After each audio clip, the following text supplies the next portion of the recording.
Mackenzie McLennan with you here from the Sports 1440 studios in West Edmonton Mall on the radio, iHeartRadio, tune in, player at sports1440.ca. You can watch us on YouTube, Facebook, X, Instagram, and Twitch. If you are watching on Facebook or YouTube, make sure you hit that like button, the thumbs up. We would appreciate it. If you're looking to find us, Sports 1440 AM on YouTube. The Jason Gregor Show, as always, brought to you by playalberta.ca. The Lotto Max tonight, an estimated $75 million with 12 Max Millions. And then following up with that, the Lotto 649 has the Gold Ball jackpot worth $24 million.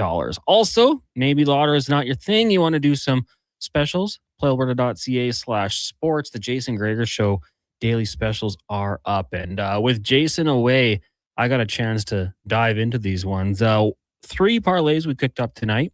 One, it's very possible. Connor McDavid coming off a game in which he did not put up a point. So I have him over 1.5 points. That's 2 points for those of you who don't usually get into the gambling. I've also got the Toronto special. That is the Jays and Dodgers under 7.5 runs. You got Gosman and Yokomoto on the mound, 2 pretty good pitchers. If they have their stuff, it's possible. And the Raptors to win. And then the final parlay, it's the Oilers dream. That is the Oilers winning money line, Canucks winning over Vegas, and the Predators winning over the Ducks. It would be the Oilers dream with 2 Pacific rivals losing and them winning. So go check it out. PlayAlberta.ca. Remember, though, to use your game sense. Lots to get to on the show today. Of course, it is game day. Oilers taking on the Mammoth down in Salt Lake City. This one's going to get going just after 7:30, a bit of a later one. So for those of you who tune into our pregame coverage, it is going to start at 6. You got 90 minutes. And then once the game wraps up, postgame coverage as well. We'll talk about that one with Matt Coma of NHL.com, covers the Mammoth. We're also going to be joined by Bill Bender. We are just over 3 weeks away from the NFL draft. The NFL offseason never stops. We'll talk to Bill about some of the prospects that he likes. The Dexter Lawrence news out of the New York organization with the Giants that potentially he's looking to move on. Head coach Jim Harbaugh spoke, so it didn't really surprise him, which is, interesting. I mean, for Dexter Lawrence, he's been there through the bad times. Maybe at this point, sick of it. 28 years old, wants to move on. Probably wants to get that last big payday as well and find a team that will do it. And there should be no shortage in suitors for that. We'll also talk to Dave McCarthy from Sirius XM NHL. We've got the stat of the day. Paul Sir is going to join us, of course, the host of Hoop City, which you can hear Saturdays here on Sports 1440. The national championship last night. Michigan gets the job done over UConn. We talked about it. The spread in that game was 6.5 points. Michigan won by 6. I don't know how these odds makers do it. Way too dialed in, but if you took UConn to cover, you barely got it. The Oil Report, we'll hear from members of the Oilers. We'll be joined by Jason Strudwick, a former Oiler, also Ranger, Islander, Canuck. Mark Spector will join us. I believe he's out in the mountains, enjoying a little rest and relaxation as the Oiler on the road. We'll have DVD from NHL.com joining us at 5:20. And then, of course, Cam Tate's 2-minute warning. You can always reach us, 1-833-401-1440.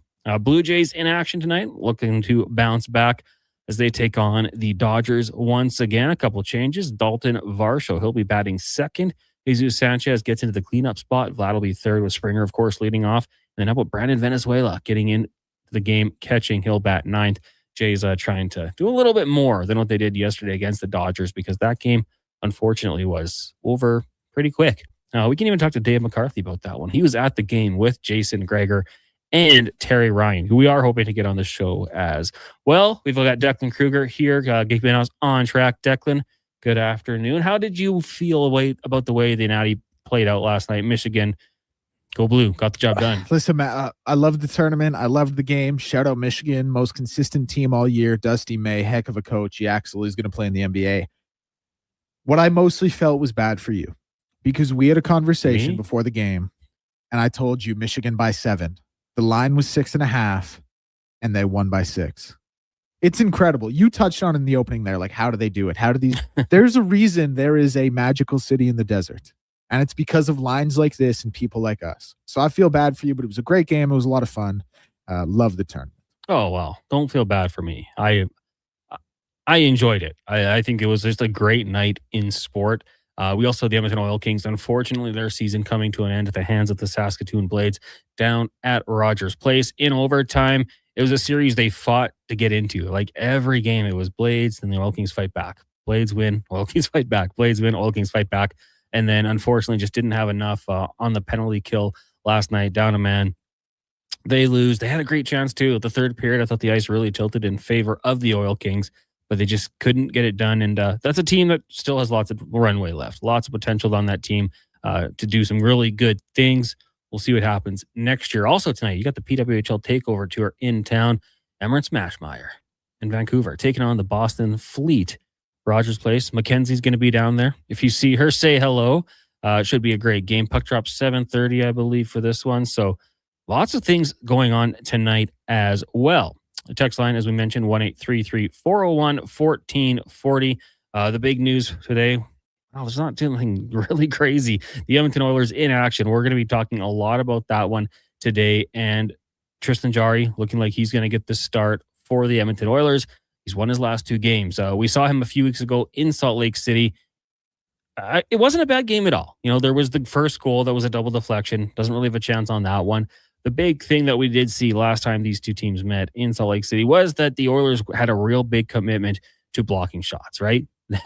That's what they were doing. They would block more shots than Tristan Jarry had to save. So you kind of have that blueprint there. Now, Zach Hyman, not going to be in the game tonight. Colton Dock will be in the lineup. He was getting on a line with Dickinson and Frederick on Monday. So that's good news. Really intrigued to see what he can do. I'm sure he'll be chomping at the bit. The bottom 6 for the Edmonton Oilers, there's a few spots available, right? When you get to that playoff roster and just getting into the opening night for it, Doc, Edmonton area guy, obviously, I would think wants to be out there when that gets going, whenever it is. Game 1, Game 3, we'll find it out and see where they finish in the Pacific. But he's going to draw back into the lineup. I think it's kind of the blueprint is there. Now, you do have to watch out for these Utah Mammoth. Like, they are a good hockey team. Obviously, they're not top 3 in that division right now. But when you look at the teams ahead of them, Minnesota, Colorado, Dallas, you get why. But they're well on their way into the playoffs. They've won 3 straight over the Kings, Kraken, and the Canucks on Saturday night, winning 7-4. Point night for a few guys. Dylan Gunther, the Edmonton area guy, obviously played for the Edmonton Oil Kings. He had a goal and an assist, and Clayton Keller had 3 goals and 1 helper. So for the Oilers, I mean, you have to contain them defensively. You have to make sure you win those puck battles, get the puck out of your own end, block the shots, be physical, stay on them, don't give them too much space. Otherwise, they can make you pay. The goaltending on Saturday night for Utah was not the strongest. I mean, it was against the Vancouver Canucks.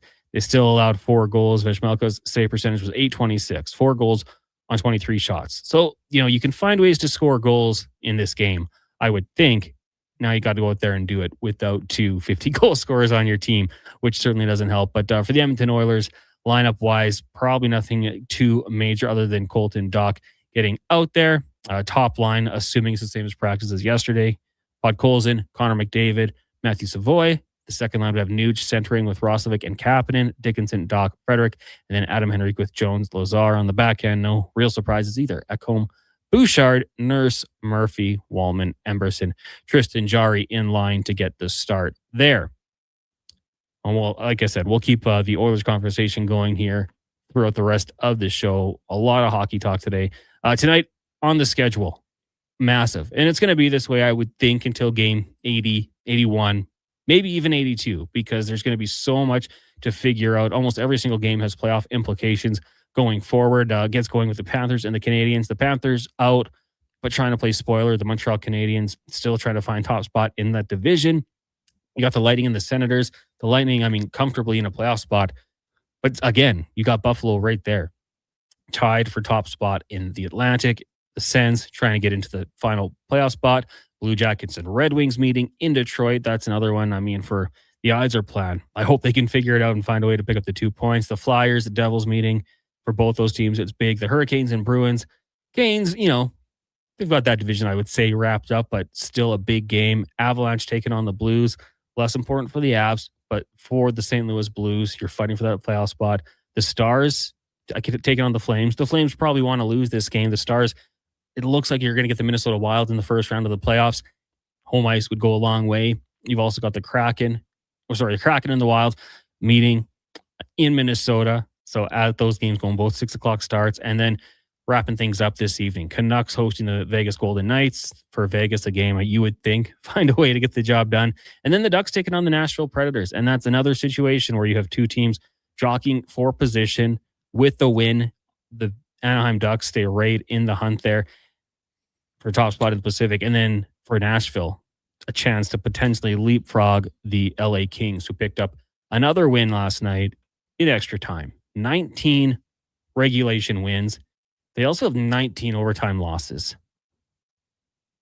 It's crazy what the Kings are doing. It's kind of been that way for the last couple of years here. Their goal differential on the season is minus 25, but they're doing enough. The bonus point, the loser point, the Bettman point, whatever you want to call it, has kind of kept them right here in it. But going back to the Utah Mammoth, like I said, winners of 3 straight. They're 6-4 in their last 10, plus 30 goal differential. We know all the weapons that they have. Should be a fun one at 7:30-ish tonight. Declan, when you look at this Mammoth Oilers game, for the Oilers, depth is going to be tested. You're out McDavid, or you're out Draisaitl, you're out Zach Hyman. What do you think the game plan is? It basically like, let's try to win this game 2-1, 3-2? Yeah, I was going to say, if you're out McDavid, you are breaking some news. Yeah, there, no, sir. not doing that. No, listen, like, how would you describe Utah? Because I think the first word everyone kind of thinks of, and rightfully so, especially as we get closer to the playoffs, is inexperienced. Mm-hmm. And I think that's valid. But like, when you think of Utah, what do you think of their team identity as being? Because I think a lot of, like, you can point to a lot of teams, and good or bad, you can say they have a defined identity. I don't know if I feel that way with Utah. And this is going to sound like the worst analysis ever, but I think you just kind of beat Utah by being a better team. And I know that's like, Declan, what are you saying? Like, yeah, duh, just be a better team and you'll win the game. I hope the point I'm trying to make is getting across. If it's not, I apologize. But my point being is that, like, Utah doesn't really feel like a team to me with an identity, or if they have one, like, I don't know, I would love for you to pinpoint it, anyone to be able to pinpoint it. Edmonton actually has someone. Like, yes, they're going to have some problems defensively, that's well documented, but they can go out there and score 5-6 goals against you. Now, obviously, the power play is not firing without Draisaitl, and you never want to have to rely on that. You never want to have to score 5 or 6 goals to win a hockey game. But it's like, at least they kind of have that in their back pocket is who they are. And I just think, again, like, you don't want to go and score 5 or 6 to win a game, but if you're looking for a game plan to beat a team that I think is a little, I don't want to call them all over the place, in the Utah Mammoth, you go and do it the way you know how best. And that's just keep the foot on the gas, pucks deep, forecheck hard, keep it in the ozone, and go score some goals. Like, when I look at Utah, like, if you're asking me that question, what is that their, was a serious question. Like, what is their identity? To me, it's a team on the rise. They've got that youthful exuberance. They've got Dylan Guenther, Logan Cooley, Krause. Like, they've got these younger players. But then, you sprinkle in Clayton Keller. Man, what he can do offensively, we know that. They're bringing JJ Peterka from Buffalo. Pretty good player there. On the back end, like Sergachev, you'll like that. Nate Schmidt, Marino, Dursey, Ian Cole. I think there's some guys there that Oilers fans are familiar with. But, like, I don't know if I want to get into run and gun with these guys. Like, they've got speed. They can score a little bit. Guys too. that can score some goals here, right? We just saw it against the Canucks. So you don't want to let them kind of find that groove. But a team on the rise that I just think it's unfortunate that they play in such a good division, Declan, because, do you see them in the next? Is Minnesota on the decline? I don't think so. Dallas, Colorado, definitely not. It's just a super tough division. They got, Nashville and St. Louis that are keeping it interesting as well. So that's a tough one for them. No, I know. I love that game. Like, you look down the line and, like, who's going to fall off while one team is rising. And Utah obviously is on the rise, but you nailed it. Like, Colorado, Dallas, Minnesota, I don't think they're going anywhere. The real key to this game might be get Utah into a shootout. The great unknown. We don't know what they're like in the shootout. Yeah. They could go over. Maybe that's the key. Now the Oilers Skip are that 0-3. 3-on-3 where you've been so deadly and just get into a shootout and, try your luck. Hunker down defensively in the 3-on-3. Like, okay, we don't have Hyman, we don't have Draisaitl. Let's just get this to shootout. 0 shootout wins themselves this season. It's funny. It is funny. We went over it yesterday, the Oilers shootout stats. They haven't won a shootout since December 30th, 2023 against the Kings. We're into 2026 now. Like, not quite 3 years, but 3 calendar years maybe. It's interesting, but you're right. Yeah, Utah Mammoth haven't been to a shootout this year. Unknown territory. But if I look at that lineup, deck, I don't know if I want to necessarily see Dylan Guenther, Clayton Keller, Peterka. They got some good guys there. For the Oilers, who's your 3 shooters? McDavid, Nuge, and blank? I might go Roslovic. Yeah, I think that's. I just think like in my mind, he's got silky hands. And if he were to go out and completely flub it in the shootout, I'd be like, well, that's not who he really is. You know what I mean? Like he just has that feel to him. It's a one-off. I'm not doing great with my analysis today. I'm talking about just be better, and he's got a feel to him, and we're 16 minutes in. I've spoken twice. So it's not starting out great for me, but hopefully my points are getting across. Oh, I'm picking up what you're putting down. The juice is just personally, I think the Oilers should try to score more goals than the Utah Mammoth tonight. That's the analysis, Juice. That is what we need. Lance says, Declan, I think that's fair. Well, I hope the point I was trying to make got across. Like, you know what I was trying to say, right? Mm-hmm. Okay. A team without an identity. Unless there was more points to it. Honest Dad says, we need to sign a player named Hickory. Then we could have Hickory, Dickinson, Doc. That would be great. I don't know Thomas Hickey, if he's willing to lace him back up. He's got a pretty good job right now. Does very good work with the Amazon broadcasts. Maybe they got to draft one based on name alone. Lots to get to on this show today, of course. Going back to the end of the show, Cam Tate, DVD, Spec, we'll have Struddy, Dave McCarthy. Paul Sir is going to join us. We'll recap the national championship and look at the NBA playoff race. Also, we're going to head out to Utah, talk a little bit about the Mammoth as they try to lock up that playoff spot. We'll see who the opponent is. That's coming up next on the Jason Gregor Show here on Sports 1440, streaming on YouTube, Facebook, X, Instagram, and Twitch, brought to you by PlayAlberta.ca. It's Truck Month at Wolf GMC Buick, and we know trucks. And we have the best deals of the year right now. Some have 0% for 4 years. We have 0% for 6 years. That's on our #1 selling GMC Sierra half-ton crew cab, or the Elevation, the AT4, or Denali. Yep, 0% for 72 months. And Costco members get an extra discount on some of our SUVs. Pop in today and drive away smiling. Wolf GMC Buick. We're making it easy. One app, triple the action. Play Alberta is proof that good things do come in threes. Whether you're into playing any of our exciting casino games, betting on your favorite professional sports teams from around the world, or buying into Canada's biggest lotteries, Play Alberta is the province's only app to do it all. Download today and discover a new way to play.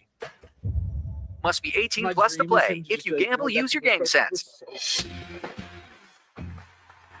With the lead up to the playoffs underway, players are definitely stepping up their game. And the fans are doing the same. Simple snacks like chips and dip may work at the front half of the season, but now more and more fans are rocking the Wilhauk beef jerky for game time get-togethers. Just make sure you bring enough for everyone if you want to be invited back for the playoffs. Make your next hockey game day a Will Hockey game day with Wilhauk beef jerky, only available in Leduc. Get yours today, because you don't win games with salad. Hi, I'm Colin Livingston, president of CanTorque. We've been tightening bolts and redefining our industry for 25 years. Yes, a quarter century, and we're just getting started. Check us out at CanTorque.com. Our tools age better than I do. A Saskatchewan boy who grew up loving and playing sports. At least we think he grew up. Listen to Kevin Carius weekday mornings from 7 to 11 on Edmonton's home for sports, Sports 1440. Come for Canada's largest trade shows, the biggest names in entertainment, exhilarating sporting events, and more. And stay for the experience at the Edmonton Expo Centre. Looking for the perfect place to host your next big event? From trade shows to galas, meetings, and concerts, the Edmonton Expo Centre has the space, event expertise, and service to make your next event unforgettable. With over 522,000 square feet of flexible event space, in-house catering, and operational expertise, they bring your biggest vision to life. Learn more at EdmontonExpoCenter.com today. As we all try to figure out when winter will actually stop and spring will finally be here for the season, GS Construction moves ahead with their plans for the year. From planning and digging to laying out underground infrastructure, construction season is limited, so we make every day count. And that's why GS Construction counts on our team to get the job done right. Crews are getting back in action across the city, and we'd like you to join us. We're looking for experienced top men, pipe layers, operators, and surveyors. For more, visit gsconstruction.ca. Don't let equipment failure stop you cold. At AWS Welding in Nisku, our factory-trained service techs are on hand for all welding equipment repairs. We're a fully warranted center for Miller, Lincoln, and ESAB. And we service all makes and models. Proper, regular service extends the life of your gear and keeps it running at peak capacity. Don't wait for a breakdown. Book your service appointment today at 780-979-0470. AWS Welding. We make it happen. From the Critical Care on the Air Radiothon for Stars, presented by BHP and Parrish and Heimbecker. Here's Stars' very important patient, Dominique Weeb. I felt so honored to have been able to meet them. After they drop you off, they don't really know what happens next. They never informed until you reach out to them. So then it's also a bit of ending the puzzle for them as well. It's like, okay, they last saw me when I was like in pretty rough condition, and now seeing me like healthy and strong and walking in there is just, it was such a memorable experience. And I'm so happy that I was able to do it, because it definitely was, it kind of like completed the whole thing, I'd say, and actually be able to like thank them in person and, you know, just meet them in such better circumstances. This Stars moment brought to you by Manitoba Blue Cross. Make your donation by calling the Bungie Lifeline, 1-877-50-STARS.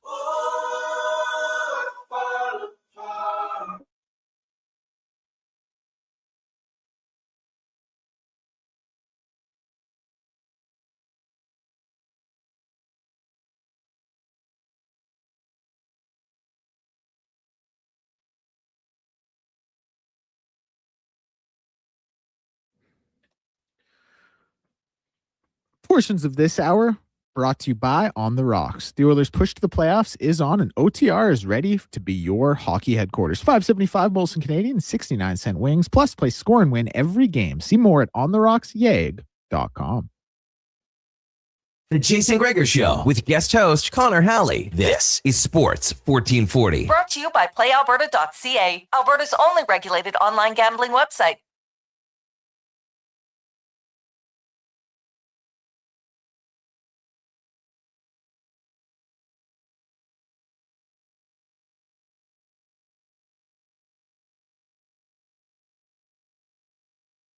Welcome back. It is the Jason Gregor Show. Connor Halley sitting in, Declan Kruger, Mackenzie along for the ride as well. The Jason Gregor Show brought to you by PlayAlberta.ca. Lotto Max tonight, $75 million estimated, plus 12 max millions. And then you got the Lotto 649 as well. The gold ball jackpot worth $24 million. Go check it out, PlayAlberta.ca. Remember to use your game sense. And we've also got the daily specials here through the Jason Gregor Show. You got the Toronto parlay, Raptors and Dodgers under the Raptors money line. We got the Oilers dream parlay that, of course, has them winning with the Ducks and the Vegas Golden Knights losing. The odds, not great, but big payday potentially if you were to hit it. Of course, the Edmonton Oilers down in Salt Lake City set to take on the Utah Mammoth. Winners of 3 straight right now. We're going to discuss the team as we go around the NHL, brought to you by McDonald's. Deal sent right to your door. Check your mailbox for the latest McDonald's mailer loaded with delicious value, only available until May 4th at participating restaurants in Western Canada. We bring in Matt Coma, covers the Mammoth with NHL.com. Matt, good afternoon. How are you doing today? Good afternoon, Connor. Doing good. Thanks for having me. Yeah, really appreciate you joining us here on the show today. And as I mentioned, the Mammoth winners of 3 straight, point night for the team against the Vancouver Canucks on Saturday. Really good night as it was Clayton Keller, 3 goals, 1 helper, the local product for here in Edmonton. Dylan Gunther with 2 points as well. What have you seen from this team the last 3 games that has made them look so good? Well, I think they just have a bigger emphasis on shooting the puck is what I've noticed over the last couple of games. They've been firing a lot more pucks towards the net, getting more chances in front. The power play has been the biggest thing, I would say, on these past 3 games. Just the power play in itself has been the big catalyst so far over the last, I would say, probably 10 games or so for the Utah Mammoth. Ever since Barrett Hayton went down, Logan Cooley kind of stepped into that first power play unit. And since that injury back on the last time the Mammoth played the Oilers a couple weeks ago here in Salt Lake, the Mammoth have I think it's the second best power play in the league in that time span. So the power play is doing good things. They're getting a lot of pucks towards the net, and it's been paying off. I think they outscored their opponents 19-8 in those 3 games. They have been lighting up the lamp early and often in these past 3 road games. Yeah, and in the process, kind of helping the Oilers out because they beat Seattle, they beat LA, the Pacific Division rivals. Vancouver's out of the picture, but I don't think Oilers fans mind seeing them lose games. I was talking with our co-host here, Declan Kruger, prior to you joining us here. We were looking at the identity of the Utah Mammoth. And, I look at this team and there's so many young players, but they got the vets mixed in there as well. If I were to ask you that question, what is the identity of this team? What would you say?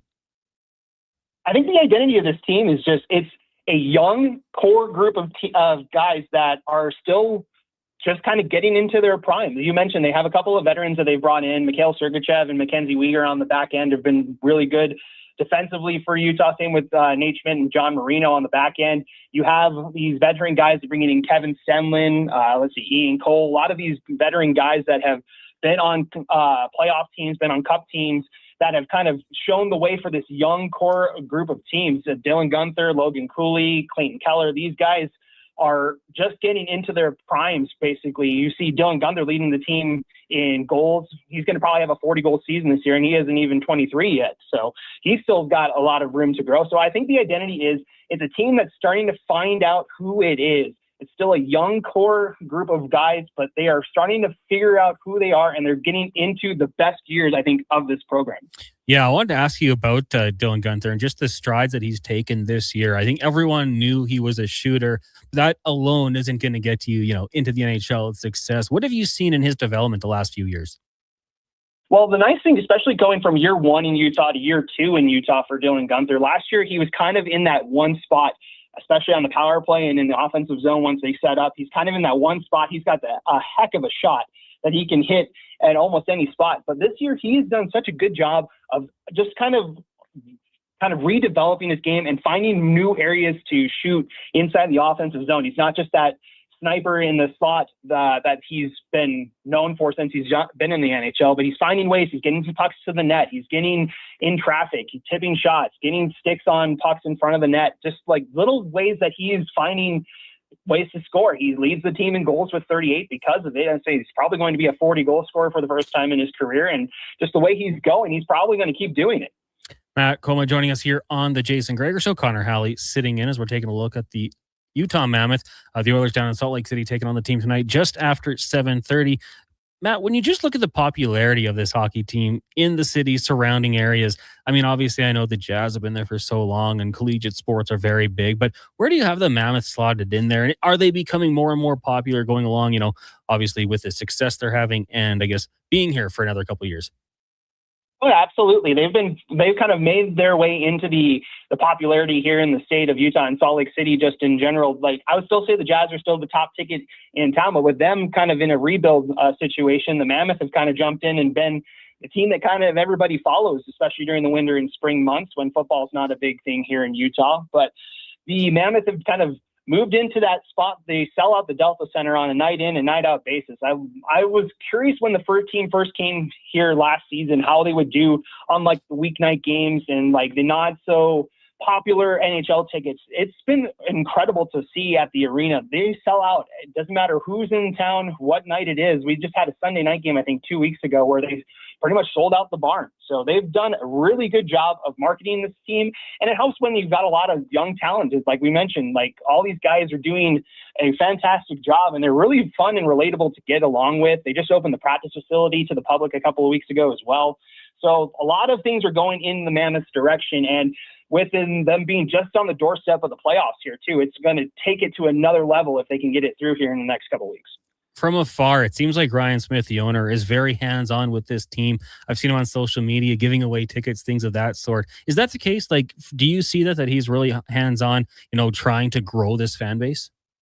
Oh, absolutely. And he'll mention it anytime you talk to him about developing the fan base. He is all about gathering fans and getting more people interested in this Mammoth franchise. And he's done that, as you mentioned, selling tickets or just giving away tickets, really. He'll just pop up on social media a couple hours before a game, ask if anybody wants tickets, and he'll be giving them away. Some people are asking him for tickets, and it's just been a really interesting thing that he's been so good at taking care of the fan base and just getting people in the door. Because once you get in the door, I always tell people hockey is the best sport to watch live. And that's a thing here in Utah before the Mammoth was a thing.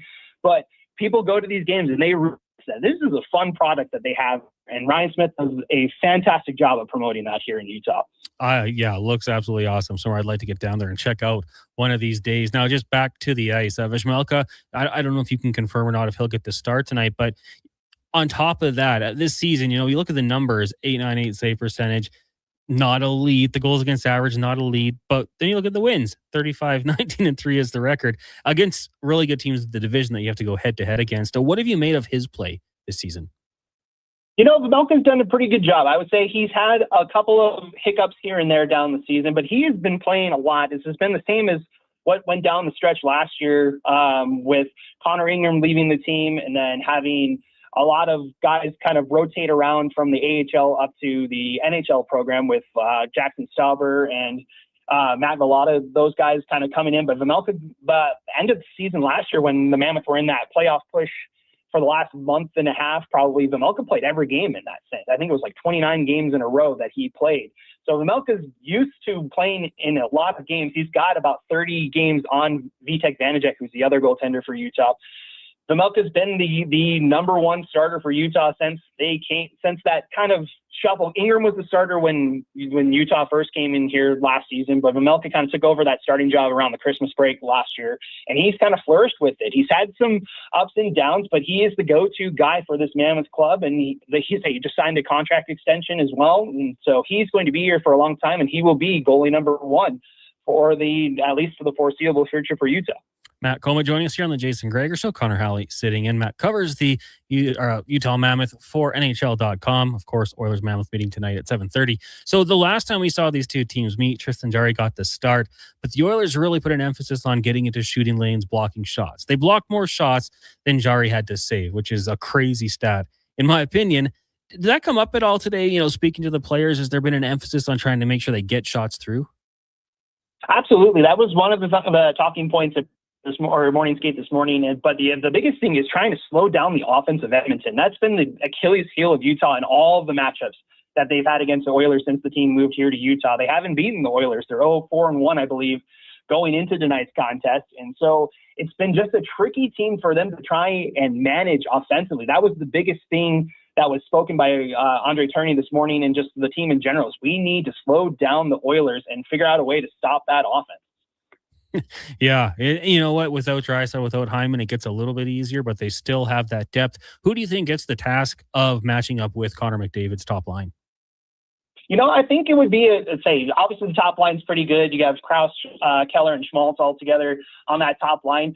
Really what's been going well for Utah is that third line. It's been kind of jumbled up now due to injuries and things like that, but the third line was kind of like their tough line, their bruiser line that they would have. It was a mixture of Alexander Kerfoot, Michael Carcone, Jack McBain was on that thing. He's hurt, so he's not playing tonight. He's week to week alongside with Beaton, Baird. Hayton was also in that lineup as well. If I had to take a guess of who would probably line up against that McDavid line, would probably be either the top line of Keller, Schmaltz, and Lawson Krause, or maybe even that Peterka, Kerfoot, and Carcone line. JJ Peterka, one of the faster guys on this Utah team. Alexander Kerfoot's a great two-way defender for Utah. Marco Carcone, same way, good speedy guy, but can also play defensively as well. So I would probably say either the first or third line would probably match up well against that McDavid line. Great stuff, Matt. Hey, really appreciate this. Enjoy the game tonight. Hey, appreciate it, Connor. Thanks for having me. No problem. There you go. Matt Coma joining us from NHL.com talking about the Utah Mammoth. Should be a fun one. And as he mentioned, the Oilers have never lost to the Mammoth. Going back to last season, they won a game 4-3 in overtime. And since then, 4-1, 7-1, 6-3, 5-2. So having some success there. The Mammoth will look to change that. Coming up tonight, pregame coverage, 6 o'clock here with Andrew Walker, Donovan Paulson, and Landon Ferraro. That was Around the NHL, brought to you by McDonald's. We'll take a break here. When we come back, we're going to talk some NFL, the offseason. There's no offseason. Things always happening. We got the draft coming up in just over 3 weeks. We'll hear from Bill Bender. Coming up next year on the Jason Gregor Show, brought to you by PlayAlberta.ca. Craving your favorite mouth-watering pizzas? Papa John's has large specialty pizzas for only $19.99 for a limited time. Get a flavorful all the meats, the works, ultimate pepperoni, Hawaiian, barbecue chicken, and more on original thin or New York style crust. Use the code LSPEC at papajohns.ca or on the Papa John's app. Get yours today. Better ingredients, better pizza. Papa John's. Whether you're a craft beer connoisseur or more of a wine aficionado, there's always something new to discover at Sherbrooke Liquor, a unique family-owned independent liquor store. The selection, incredible. The non-alcohol section is also very impressive. Sherbrooke Liquor, expert, knowledgeable staff with a passion for unique finds. More than just a liquor store, we're a community. Alberta's best, the one and only Sherbrooke Liquor. Wine, spirits, and oodles of beer. Visit SherbrookeLiquor.com. Need a new ride for road trips, errands, or just life on the go? Go Auto offers a massive selection with over 15,000 new and used vehicles to choose from. With over 70 locations across Western Canada, finding your next ride has never been easier. Whether it's a roomy SUV for the family, a sleek car for the open road, or a rugged truck for your weekend adventures, you'll find it here at a price you'll love. Explore thousands of vehicles today at goauto.ca. The job isn't done until the last load is hauled, and having a semi-trailer out of commission is not an option. Whether replacing or adding to your convoy, Edmonton Trailer has a huge inventory of new and used semi-trailers, trusted by the gravel, logging, oil field, fluids, and freight industries. Find a trailer right for you online or at one of their 3 locations. For sales, service, parts, rental, and finance, when you're in it for the long haul, Edmonton Trailer. He's a legend in the booth and a master on the mic. Low Tide brings the banter weekdays from noon to 2. Sports 1440 is where Edmonton talks sports. Get in the game. Text 833-401-1440. At Leading Edge Physiotherapy, healing doesn't have to feel heavy, because in our SwimX aquatic therapy pools, you literally float your way to recovery. Whether you're dealing with arthritis, back pain, joint injuries, post-surgical rehab, chronic pain, balance issues, mobility challenges, or just feeling a little creaky, warm water and gentle resistance have your back, your knees, and your hips. Trusted by pro sports teams and rehab hospitals, our SwimX pools help you move sooner, hurt less, and recover faster. So take the load off. Let the water do the work. Life shouldn't hurt. LeadingEdgePhysio.com. Performance by Action Electrical today. Their projects team kicks things off, designing and building with unmatched skill. Then the service team swoops in for those crucial repairs and maintenance. And don't forget the testing team, ensuring everything's safe and sound before the solar team scores with sustainable energy. A complete team effort.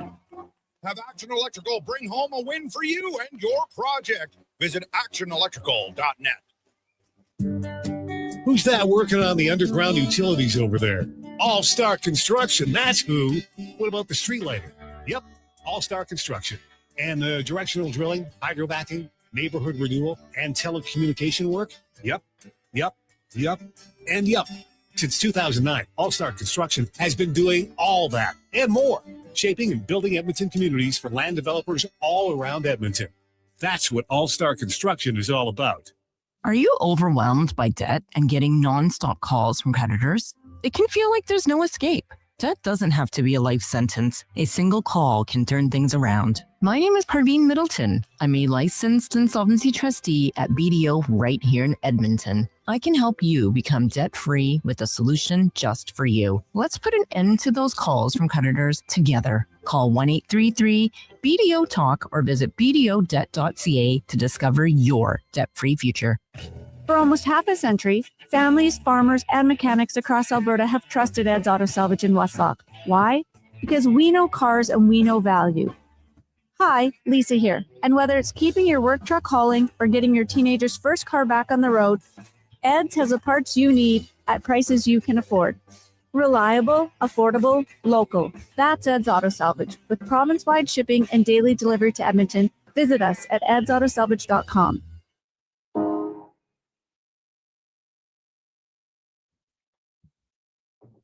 Portions of this hour brought to you by CanTorque. Made in Canada, made for Canada, where extreme isn't theoretical, Find your solution at CanTorque.com. The Jason Gregor Show with guest host Connor Halley. This is Sports 1440. Brought to you by PlayAlberta.ca, Alberta's only regulated online gambling website.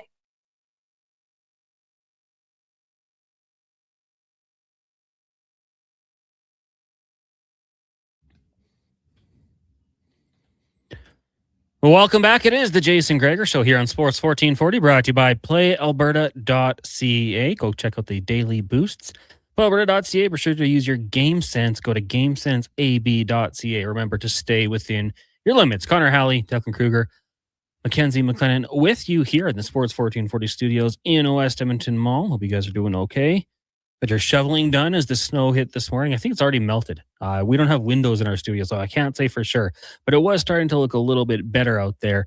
And hopefully that continues. Although I think we're getting more snow tonight, so probably won't. And we'll probably get a May long dump as well. But then after that, we should be in the clear. Right now, let's get to our NFL report brought to you by Legs of Heating and Cooling. Home and no payments, no interest for 1 year on your furnace or AC. You can bundle them together and save more at legsofheating.ca. Of course, the NFL season never really slows down, so we're thrilled to have Bill Bender joining us from the Sporting News to take a look at the offseason as well as the upcoming draft. Bill, good afternoon. How are you doing today? Yeah, I'm doing well. Thanks for having me on. Yeah, we appreciate you doing this. And before we get to the NFL, I just got to get your thoughts on the national championship last night as Michigan knocks off UConn. Oh, yeah, ugly game, but doesn't mean it was an ugly tournament. It was a lot of fun watching the NCAA tournament. I grew up in Big Ten country, and for Michigan to break that drought, 26 years for the conference without a championship, that's a really good team with 5 transfers. That's lots being made of that, but Dusty May had them playing at an extremely high level. Neither one of those teams could shoot a three-pointer. I think it's time to move out of those NFL arenas for Final Four games, but we know, you and I both know they're never going to do that with the ticket prices. Too much money to be made. Yeah, that was Michigan hit their first three-pointer. Was it second half? It was a timely like 11 shot. Minutes left. Yeah, a timely shot. 11 minutes left. Amazing. Crazy. Yeah, let's look at the NFL. The news, I guess, of the last couple of days here was out of New York with the Giants and star defensive lineman Dexter Lawrence requesting a trade. It kind of caught me off guard. I don't know the ins and outs necessarily of what's going on there, but they bring in a head coach with a winning track record. You've got the triplets potentially on offense. You've got Malik Neighbors coming back from injury. It seems like things in New York might be going the right direction, and now he wants out. What do you think led to all of this? Don't make sense to me, and I don't know the inner details of that, but I know that he will command some interest. A team like the Bengals, for example, they could use that had a terrible run. Any team that had a terrible run defense last year, they're one. Where you got a disruptor like that can make plays. Could you imagine him opposite Gervin Dexter in Chicago? There's another team to keep an eye on that has been super aggressive in this offseason for sure. So yeah, hopefully they can calm that down before the draft, because like you said, the pieces around John Harbaugh and this team are there. And we know John Harbaugh's track record that the Giants are going to be, they're not going to be a laughing stock when he's the coach there. They'll be competitive sooner rather than later. What do you think about Jackson Dart going into year 2?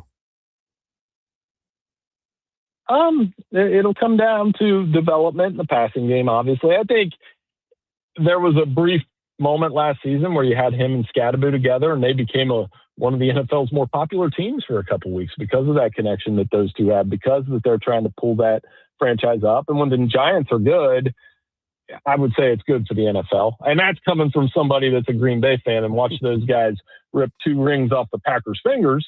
But, I think he could be – he's got room to grow, especially in the passing game, the intermediate passing game, but he could be a solid player for years to come. We've got the NFL draft coming up in just over 3 weeks now. For a long time, it seemed like consensus was Fernando Mendoza would be the number 1 overall pick to the Raiders. It seems too perfect. But you're hearing a few people start talking about Alabama quarterback Ty Simpson. I don't know. I mean, in 2026, a lot of things that you see are done for clicks and views and that sort of thing. Do you think there's anything to Ty Simpson being a top pick in this draft, or do you think it is nothing more than clickbait? We talk ourselves into a quarterback every year, don't we? And sometimes it works and sometimes it doesn't. I was kind of looking at that, and I'm talking about back half of the first round guy or first quarterback off the board on day 2. And I can give you a couple names where it's worked both ways. We talked ourselves into Jordan Love. I would say that worked out for the Packers. We talked ourselves into Will Levis and Kenny Pickett. Those didn't work out. Tyler Shuck, I would argue he did work out last year. He was that guy last year. And Ty Simpson's that guy now. Should he be drafted over Mendoza? No. I've watched both those guys play and been around both those teams. I think I would rather have Mendoza. That said, somebody's going to, I think, take a bite on the second round or late in the first round or early second round on Ty Simpson. The only other quarterback I could see that this conversation could start with is Drew Aller because of the size. But, yeah, somebody's going to try to talk themselves into Simpson. And I would say just be careful how high you go there. I'm totally with you. And obviously we know so much of it is fit and, coaching, all that sort of thing. But I don't know how high I'd be willing to take him. Now, with Fernando Mendoza, we know Vegas, in all likelihood, will select him first overall. And it makes sense. He had a great season and he was at his best in the biggest moments. But they also signed Kirk Cousins. Would you be opposed to keeping Mendoza on the bench for, potentially up to the first season? I think they should, and that's a lost art, whether it was Carson Palmer. It worked out with Carson Palmer in Cincinnati. I remember that. Kitna played the first year, and they were pretty good with Kitna. They were winning football games. It wasn't like a Super Bowl contender, but Palmer got to learn. Again, Green Bay fan. I've watched Aaron Rodgers do it. I don't think they're going to sit him that long, but and Jordan Love. But Kirk Cousins, I was just on another show, and it dawned on me, Kirk Cousins was Fernando Mendoza in the Big Ten at Michigan State. He did. Remember, he took the Spartans to the Rose Bowl. He had them beat Michigan a couple times. He is so much like Fernando Mendoza that I think it's the perfect kind of one-year mentorship. And the longer they can leave Cousins in there, the better that's going to be for Mendoza. Now, this could flip by week 3 or even week 1. But either way, to have Cousins on that sideline is going to be a really good thing for Fernando Mendoza's development. Talking NFL with Bill Bender from the Sporting News here on the Jason Gregor Show. Connor Halley sitting in. You did mention there Packers fans. So Aaron Rodgers, we talk about it here on our station all the time. To me, I think he's going to Pittsburgh. I think later in the offseason, maybe when they can decide how much they want to pay him, how much they have left, who knows? There's going to be free agents signed, potentially players become available, into July. Do you think it's a lock that he is with the Steelers next season? I do, and because I think it's the organization and he likes being there. And yeah, it didn't go their way in the playoffs, but they got into the playoffs, and I think that relationship, obviously new coach, that'll be the big change. I know how much you like Tomlin, but yeah, he's a guy that I think absolutely could have success there in year 2, and we'll see, because I think it's more about the organization itself. And as far as the fandom piece of it, as somebody that rooted for Rodgers and then kind of didn't root for Rodgers, and then I think I'm a lot better off with that because of the fact that Green Bay went into Acrisure Stadium and beat the Steelers last year. That made it easier to say, okay, I'll pull for Aaron a little bit here down the stretch. Just going back to the draft here, one of the guys that I find very interesting, and he seems to be a polarizing figure depending on who you ask, is Miami edge rusher Ruben Bain Jr., and the production was there. The guy on the field looks like an animal, and then people see the arms, and they want to try to find negatives there. What's your take on Ruben Bain? Just watch him play football. I watched him very closely in the national title game, dominate that American tackle with a wide 9, kind of 2 hands in the dirt. And when he got upfield, he was so disruptive. For all the talk about his arms, his hands are really good. And that's what you need to have, too. You need to have really good hand-to-hand combat and those kind of things, skills. He was dominant. Watched him dominate the Ohio State game. So the production's there. And he's a beast. I've seen the comp to Melvin Ingram, and that one, I don't know what the comp to their arm length is, but I think their style of play is very comparable. So, he may slide down the board a little bit, and it'll be a self-fulfilling prophecy of sorts if he doesn't have 8 to 10 sacks as a rookie. But I think you put him in the right scheme and watch him work off the edge. I mean, the results were what they were. It was a big reason why Miami played for a national championship this year. That's a great comp. I'm just looking it up. Melvin Ingram at 31.5-inch arms. So that's a really good comp. And I remember him coming out of South Carolina. They would line him up all over the place in that defensive line. So I like that one. That's a really good one. Now, how about his teammate, Akeem Messidor, a Canadian? So I have to ask, what do you think about him? Yeah, I like him a lot. And, how much of it, you always have to gauge when two guys come out like that. Okay, which one, is it because of him or is it because of him? I think it was because of both. So Messidor coming off the edge, he's a guy that may have more immediate impact success in the NFL, because he'll probably go later in the draft and be on a better situation on a team anyway. So, yeah, I liked his game a lot. He was very disruptive, a lot of quarterback hurries. There was a point in the season where he was maybe arguably the most dominant pass rusher in the FBS. So, yeah, good for him and, representing Canada well, obviously. Looking at the Notre Dame running back room, Jeremiah Love, a top 5, top 10 pick, I would think. But what do you think about Jadarian Price? Do you think he could slip into the first round? I had this conversation a couple times today where we're trying to figure out who the second best running back in the draft is, because it's pretty unanimous. It's Jeremiah first. And how high do you want to go with a playmaker like that? He's incredible. And he's all football. You've seen the interviews where he's a go home and watch, play video games type guy and watch film and then go to bed and do it again. And I think Jadarian Price almost gets, I don't want to say overshadowed, but he's really good too. And he has a chance to be that second best running back. Going to be a high pick in day 2, I have a feeling. Emmett Johnson, the other one from Nebraska, opinions split on him a little bit, but I just went with production. He was a guy that caught the ball well. Had great rushing numbers at Nebraska, and we'll have to learn on the fly a little bit, not learn, but get better at pass pro. And if all of those things happen, you're getting a pretty good running back there. But I do like the 2 Notre Dame running backs, and it's been a long time, other than Kyron Williams, for us having a dominant Notre Dame running back in college football in the NFL.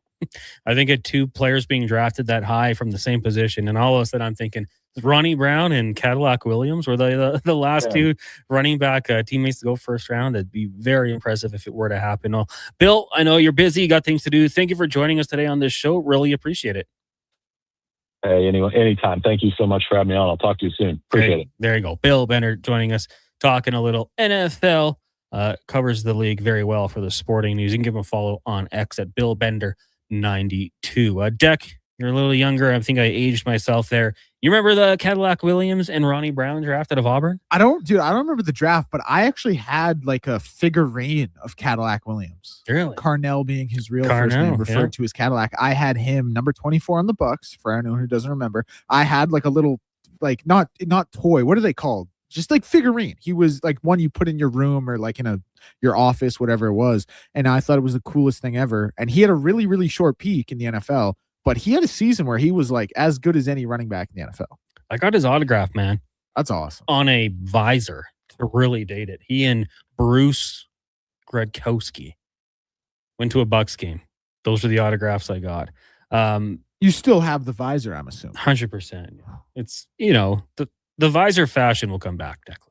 No, I've thought about bringing it back myself.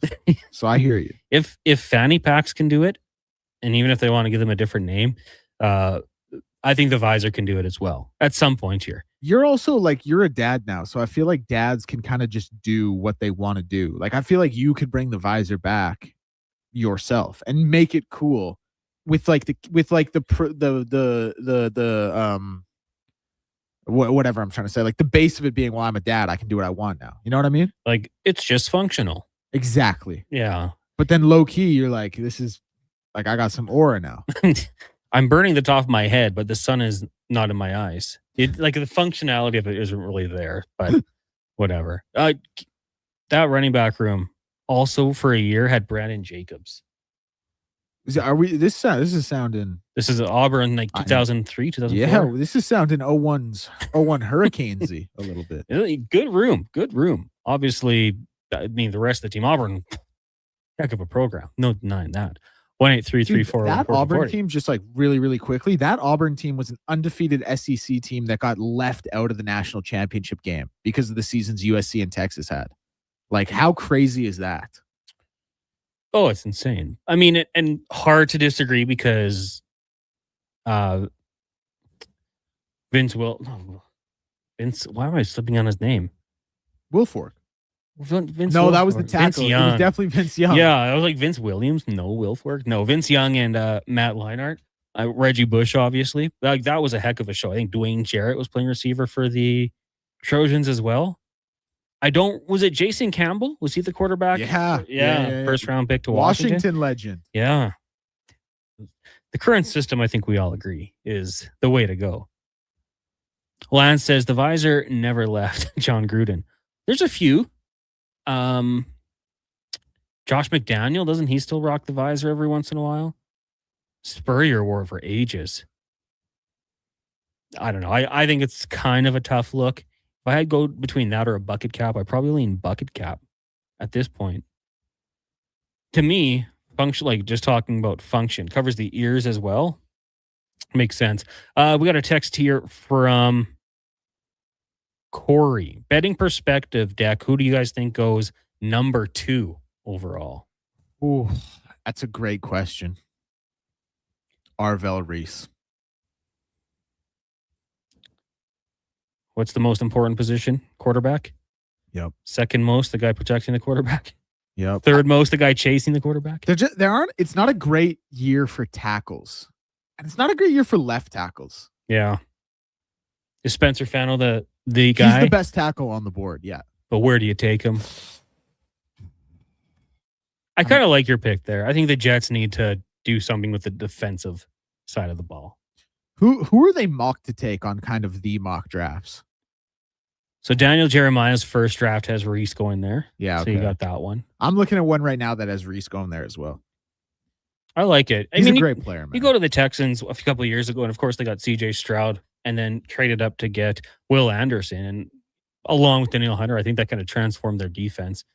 Would they have got Stingley the following year or the previous year? Like they had a lot of pieces, so it's not just one guy. But man, if you get a disruptive edge rusher, I think that's probably a good pick. MTR says, by the way, Connor already radiating aura. Yeah, of course. It must be the hoodies and hats. Lance brings up wearing the visor upside down. Now that was cool. Like, yeah, people did that. Imagine if you did that, Lance, and you had like 4 polos on with all the collars popped. You would have been one of the coolest guys in 2007. Puka shell necklace, maybe, to really put it over the top. Cargo shorts. Ankle socks, but not really ankle socks. They're just socks that were rolled down. I don't think the ankle sock came out for a little while. Still a great look. Lots to get to here still on the show. Of course, lots of hockey talk. We'll be joined by Dave McCarthy in the next hour. Also, Paul Sir from Hoop City. Recap the national championship game. Jason Strudwick will join us. We'll have the Oil Report, Spec, DVD, Cam Tate, 5 questions, and the stat of the day coming up next. But first, we're going to get to a Sports 1440 update with Declan Kruger, brought to you by Mortgages to Go. Need cash and have equity in your home? Mortgages to Go has you covered. When the bank says no, they say yes. And they've been doing it in Alberta for over 23 years. Visit mortgagestogo.ca. This is a Sports 1440 update. Edmonton Oilers, of course, in action tonight. 7:30 puck drop out in Utah, taking on the Mammoth. Tristan Jarry in starters net. The line currently sitting at Utah minus 135 with the over-under set at 6.5. MLB action right now. Mets lead the D-backs 2-0, and White Sox lead the Orioles 2-1 in the bottom of the third and bottom of the fifth, respectively. The Blue Jays, it will be in action, taking on the LA Dodgers. 5:07 first pitch for that one. Kevin Gausman on the bump for the Blue Jays. One final from earlier today saw the Guardians over the Royals 2-1. NBA action gets going at 5 o'clock with the Bulls and Wizards, and the Minnesota Timberwolves taking on the Indiana Pacers. 9 p.m. we'll see the Houston Rockets and Phoenix Suns.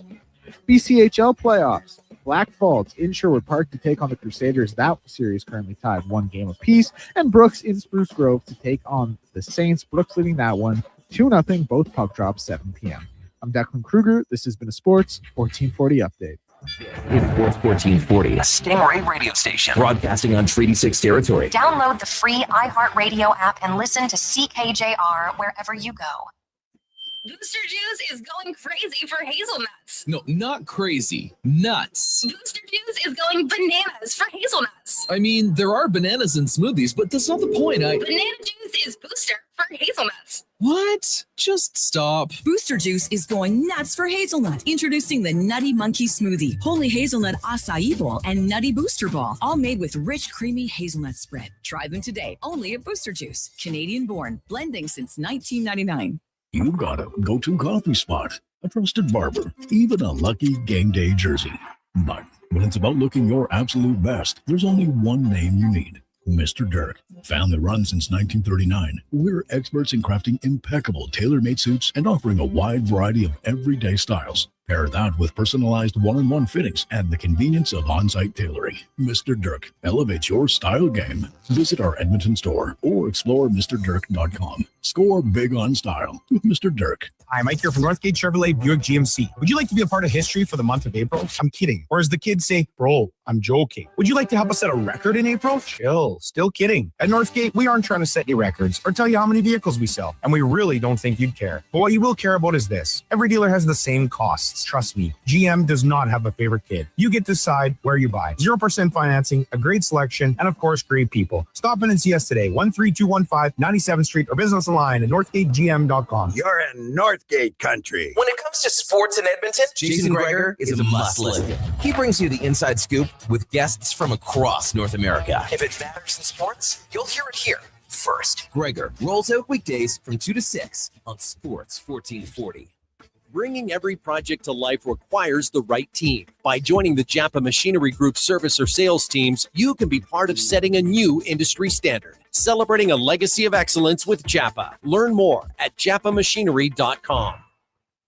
At GS Construction, we're multitaskers. We've got lots of projects going on all around Edmonton and area. Different teams across the city working towards the same outcome. Installing today what will serve generations to come. It's a rewarding career and the work never stops. That's why GS Construction is always on the lookout for great people to join us. Right now, we're looking for experienced topmen, pipe layers, operators, and surveyors. So if you want to feel valued, empowered, and engaged in your work, visit gsconstruction.ca today. Craving your favorite mouth-watering pizzas? Papa John's has large specialty pizzas for only $19.99 for a limited time. Get a flavorful all the meats, the works, ultimate pepperoni, Hawaiian, barbecue chicken, and more on original thin or New York style crust. Use the code LSPEC at papajohns.ca or on the Papa John's app. Get yours today. Better ingredients, better pizza. Papa John's. They're gearing up for the playoffs at Selly Sports Bar and Lounge. The best place to catch every second of the action. Not a bad seat in the house, tons of big screens, and a menu with something for all you hungry hockey fans. Plus, game night food and drink features and Oilers watch parties. So, catch the final regular season battles, then every playoff face-off at Selly Sports Bar and Lounge at all 3 Century Casino locations, Edmonton, St. Albert, and Century Mall. Every day is game day at Century Sports Bar and Lounge. Today and Wednesday is the Critical Care On the Air Radiothon for Stars. Your chance to support this vital service that delivers life-saving care to Albertans. Listen for stories from Stars VIPs, very important patients, and how Stars has made a difference in their lives. You'll also hear from members of the Stars team. Today and Wednesday, the Critical Care On the Air Radiothon for Stars, presented by BHP and Parrish and Heimbecker. Please donate and help keep Stars flying and saving lives. Visit criticalcareontheair.ca.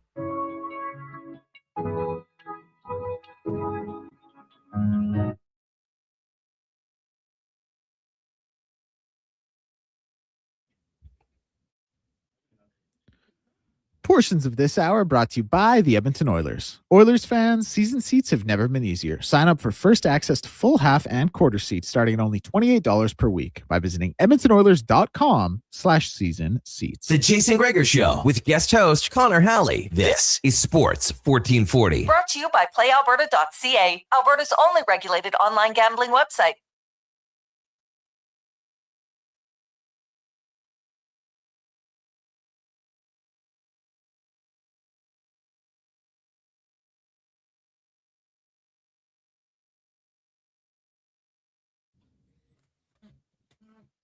It really just gets drawn out because Brandon does it slow and drags it. It's funny, but it's always right as we go on air. 305, welcome back. It is the Jason Gregor Show here on Sports 1440. Connor Halley, Declan Kruger, Mackenzie McLennan with you here. The Jason Gregor Show brought to you by PlayAlberta.ca. All revenue stays in Alberta at PlayAlberta.ca. Tuesday's Lotto Max, $75 million estimated, plus 12 max millions. You can also go check out the Jason Gregor Show specials. Got a few today. Gregor left, obviously, went on a little bit of vacation and left me in charge of making these bets. So they might be a little bit more, more long shots, maybe not quite the track record that Gregor had. But today I did 3. The first one, pretty big payday if you were to hit it. And it's the Oilers Dream Parlay. Of course, Oilers money line, got to get the win.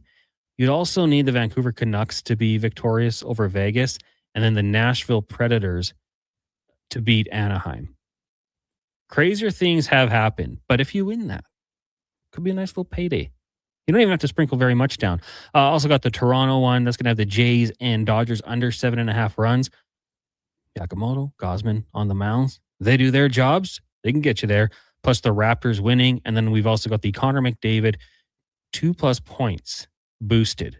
Nice little payday as well. Connor McDavid pointless on Saturday night. So I think he's going to get a bounce back performance. And hey, maybe we get the over in that game as well. Head to playalberta.ca. Remember, use your game sense and stay within your limits. So right now, lots to get to. The text line's 1-833-401-1440. Of course, you can always chat with us on YouTube, Sports 1440 AM. Triple Crown, hello. Good to see you in there, Frank. Also, Oilers Nation has a stream as well. Nick and Grand Prairie. J-Rock and Bubba Watson, the only ones who could really pull off the visor. It's tough. It's a tough look. My previous look for Lands with the polos doesn't sound very punk. He says, oh, it's not punk. Definitely the opposite. And your polos ideally would be like Easter colors, like light blue, yellow, pink. You do all that sort of thing. It's a look, and people did it. Stair Farmer says, great job filling in for JG. Thank you, Stair Farmer. Go Oilers, go. They need to keep the solid play going tonight. Absolutely. Yeah, I mean, you don't have to look very far. They won 5 in a row. What was the biggest key to that? I would say defensive structure. You keep the shots to the outside when you can, get in front. They've played a lot better in front of Tristan Jarry the last 2 games, going back to the game against Utah and then against the Blackhawks. And they haven't asked him to do too much, but, make those saves, no juicy rebounds, and they'll do the rest of the work, and it's worked out pretty good for them. When should the Oilers clinch a playoff spot? Good question. So they are 4 points up on the LA Kings. Let's just use them as the example. 5 games left. So the most the Kings could get is 10 points. As with the Oilers, 10 points. You probably still need, the way things are going, I think 3 more wins would be pretty safe. Gets up to 93. With that, the Kings would need to go perfect. Geez, and the LA Kings, the way they play, they'll get games to overtime. They'll get that extra point every game they can. For those of you who maybe didn't hear it earlier, they have 19 regulation wins. They have 19 overtime losses, which will, let's just get that into our stat of the day, brought to you by All-Star Construction. Founded in 2009, they specialize in underground utilities, power, gas, telecommunications, and street lighting, shaping and building Edmonton communities. allstarconstruction.com. Now, you go back and you look at other teams with regulation wins of 19 or fewer. There's not that many. In fact, there's just one with less regulation wins than the LA Kings. And I'll give you a second to guess.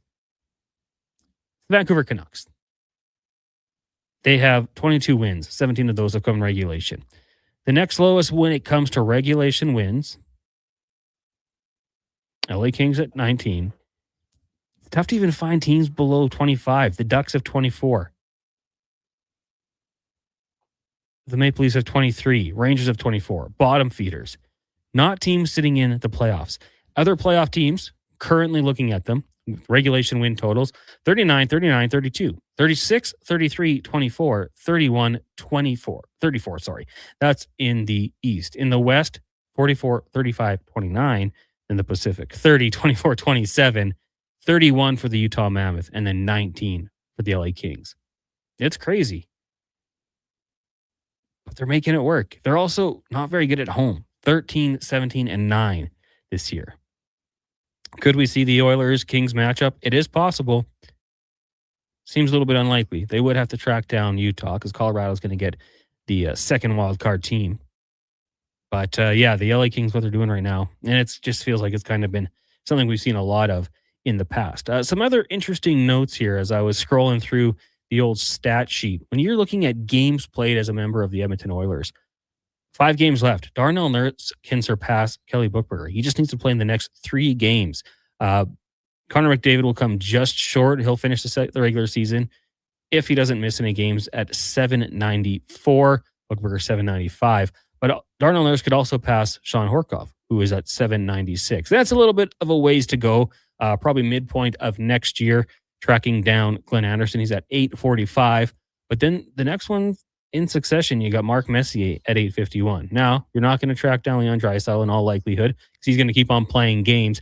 He's got 70-ish to go to catch Ryan Smith. But the one to watch out for next year, Ryan Nugent-Hopkins. He's played 1,026 games as a member of the Edmonton Oilers. Kevin Lowe, 1,037. So, next year, 20-some-odd games in, he'll be there. Less than that, actually. 15, 16 games, he'll surpass Kevin Lowe as games played as a member of the Edmonton Oilers, which is pretty cool to see.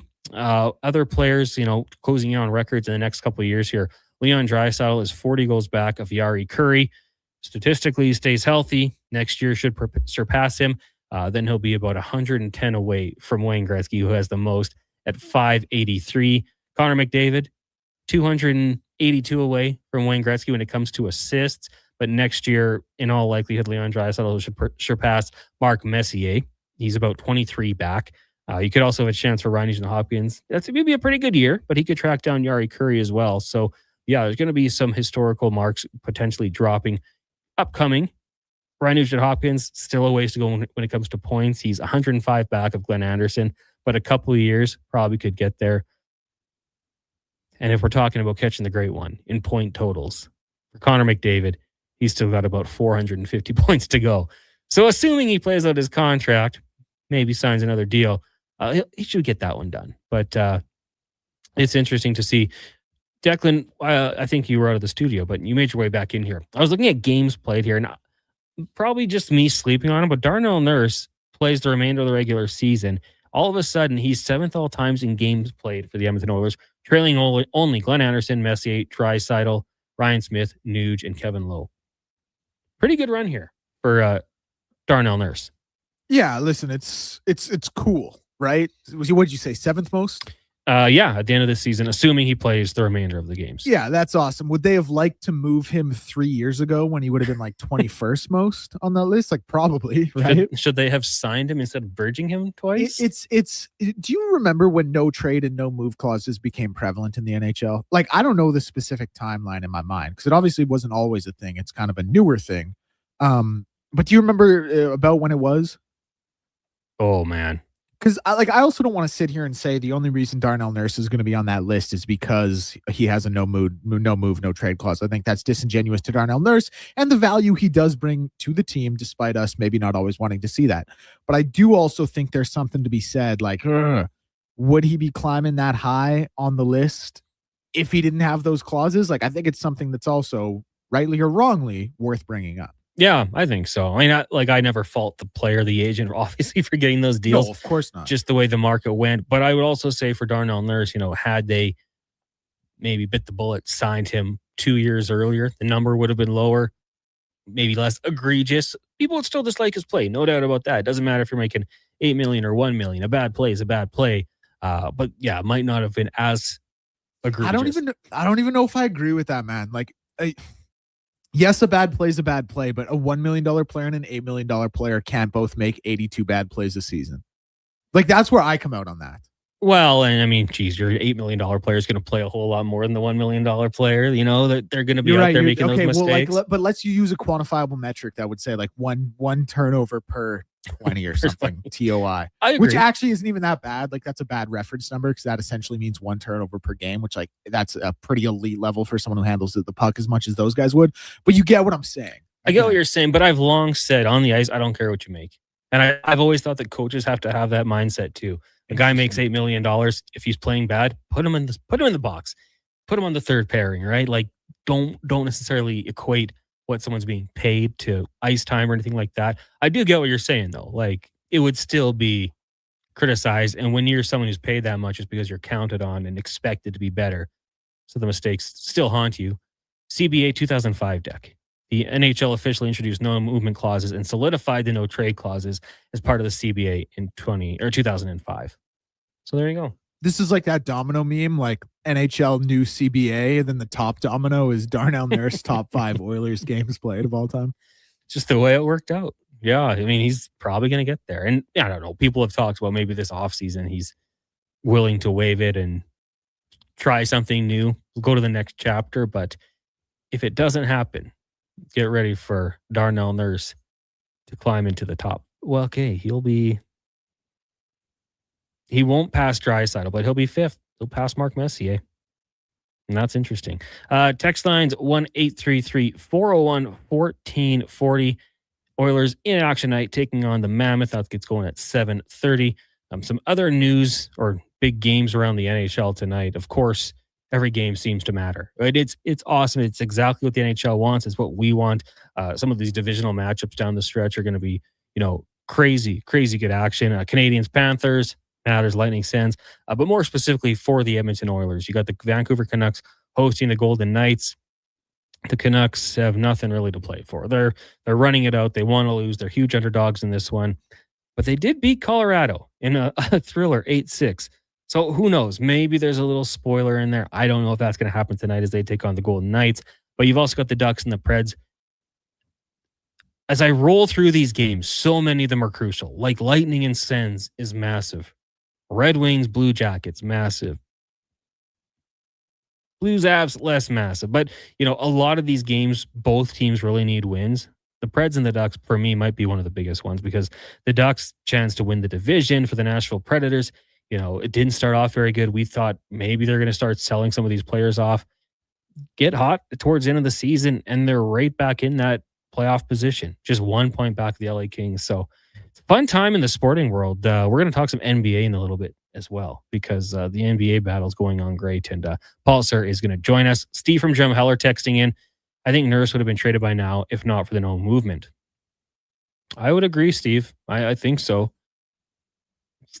The play, and that's one of those things where we've had so many people in the last couple of years here texting in. They got to trade Darnell Nurse, and it was just, to me, it didn't even cross my mind just because he has the power. He's been in the wedding parties of McDavid and Draisaitl, right? These guys are close. They're close friends. They're two teams that are a team that's winning games. They're going to the Cup final. Why would you leave it, right? It's just, it to me, it was something that I just never even really put into the equation. It would be great. Absolutely. It was like when people said they got to trade for a really good goalie. It just, to me, it was tough. Really good goalies, it happens, but it doesn't happen quite as often. As soon as the Oilers made the deal for Tristan Jarry, I wasn't overly excited. Almost seemed like a kind of an equal trade, lateral move. Wait and see. Maybe Jarry steps up his game down the stretch here. But I never really thought it was going to happen. John the Man says, if Nurse was making $3 to $4 million, I wouldn't mind his play at all. I mean, I kind of come out on that side too. Like, it would change things just a little bit. It was a low hanging fruit. Whenever he messed up, how much money does he make? He quick to point that one out. Steve followed up by saying, and when you do get paid that much, that's who you're compared to. Yeah, well, who were the defensemen when Darnell Nurse got that deal? It was Seth Jones that got paid in that. Seth Jones was the big one. He was the big catalyst for Nurse getting his payday. Was it Werenski as well? I was more of the Seth Jones guy for this convo. Seth Jones was the big one. And then, the Chicago Blackhawks paid him a lot of money and it didn't go well, obviously. Long term worked out for him. Dougie Hamilton, MTR says. Yeah, I mean, that's just, And that's why I always say, like, sign your guys early. Get it done as soon as you can. Doesn't matter the sport. Look at Leon Draisaitl when he signed his contract. Did people love it at the time? Not everyone did. Nathan McKinnon got his early. And it's just value deals. Look at the NFL. Like, when you have 3 potential franchise quarterbacks, all upcoming free agents, and they're now eligible to sign a deal, you get that deal signed first, because the next guy's going to get a boost, and then the next guy's going to get a boost. And all of a sudden, that quarterback deal for $52 million, the same offseason, the market's up to 56.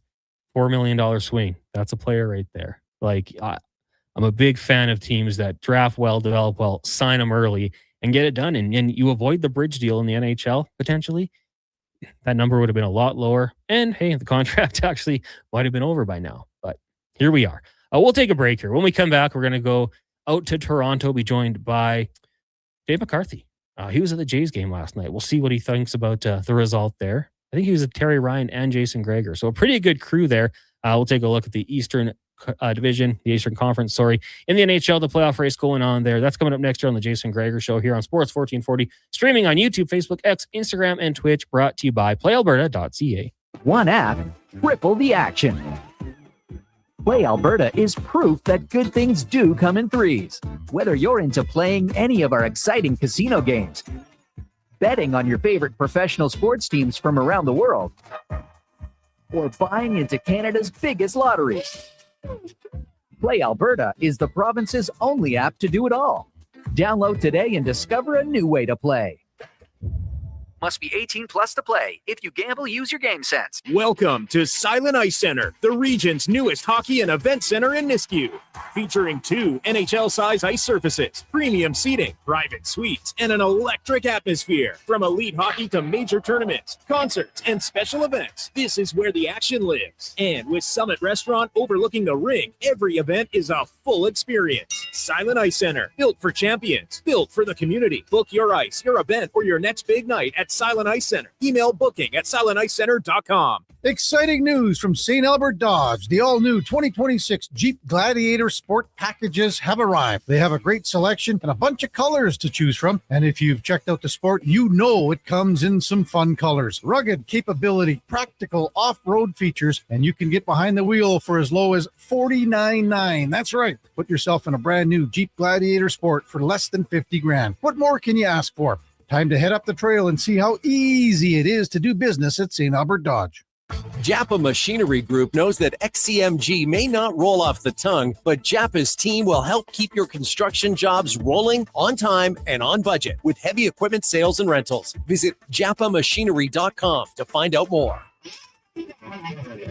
Action Electrical's projects team takes the field, folks. Ready to execute the entire play for new commercial builds. Absolutely. They're masters of design build, sketching strategy from initial blueprints to core electrical infrastructure. The team never misses on complex projects. Known for handling big league constructions and major renovations, ensuring flawless execution, hire the Action Electrical team to bring home a win for your project. Visit actionelectrical.net. You've got a go-to coffee spot, a trusted barber, even a lucky game day jersey.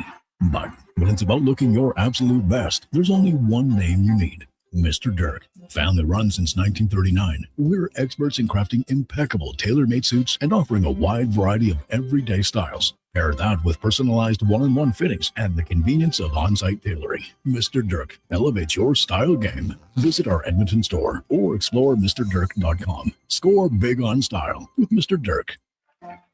Do you work for a company that wants to reach people who love sports? Or maybe you're looking to hire people who love sports. Sports 1440 partners with dozens of local businesses, connecting with tens of thousands of Edmonton sports fans every day. On the radio, on the listening apps, on YouTube, and on social media. Contact our sales team today to see what Sports 1440 can do for you. Email Gregor at sports1440.ca to get started. Legacy Heating and Cooling offers no payments and no interest for 1 year on your new furnace. So, when you wake up to no heat, call Legacy. Call Legacy. If you need it immediately with no overtime rates. If you need it immediately and want to combo it with AC. Call Legacy. Call Legacy. No payments and no interest for 1 year on your new furnace. It could only be Legacy Heating and Cooling.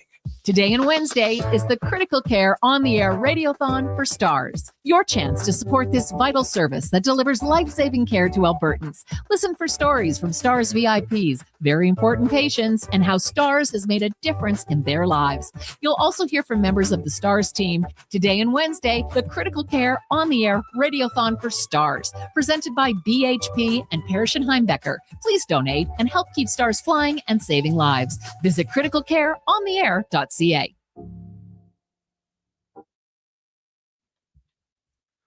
Portions of this hour brought to you by Leading Edge Physio. We treat pain and injuries head to toe and some other issues that might surprise you, like incontinence, vertigo, neuropathy, and cognitive issues. We invest in the technology, techniques, skills, and people who know how and what to fix. Life shouldn't hurt. LeadingEdgePhysio.com. The Jason Gregor Show with guest host Connor Halley. This is Sports 1440. Brought to you by PlayAlberta.ca, Alberta's only regulated online gambling website.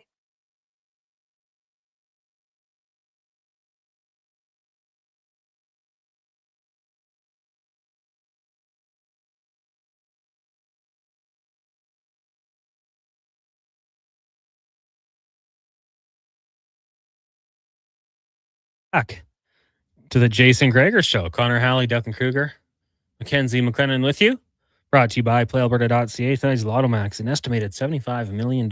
Rookie Bouchard, also $12 million max millions. Go check it out, PlayAlberta.ca. You can also get the Jason Gregor special bets as well. Declan, what song was that? That was 1-800 by Logic, featuring Alessia Cara, Canadian legend, and Khalid. Did he say he wanted to die? Yeah, you kind of got to listen to the whole song. I'm not sure if that 15 seconds does the message justice. It's like the whole song is the suicide awareness number. Oh, okay. Yeah. All right. We got, from what we were able to play, I was kind of giving a dark message, but you got to listen to the whole thing. Let's get to our big guest of the day, brought to you by the Spruce Grove Saints. Exciting BCHL action tonight and tomorrow at the Thompson Family Arena.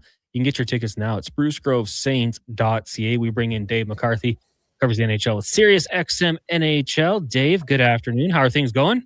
Connor, what's going on, buddy? Yeah, not too much. Just hanging out, sitting in for Jason. As you know, he's out in your city. You guys met up with TR? Yeah, we did. We had some beers at the Jays game. I captioned it simply, bad game, good people. It was how the night shaped up. You're right. It was almost like first inning, second inning. All right, this game's probably getting out of hand for the Jays. When Scherzer left the game, I mean, that's when I was kind of like, oh, this probably isn't going to be very good. No, it was not good. We were up at a 500 level, and then we got talking. You take your eye off the game for a moment or two and turn around. I whacked Terry. I'm like, Scherzer's out the game already. He's like, what happened? I'm like, I don't even know. He must be hurt. Right? And then turned out, forearm tightness was the issue that took him out of the game. So that was not ideal. And then before you knew it, it was like 8-1 in the seventh inning, and we were like, all right, that's it, let's go. And so we grabbed a bite afterwards. And then by the time we got to the restaurant, it was like 14-1, and clearly we had made the right decision. Yeah, now on to tonight's game. And how many games do you go to living in Toronto? Like, I had friends growing up that lived downtown. They said they'd go, this is when they were bad, but like a $12 game. They would go buy tickets, walk right in. Do you go to a lot of Jays games? You know what? Yesterday was the first game that I had been to in quite some time, and I think it might actually be a decade. Oh, really? Yeah, I think the last game that I was at prior to last night was was Game 5 against Texas in the DS. I think it was in 15. That, you remember that crazy seventh inning game with the beers being thrown and all that? I was covering that game. And then they were no good, and then I didn't go. And then I wanted to last year, but not until they got good. And then by that time, you couldn't get tickets. It was too expensive, and it just didn't work out. It wasn't in the cards. So it was fun down there last night. The experience was fun. Like I said, the company was great. Game, not the best. And I got to say, I'm a little concerned about our Blue Jays now, Connor. Like, there's too many guys who are hurt. Kirky, I mean, that's a huge loss. Barger's hurt. Savage isn't even here. Bieber's hurt. Now Scherzer could be hurt. Vladdy's not hitting the baseball. I mean, there's not a lot of positives right now, and they, till last night, haven't exactly had the most daunting schedule either. So a little concerned right now. You got Yamamoto tonight. You got Ohtani on the mound on Wednesday. Where the W's coming from here, man? I don't know. And I mean, it's funny how things change. You start off the season the way they did. I was like, oh, good teams find ways to win. That's what they're doing. And now I'm thinking they were struggling to get those wins against not the best competition. So long season. Two extra innings wins, right, against Oakland. Can you imagine they had lost those games? Be awful. Then I'd be panicking. Right now, we're still being like, long season. Long season in the NHL coming to an end. And we've got unbelievable playoff races going on right now, Dave. Like, it's tough right now for the Leafs, obviously not in it. But you look just every division. I thought the Tampa Bay Lightning were going to run away with it. Not only did the Buffalo Sabres make it interesting, but the Montreal Canadiens 8-2 in their last 10. I don't know how this plays out, but between the Atlantic and then the Central and the West, those first-round playoff series should be bloodbaths. Yeah, I mean, Dallas, Minnesota, I made the case on the brunch on Sunday that one of those teams is going to lose in the first round, and I think both of them are capable of winning a Stanley Cup. So how do you evaluate that if you're the team that loses? Do you sit here and say, wow, we had a terrible year, this is a huge disappointment? Well, no, you didn't have a terrible year. Yes, it's a disappointment, but the matchup they drew is just disfavorable toward advancement. So I think, whether you're Jim Nill, whether you're Bill Guerin, whoever ends up losing that series, I think you'll have to be really careful about how you process the disappointment. Yeah, it will be disappointing, but that doesn't mean you should look at your season as a disappointment, because whoever wins that series, to me, has a pretty darn good chance, like an odds-on chance of getting to the conference final. And then once you get to the Final Four, I think you have a chance to win the whole thing. So that matchup is going to be wild. I think the Atlantic is the 2-3 matchup. Same thing, whether it's Buffalo, Montreal, whether it's Tampa, Montreal, could be Tampa, Buffalo. Quite frankly, like Montreal could still win the division, which in and of itself is a great conversation to be having with 4 or 5 games left in the year, that we don't know any of the top 3 positions in the Atlantic, let alone the playoff races to get in both the East and the West. You talk about big games tonight, Detroit, Columbus, Connor. Holy cow, is that a massive game? Like, quite honestly, whoever loses that game, probably done. Like, you need a win there. You probably need a win if you want to still maintain your hope.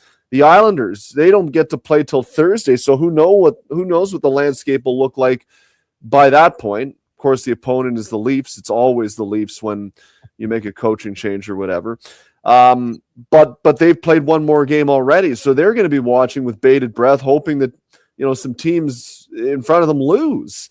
I am so excited for the last week, 10 days of the season here, because it's going to be interesting both in terms of top seeds and playoff races for the last couple of seeds all over the place. Let's look at the Islanders, because you lose 4 games in a row and you're in that race. They're just on the cusp in that 9 spot. They don't play till Thursday, like you said.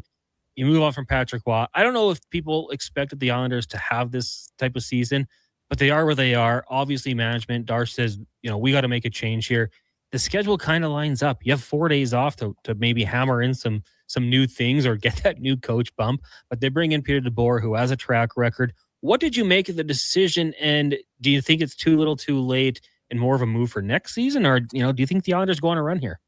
Well, they'll need a little help right now because, like I said, they played one more game than the teams that they're chasing. So that's not ideal. I was surprised. I really was. I thought Patrick Waugh had done a really good job this year. I thought he had evolved as a coach quite a bit from his first go-around in Colorado and even, at times last year on Long Island. I thought he did a really good job, and I remember talking to people on Long Island when they rolled through town.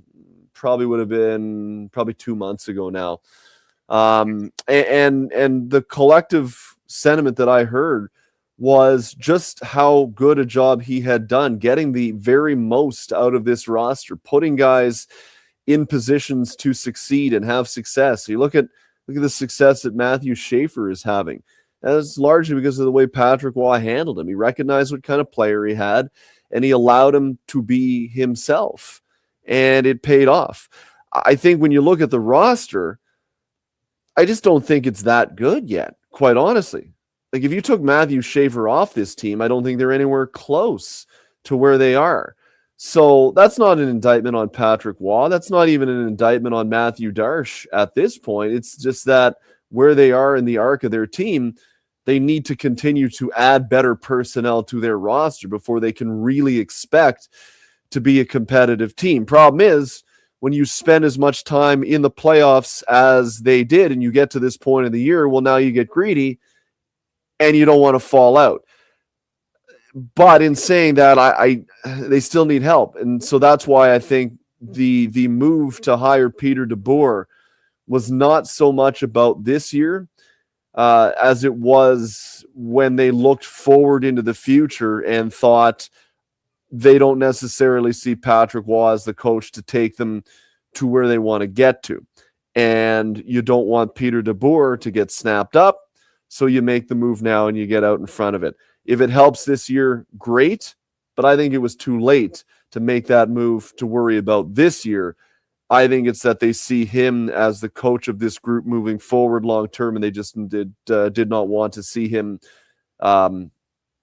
slip out of their grasp and get hired by somebody else. So they made the move now. We'll see if it works. It's a tough one for Patrick Waugh because, like I said, I don't think he deserved to get fired. They just thought that they saw Peter DeBoer as a guy that would be a better fit long term. Yeah, I'm with you. I thought what Waugh did this year was fantastic. It's Dave McCarthy joining us here on the Jason Gregor Show, covers the NHL with Sirius XM. Let's look out west here in a team that's been a little polarizing. And, there's a little bit of a rivalry there with Oilers fans and Kings fans. But the Kings this season, 19 overtime losses, 19 regulation wins. Only the Vancouver Canucks have less regulation wins. But with that being said, the Kings sitting in second spot in the wild card. So obviously it's working for them. We've had a lot of people kind of, questions about the point system in the NHL. Do you think they would ever do away with the loser point? No, simple as that, because it maintains parity. And when you have parity, it means you can sell hope. And when you can sell hope, even if you're further down the standings, put it this way, even if you're not as far down the standings as you probably should be without the loser point, it then allows you to sell tickets. And for a lot of marketplaces, especially in the southern United States, this is not a surprise. It's important to be able to sell tickets. So I can tell you at the league level, they love the parity aspect of what the overtime and shootout point provides. They do not want teams to be 15, 20 points out of the playoffs by Christmas time, like you see in baseball, where teams are, 18 games out by the end of May. And then you look and you say, holy cow, there's 4 months in the year. How the hell do we sell 40,000 seats a night? You don't. And the difference in the economic structure between baseball and hockey is a lot of the money in baseball comes from TV contracts.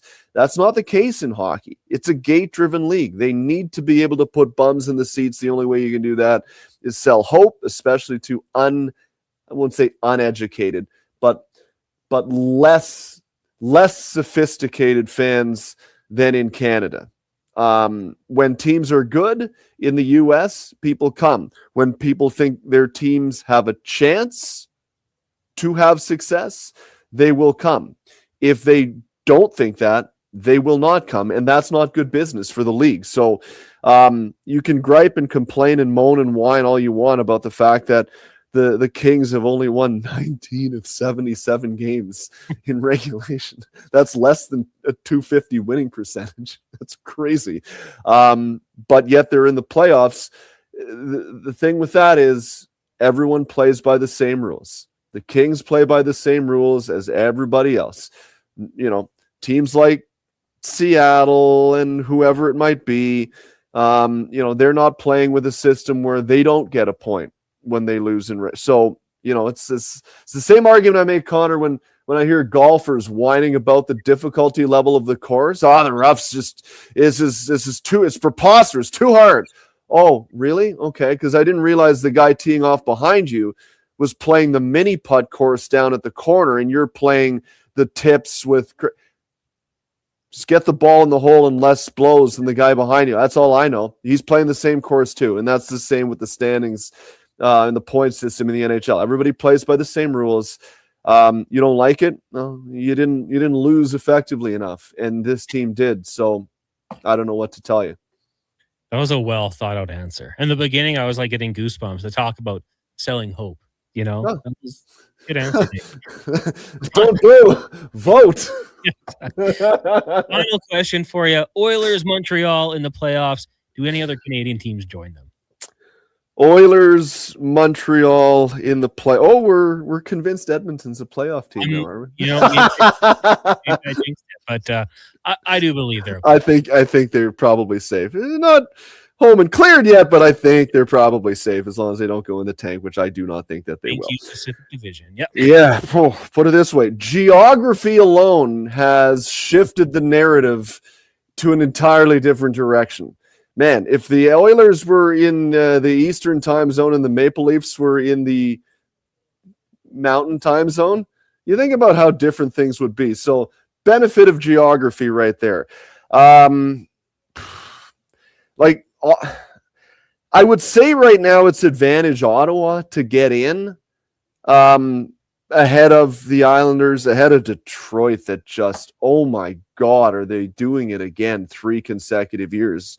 It looks like they are, and I don't see them pulling out of it.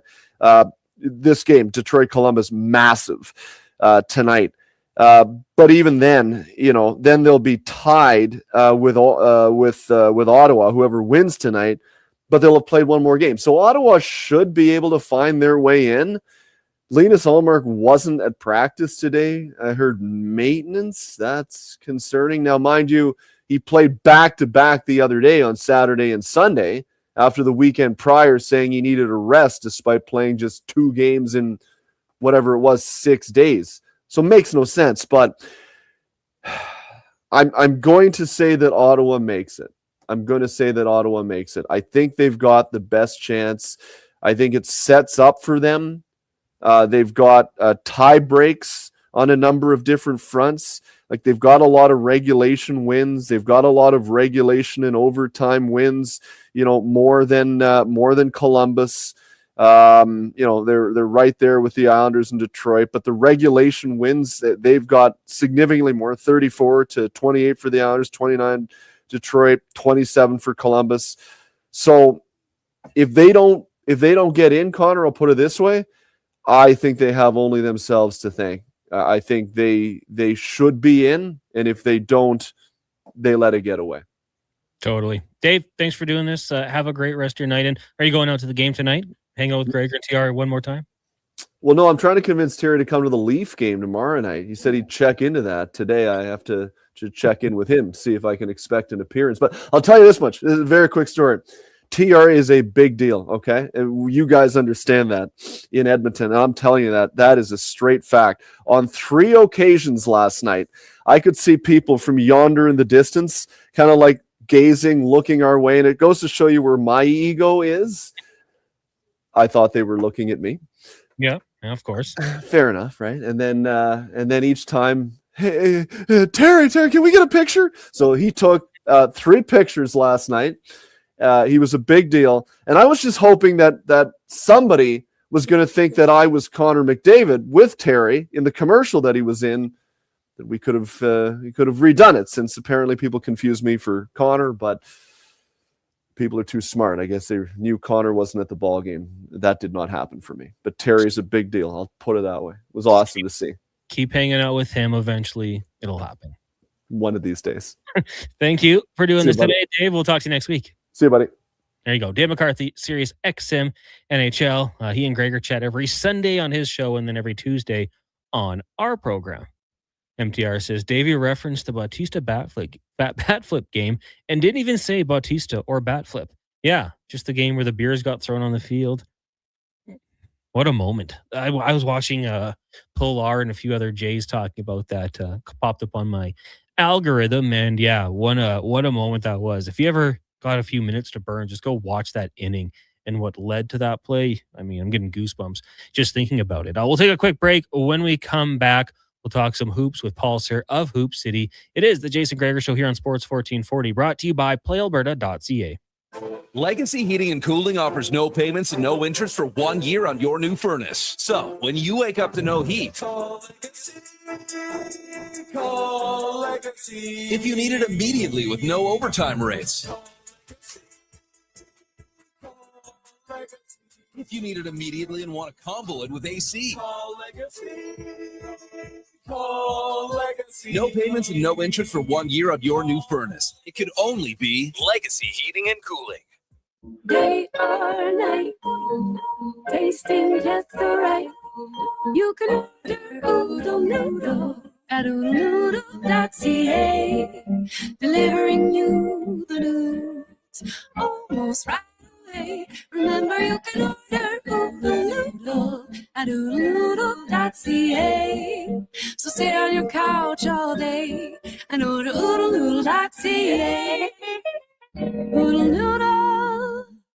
On the Rocks, the party never stops. Check it out. Mondays, bingo tune. Tuesdays, tacos and tequila. Wednesdays, it's wings and karaoke. Shake what your mama gave ya with salsa lessons on Thursdays and the best Latin DJs. Plus, live music every Friday, Saturday, and Sunday, along with DJ Kenny K. Hold on, let's not forget $5 happy hour, 7 days a week. Your bar, your party. You're on the Rocks. On the Rocks. Jasper Ave and 118th. At Fountain Tire, the savings come in threes. Up to 25% off select tires, a mail-in rebate of up to $100 off a set of 4 select tires, and $50 off a $150 service. We're basically the BLT of savings. Until April 25th. Restrictions apply. Book today.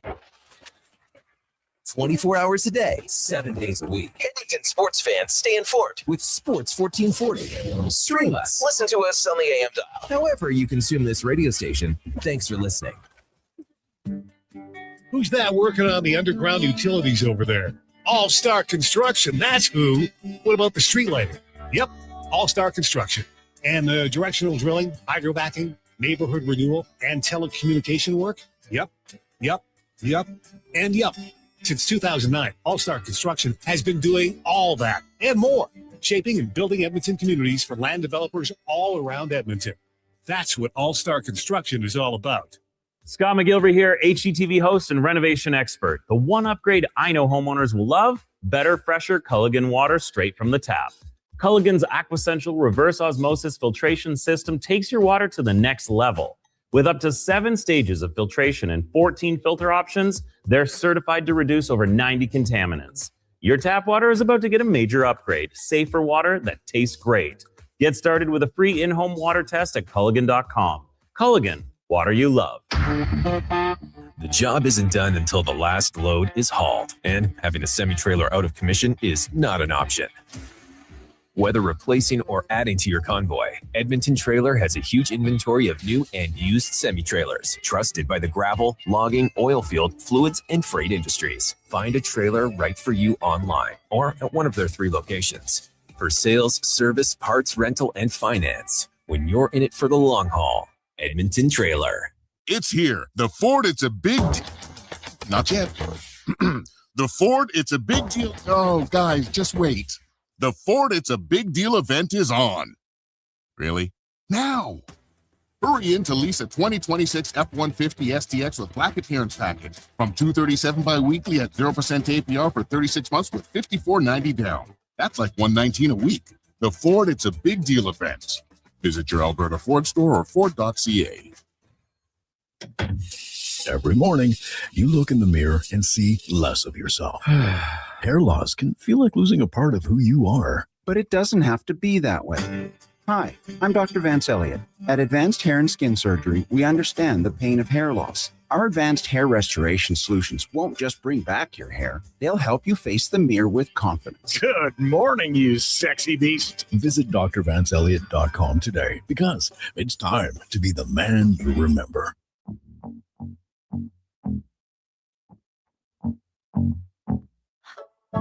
Good for you, I guess you moved on really easily. You found a new girl and it only took a couple weeks. Remember when you said that you wanted to give me the world?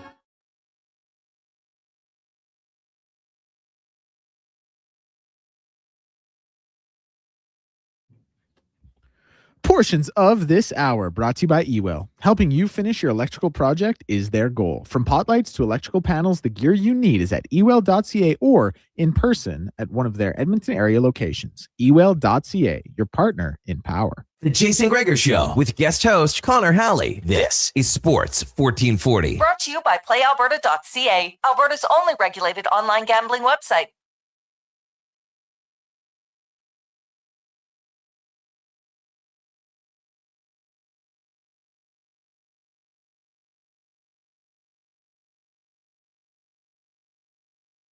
Tonight, an estimated $75 million. Get your ticket, playalberta.ca. Right now, we're going to go in the room, brought to you by Action Electrical. They're the most diversified electrical contractor in Alberta with 4 divisions in project, service, take, and solar for commercial or residential. Contact them today at actionelectrical.net as we are joined by the host of Hoop City Saturdays here on Sports 1440 from 10 a.m. till noon. Also, former pro player and coach Paul Sir joins us. Paul, how you doing? Great, Connor. Good to see you. Hey, you as well. In the driver's seat. Yeah. Fun to sit in this chair every once in a while for a couple days. Gregor will be back tomorrow. Now, Paul, let's start off. Obviously, last night, March Madness comes to a conclusion. Michigan gets the job done against UConn. On the women's side, it was UCLA. What did you think of the tournaments this go-around? Oh, I think it was a real enjoyable 3 weeks. I think there were enough upsets and enough close games that it maintained the March Madness magic that we all look forward to every year.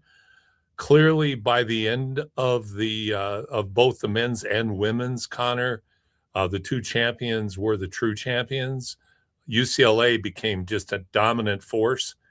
I think we all anticipated the UConn-UCLA potential matchup, but Dawn Staley and her South Carolina Gamecock women did a great job of dismantling Gino's Huskies, and I guess there's a little bit of drama that came out of that with Gino having his temper tantrum afterwards. But then going on to the game, UCLA took care of business, and I'll tell you, it's a class group of women, seniors leading the way. Their coach, Corey, is an incredible woman who leads with such a positive attitude, so refreshing for college sports in general.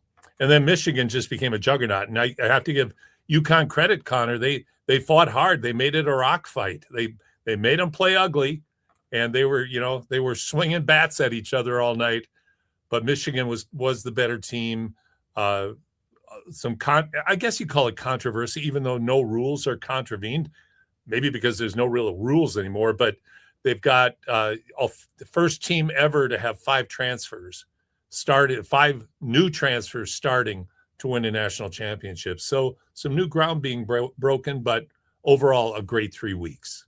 Like the Fab Five, but with not freshmen, just with transfers coming into Michigan. Now, not shoeboxes full of money. Yeah, exactly. Left under park benches.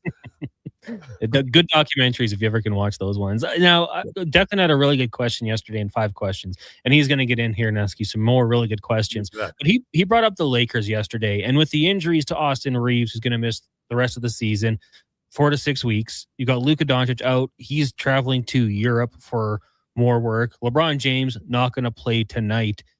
Is there any way that you see the Lakers finding a way to win a playoff series? No. No way at all.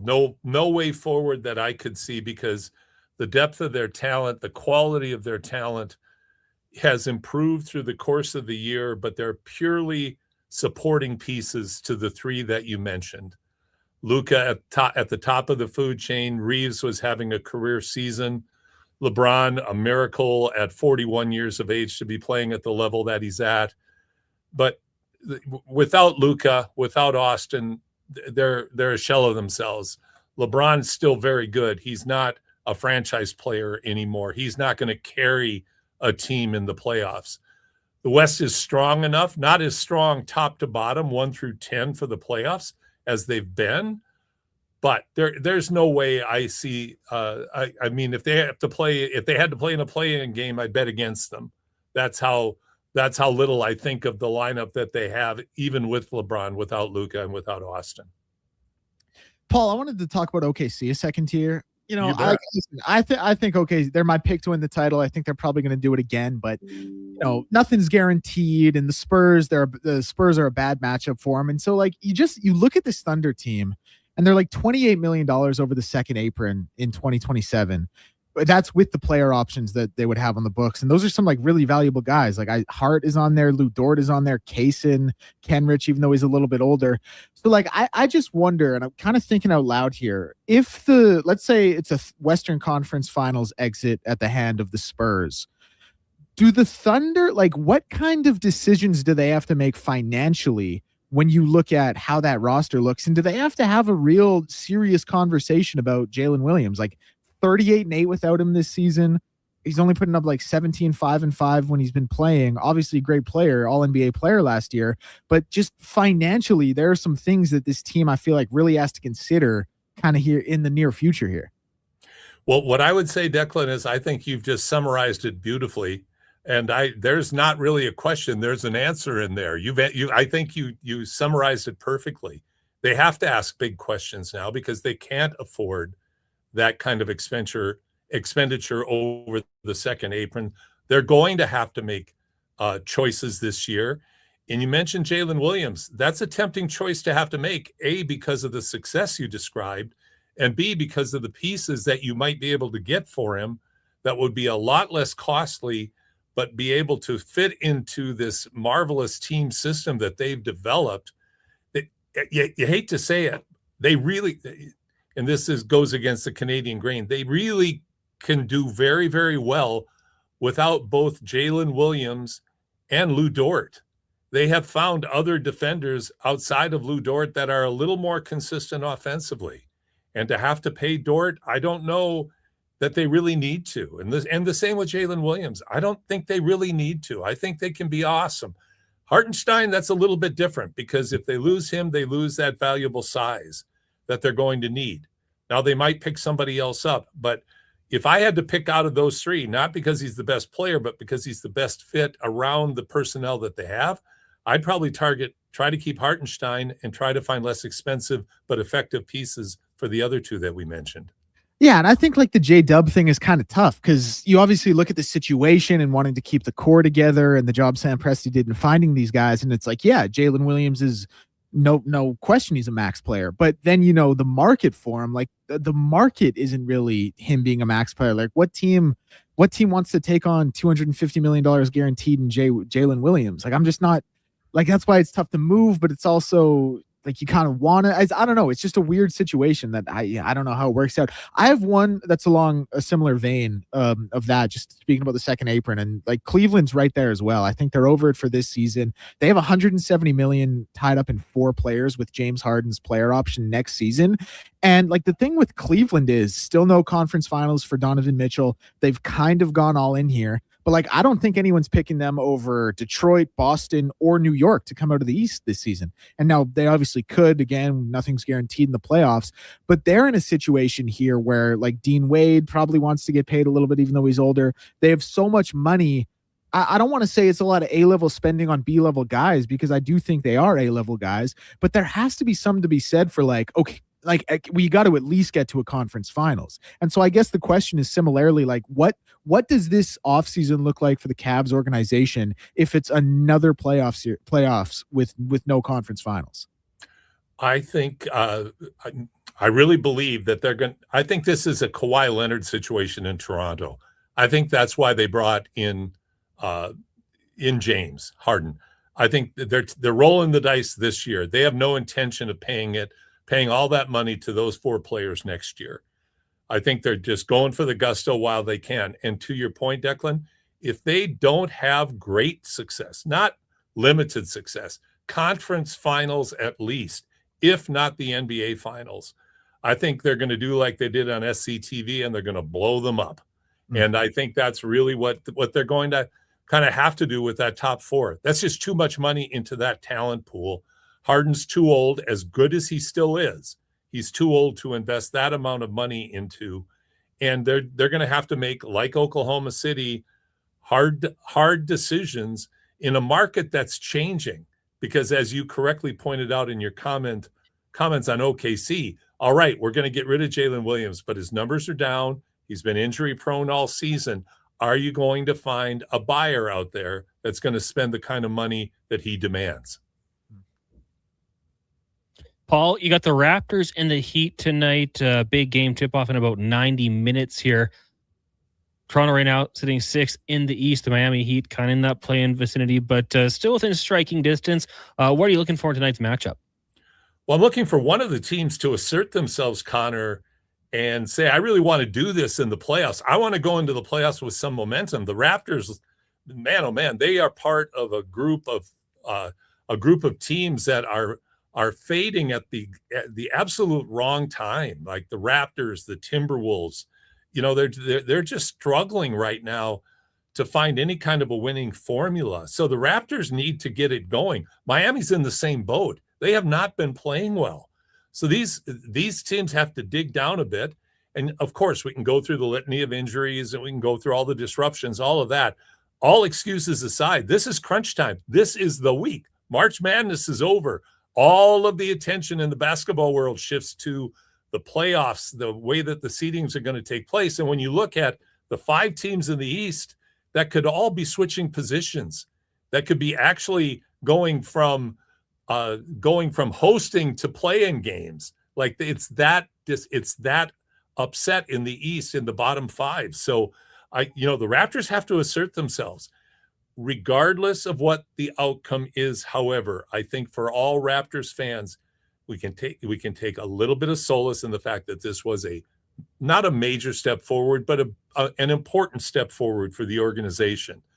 There's still pieces away, though. This is not a team wired or built to be a champion. So they're going to have to, Bobby Webster's going to have to be making some significant improvements in the offseason, because I don't think anybody who watched the Raptors all year looked and said, if this team stayed healthy for 82 games, they'd be better, but would they be good enough? And I think it's pretty resounding. It's no. They have to get better. So it's got to start tonight, though. They've got to show some energy and some spark that really has lacked in the last few games. Yeah, and you mentioned those 5 to 10 place teams right now. So Charlotte Hornets, winners of 4 straight, 8-2 in their last 10. Now we'll let Declan ask the final question here, Paul. Well, it's just a really quick one, and then I'll throw back to Connor because I know he has one as well. This is just kind of a personal one out of interest. Which team would you not want to be for the next decade? The Chicago Bulls or the Sacramento Kings? Of the Sacramento Kings, I think that's maybe the worst team in the NBA in terms of being in a market that they're just not in a great market. That's number one. And number two, they have the curse. I call it the Elgin Baylor curse when he was with the Clippers. No matter what Elgin did, as great a player as he was, he just could not get anything done successfully as a general manager over a long period of time. The Kings have had some great teams. They didn't get to the promised land, and there was some controversy 20 years ago about why that happened. But now they're just bad. And it's going to be real hard to see they're the kind of bad you don't want to be. Lots of lots of money going to really ineffective players at the tail ends of their career or injury-prone careers. So, and the Bulls are in Chicago. They have their storied history.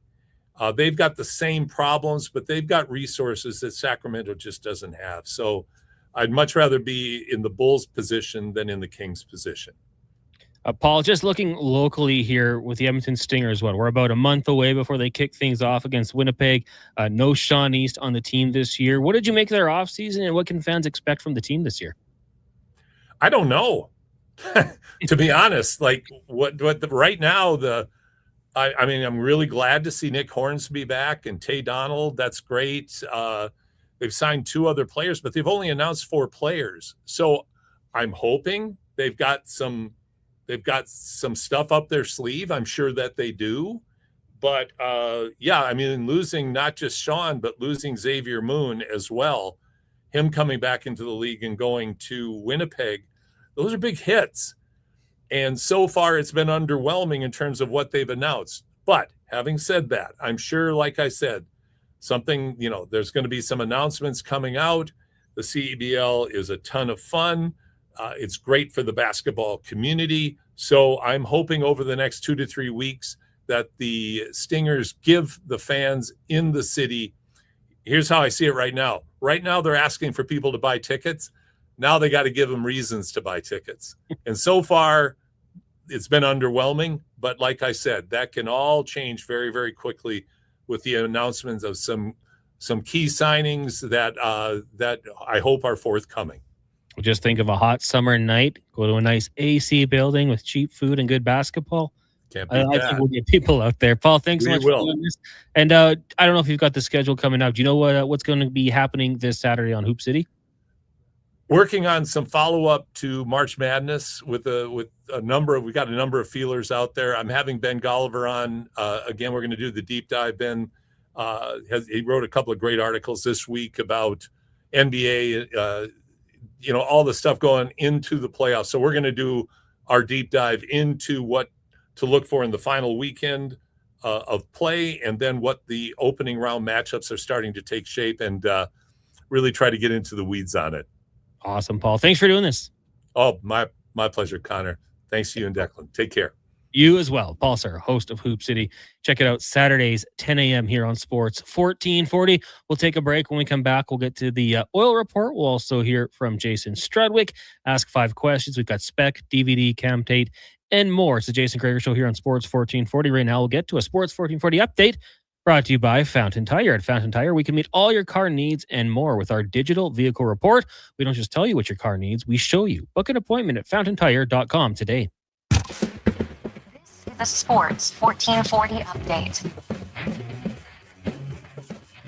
Scores around the major leagues. Orioles lead the White Sox 4-2 in the top of the 9th, and the Diamondbacks lead the Mets 3-2 in the bottom of the 6th. One final from earlier today saw the Guardians over the Royals 2-1, and the Blue Jays will be in action against the Dodgers. 5:07 first pitch. Gosman on the bump for the Jays. Next game in the majors will get going at 4:40. Cubs and Rays. NBA gets going at 5 o'clock with 2 games, Chicago and Washington, and Minnesota and Indiana. Late games will see Dallas and the Clippers, and the Houston Rockets and Phoenix Suns.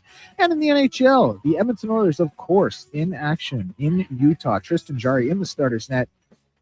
7:30 p.m. puck drop. Pre-game coverage getting going here at 6 with Donovan Paulson and Andrew Walker. BCHL playoffs will see both the Sherwood Park Crusaders and Spruce Grove Saints in action. Both games at 7. Sherwood Park playing host to Blackballs in a 1-1 series. Spruce Grove playing host to Brooks in an 0-2 series. I'm Declan Kruger. This has been a Sports 1440 update. Sports 1440. Stingray Radio Station. CKJR broadcasts from West Edmonton Mall and Wetaskiwin. Download the free Stingray music app and listen wherever you go. Wondering what you can afford? Let Go Auto do the math with our free car loan calculator.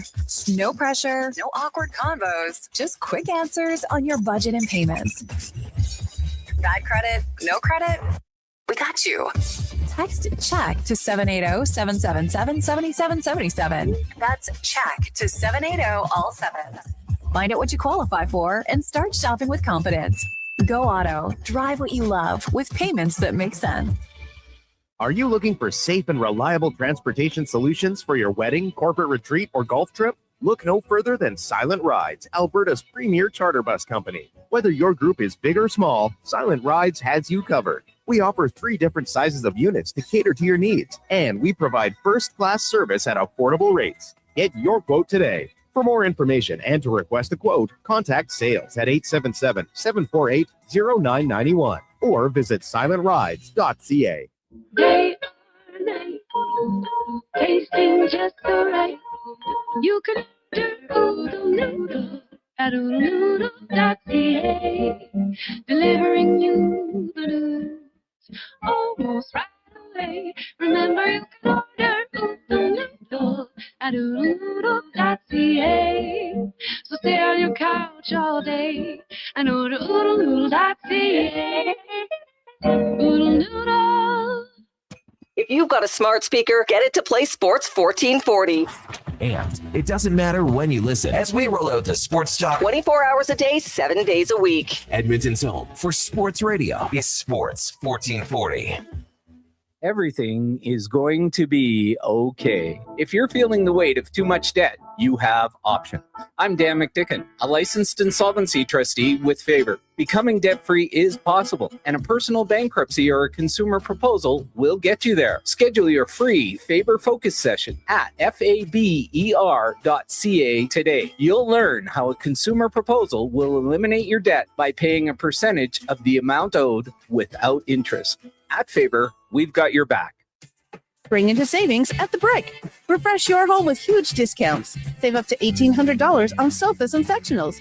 And buy more, save more. Up to 25% off bedroom and dining furniture. Dreaming of better sleep? Upgrade your mattress game and save up to 40% off select mattresses and score free delivery when you use your Flexity card. Plus, save 15% when you buy 2 or more select major kitchen appliances. Some exclusions apply. See in store for details. The Brick, proudly Canadian since 1971.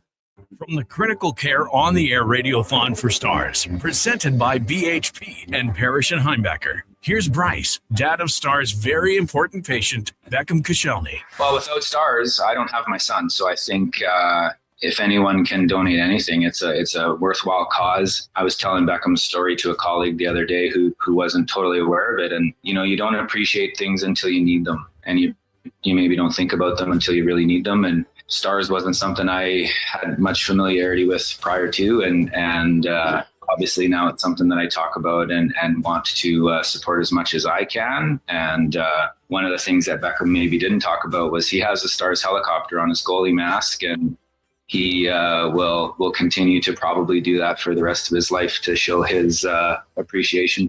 This Stars moment brought to you by Sun Valley Tire. Make your donation by calling the Bungie Lifeline, 1-877-50-STARS.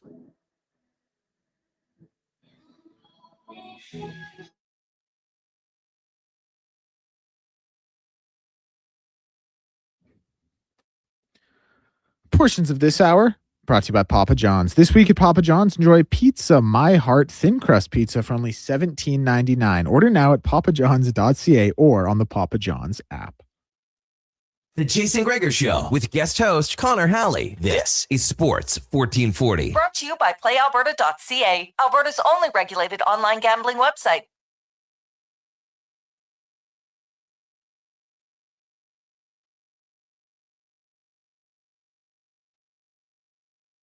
On Sports 1440, brought to you by PlayAlberta.ca. Tonight's Lotto Max an estimated $75 million. Get your tickets at PlayAlberta.ca. When you're there, take advantage of the Jason Gregor Show specials. Now, I got to make the call today on those bets. So, as always, use your game sense. Be cautious. I got the Oilers Dream Parlay. That's the Oilers, Canucks, and Preds to all win.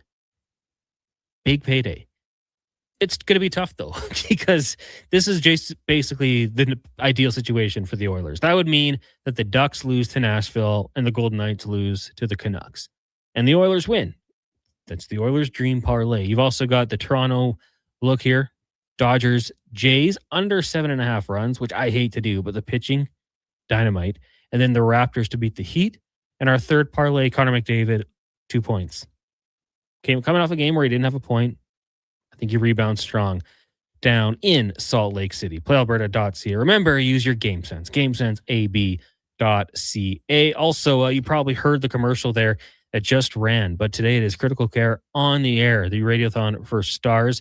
You can call 1-877-50-STARS or text STARS to 45678 to donate $20. The website, event.stars.ca/Critical Care on the Air. Make sure you go check that out. We've got a post up at Sports 1440 AM on Instagram as well if you want all the information, or sports1440.ca. Right now, we are going to get to the oil report brought to you by Go Auto. Go Auto has donated more than $27.2 million to local charities and takes pride in supporting the communities where they live and do business. GoAuto.ca. Oilers down in Utah, Salt Lake City, more specifically, set to take on the Mammoth, winners of 3 straight. Of course, last time these two teams met, the Oilers were victorious. Head coach Chris Knoblock spoke to the media earlier today. We'll hear those comments right now. Just beginning with some housekeeping, Chris. Starting netminder tonight? Jari is starting. And is Doc available to play? And is he ready? Doc is playing tonight. Okay, great. when it comes to the last maybe game and a half, 2 games, I know you guys were mentioning how it started slipping away from you. How do you guys make sure you find your game right away here on this important 3 games? The other night against Vegas wasn't our best game, but there was a lot of positives. It was a tight checking game, but where we fell apart was just giving up chances off the rush, and that starts with our forecheck, putting pucks in the right spots, forwards doing what they're supposed to be doing, defensemen obviously have their responsibilities, and I thought we kind of got away from that, and that's part of our game that we have to take a lot of pride in, and being able to defend that. You guys are 8-4 without Leon Draisaitl, but the power play is 1 for 17. How much time are you guys spending with the PK unit right now to make sure you guys are on the same page? Yeah, the power play has been generating a lot of chances. The finishing is what's been missing, and whether they're other positions, goaltenders playing really well, or we're just being unfortunate, or just not bearing down on our chances. I believe the chances are there. Saw it the other night against Vegas, especially that second power play, where there was 5 or 6 opportunities to score.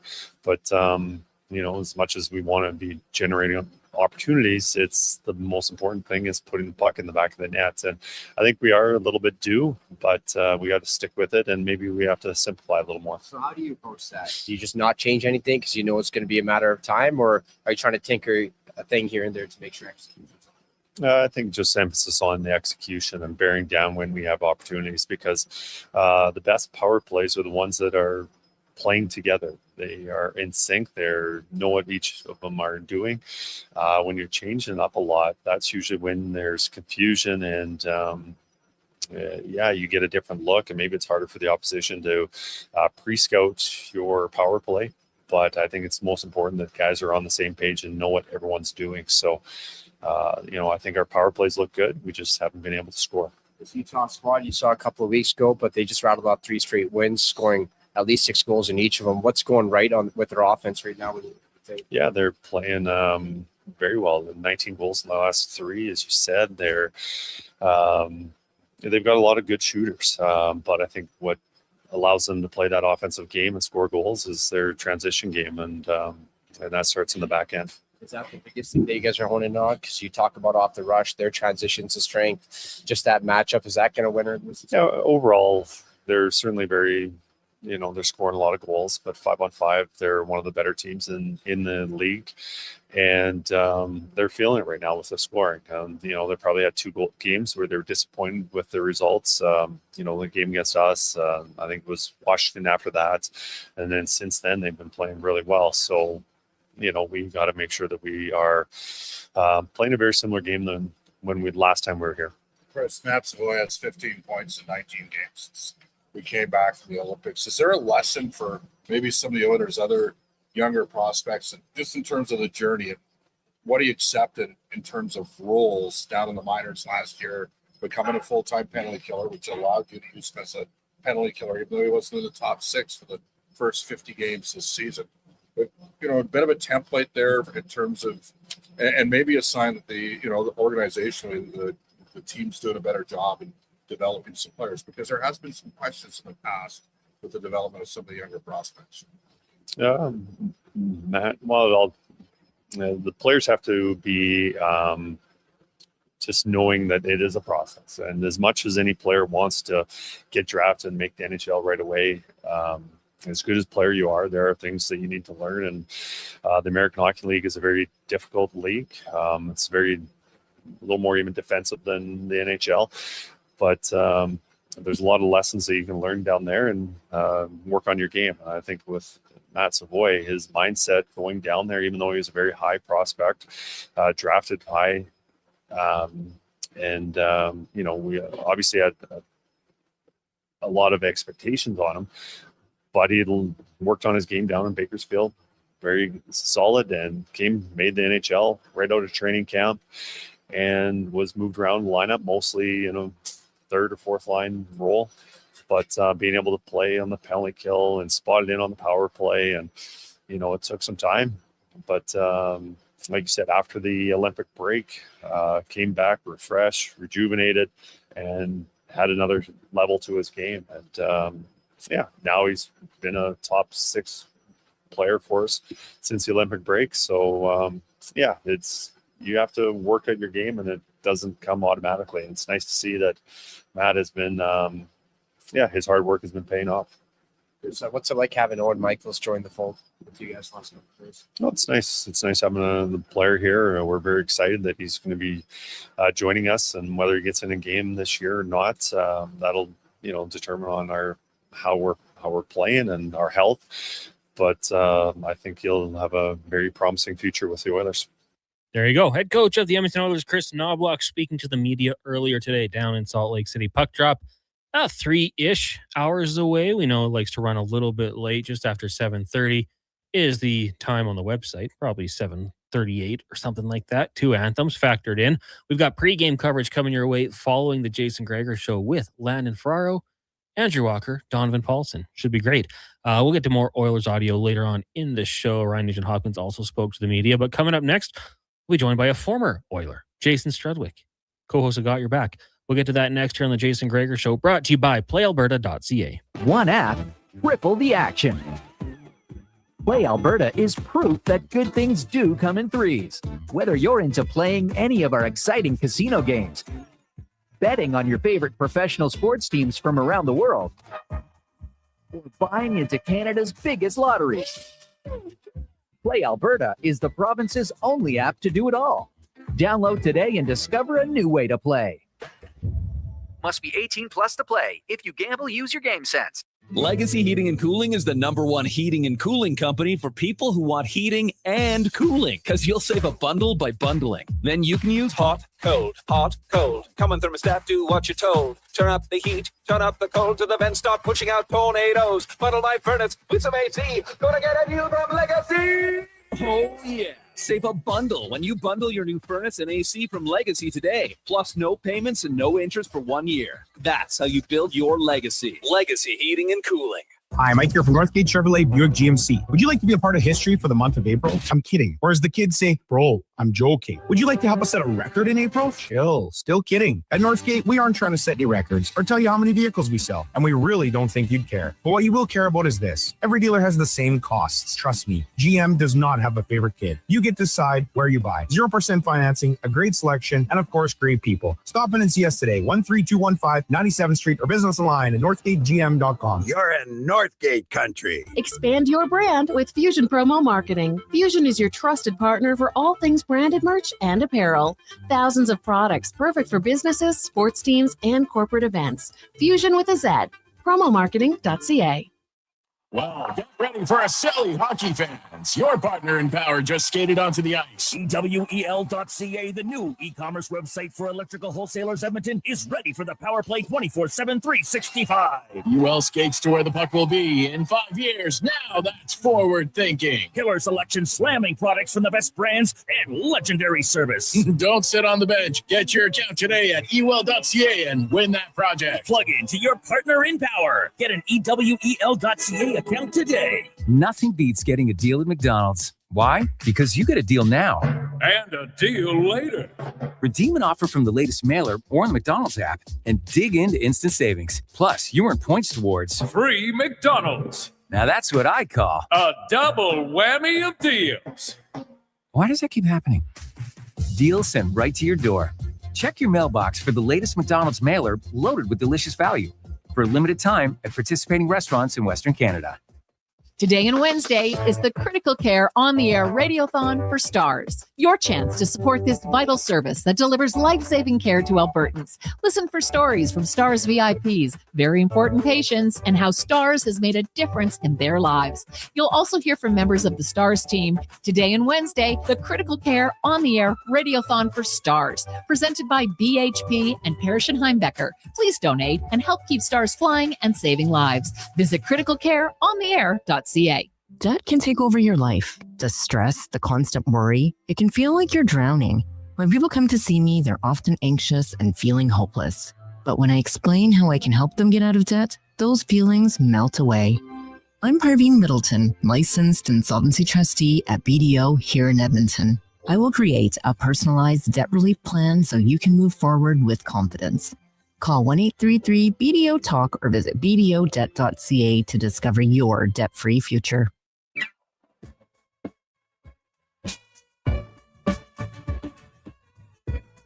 Portions of this hour are brought to you by Japa Machinery. Did you know that Japa offers in-house and on-site heavy equipment service? Rain or shine, Japa's service department is here for you. Visit japamachinery.com for all the details. The Jason Gregor Show with guest host Connor Halley. This is Sports 1440. Brought to you by PlayAlberta.ca, Alberta's only regulated online gambling website.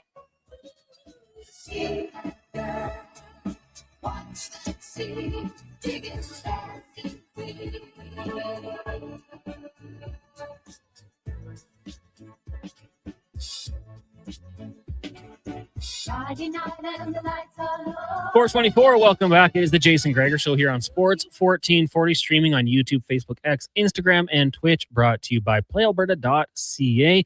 All revenue at PlayAlberta.ca stays in Alberta. Our Lotto Max tonight, $75 million estimated, plus you've got the gold ball jackpot, $24 million. That's Lotto 649 tomorrow. PlayAlberta.ca. Remember to use your game sense.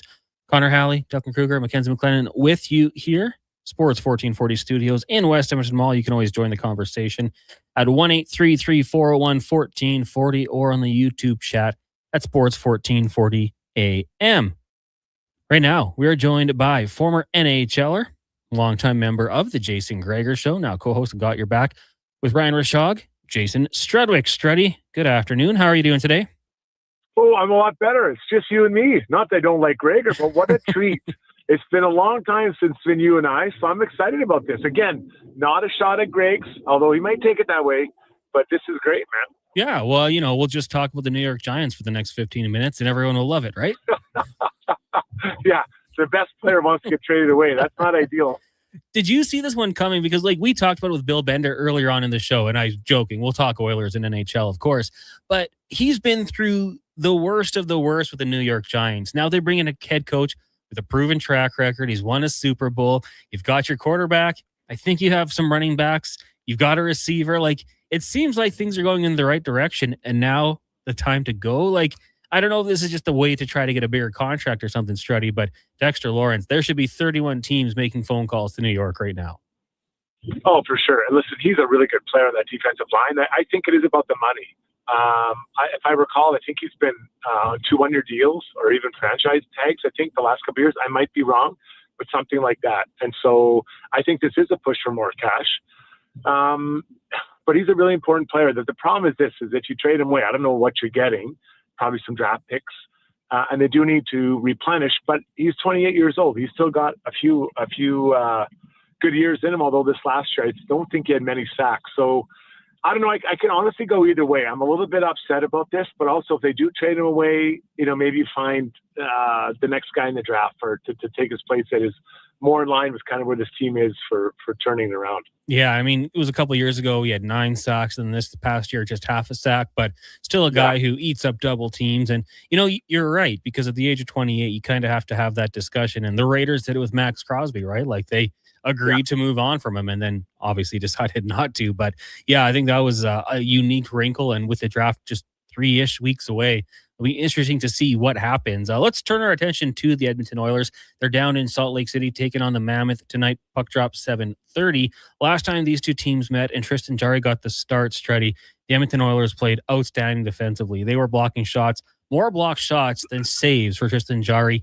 So the blueprint is there, but I want to ask you, is it that easy to follow that type of blueprint? All right, guys, everybody slide into the way of oncoming shots. It can't be just that easy. Well, I think it's a mindset, and I hope that Chris Knoblock, in practice before they left on this road trip, would have said, guys, look, our power play isn't on fire. We're missing 40% of our firepower in the power play. We're missing 2 30-goal scorers, or actually, 2 50-goal scorers in the past. I think our mindset for this road trip should be limiting chances against, and that includes defensive play, awareness, good plays off the rush, blocking shots, good goaltending, all of that. Let's go into this with a mindset that we want to limit it. Let's say it's 6 goals in 3 games against, right? Or three games. Let's hope we get 2 goals against, and we should be able to score enough to win. But just that mindset. I think when they had that for the first 4 games of that winning streak, it looked pretty good, right? That I felt that team looked like how I think they looked the last 2 Stanley Cup runs and how they should look. I haven't seen that look all year. from them in a consistent play, period here, period there, but not what I would call 12 periods in a row. So I think it's a mindset. I think they can do it. I think they should do it, and Knoblock should be encouraging it, but so should Ekholm, so should Nurse, so should McDavid, so should Nuge. Hey, let's lock this down and play 9 of the most boring periods offensive hockey the world's ever seen, and we're going to put these teams to sleep, but we're going to choke them out because they're going to have no offensive opportunities against us. Yeah, I'm with you, because I think this is a team in Utah. Like, they've got some firepower, right? They've got guys who can put the puck in the back of the net, coming off a pretty good offensive output against the Canucks, albeit it was the Canucks, but a good team that they have down there with the Mammoth. Now, I want to ask you about the Oilers' defensive play, and one guy who's been very impressive since he came over from Chicago. Dickinson would be one, but Connor Murphy, a guy who I'm sure you love watching. Oh, I love it. And he's not a sexy player. And I think that at times, fans and me, we overlook these guys because he rarely gets on the score sheet. He's on no highlights. Like, no one's got a highlight reel of this player, but coaches do, his teammates do, the goalies do, because he's physical, he's hard defensively, blocks shots. I think he's bringing a mentality to the pairing beside Darnell Nurse. We're like, hey, this is how we're going to play. We're going to be hard to play against. We're big, we're heavy, we're not fun to play against. He's had 2 fights since he got here. I didn't know he even was interested in fighting. Doesn't matter who he's fighting. It's that someone's mad at him and wants to fight him is what I like. He's instigating, and not like an instigating, like, going around and chirping guys, but by the nature of his play, players are responding to him on the other team, and they're not happy. You want that, because that means you're dictating the style of play of your, 20 minutes that he's playing. So really astute pickup by Stan Bowman, similar with Ekholm when they brought him in. So now that's 2 pairings you really look good. And then with that, now Emerson, who's had a really quiet, good year, is up beside Wallman. And now these 6 guys, it's like, man, that is a good decor. Everything looks balanced, everything looks right, and everyone has a role. It does look like Colton Dach's going to get back into the lineup. What do you think he brings with the injection? Obviously, youth and the speed, the physicality, but can that be infectious with the team? Well, I think we've had it from Max Jones. Mm-hmm. I think Max Jones, we've seen it from him, and he's doing it. And this guy's fighting for his NHL career, right? Like, let's just be honest. And I know that feeling. Every time I took a breath, I was thinking about that. So Max is trying to fight for his career, and he's played really well for him. He's been, creating hits, some offensive chances, and scoring. Even if it's going off his head, who cares? He went to the right areas, and good things happen. So for Dach, I see a similar role for him. Is Max Jones above him in the pecking order? Yeah, probably for this year. But maybe looking to next year, maybe Max Jones moves on, and then Colton Dach comes in and takes that spot. So I think for Colton, he can't look too far ahead. Don't worry about next game. Don't worry about next year. Just focus on having a good game tonight. To me, that would look like all the things I just talked about for Max Jones.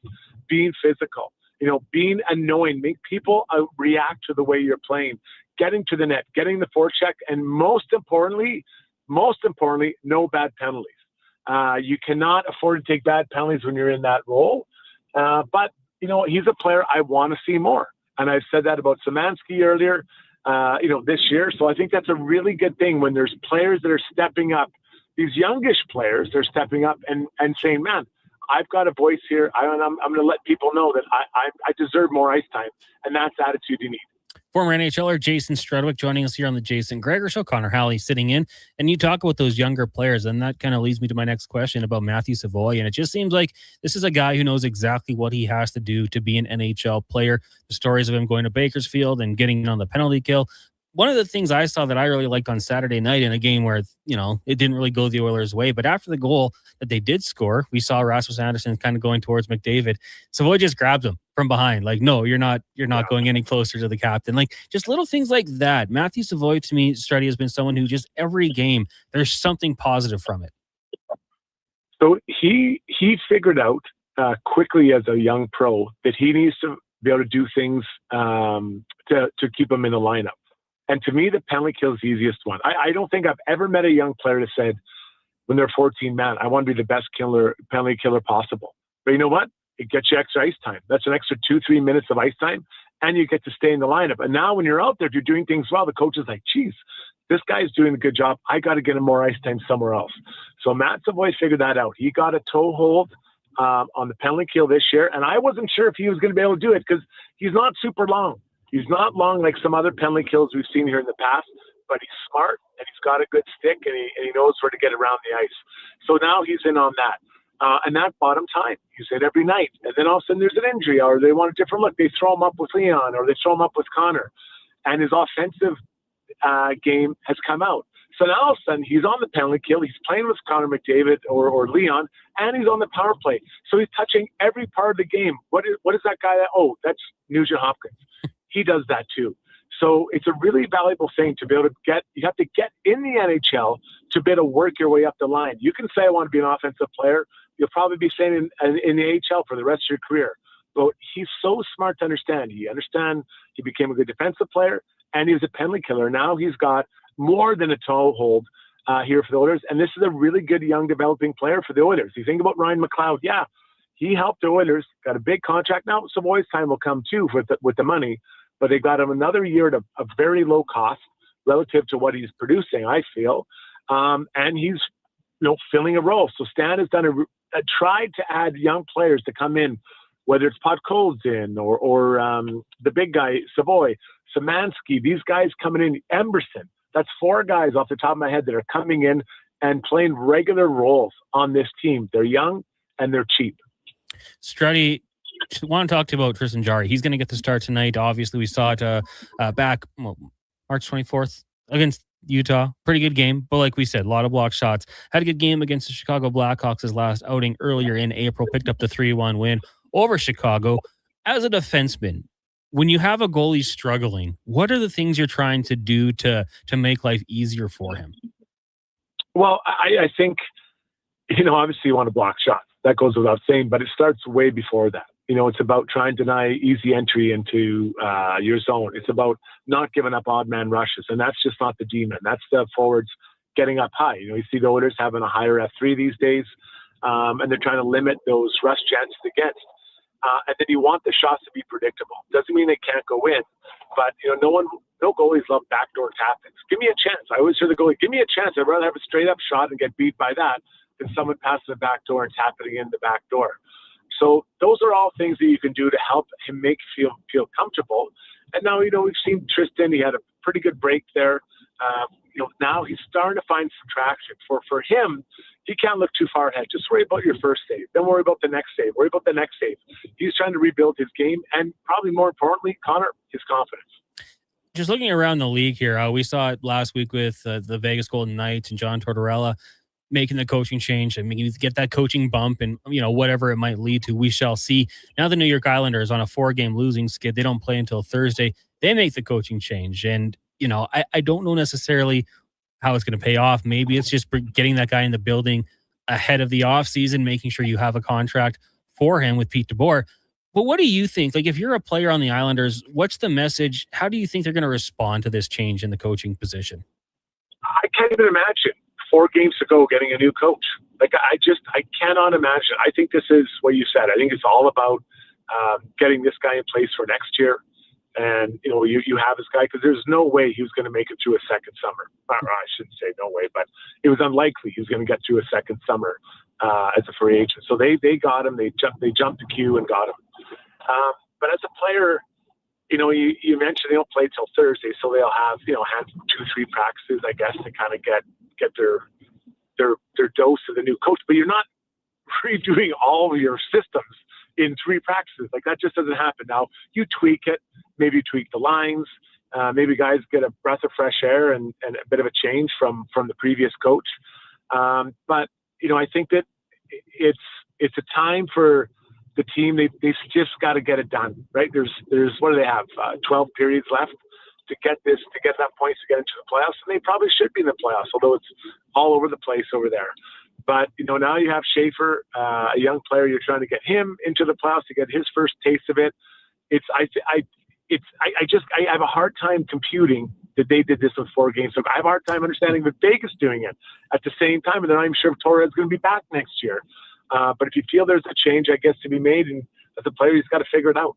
I mean, this is great drama. The races we have in each of the divisions, and then coaches being fired and GMs in Jersey. Like it's good for us. Lots of things to talk about as the season winds down, and before we know it, the playoffs will be here. So it'll be good. Straight, of course, we'll be talking to you then. But thanks for doing this, and enjoy the rest of your day.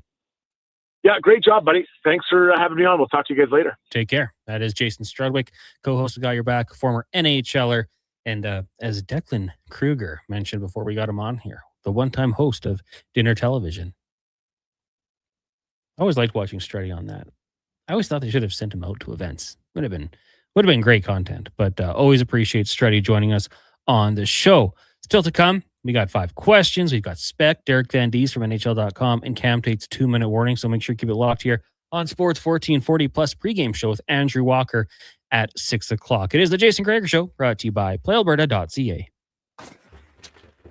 This is the Jason Gregor Show on Sports 1440. Favorite us right now. Powered by PlayAlberta.ca. If you gamble, use your game sense. Learn more at gamesense.ab.ca. The Spruce Grove Saints have clinched their spot in the Rogers PCHL Cup playoffs.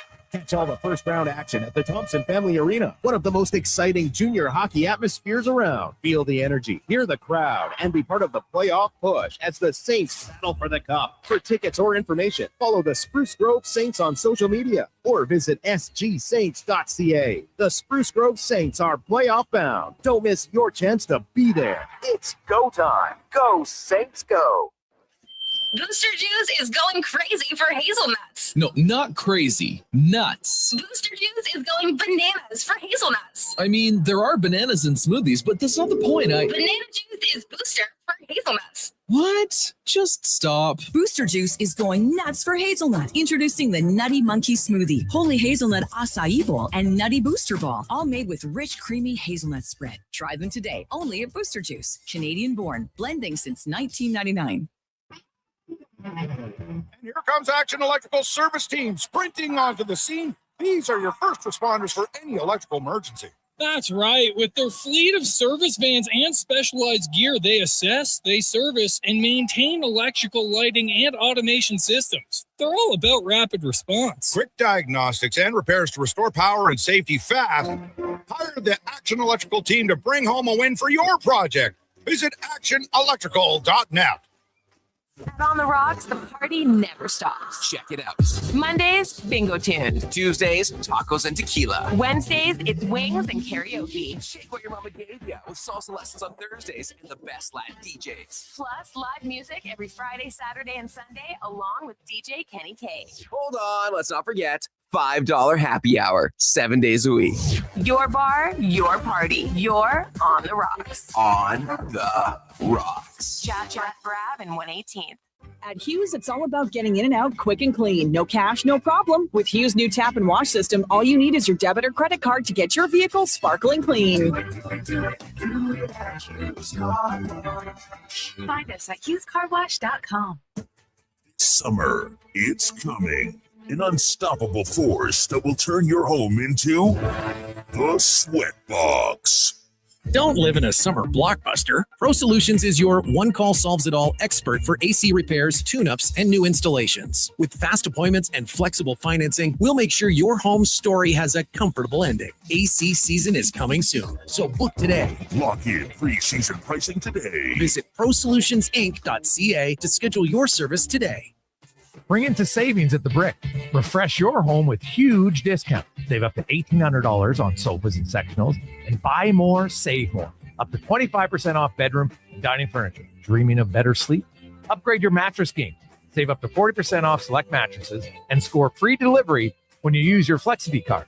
Plus, save 50% when you buy 2 or more select major kitchen appliances. Some exclusions apply. See in store for details. The Brick. Proudly Canadian since 1971.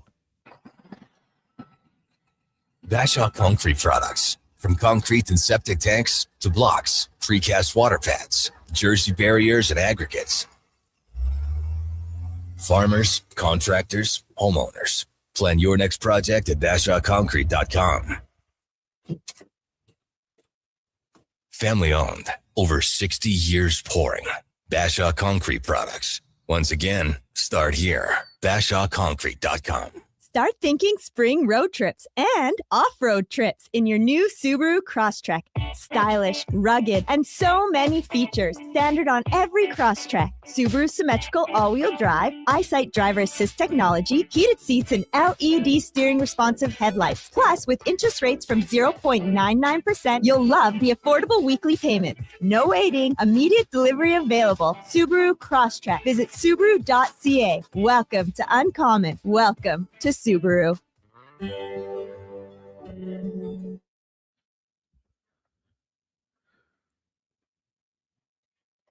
Portions of this hour brought to you by Elks Nation. Check out the new website, elksnation.ca. Articles, podcasts, and more breaking down the green and gold. The most in-depth Double E football coverage online, elksnation.ca. The Jason Gregor Show with guest host Connor Halley. This is Sports 1440. Brought to you by playalberta.ca, Alberta's only regulated online gambling website.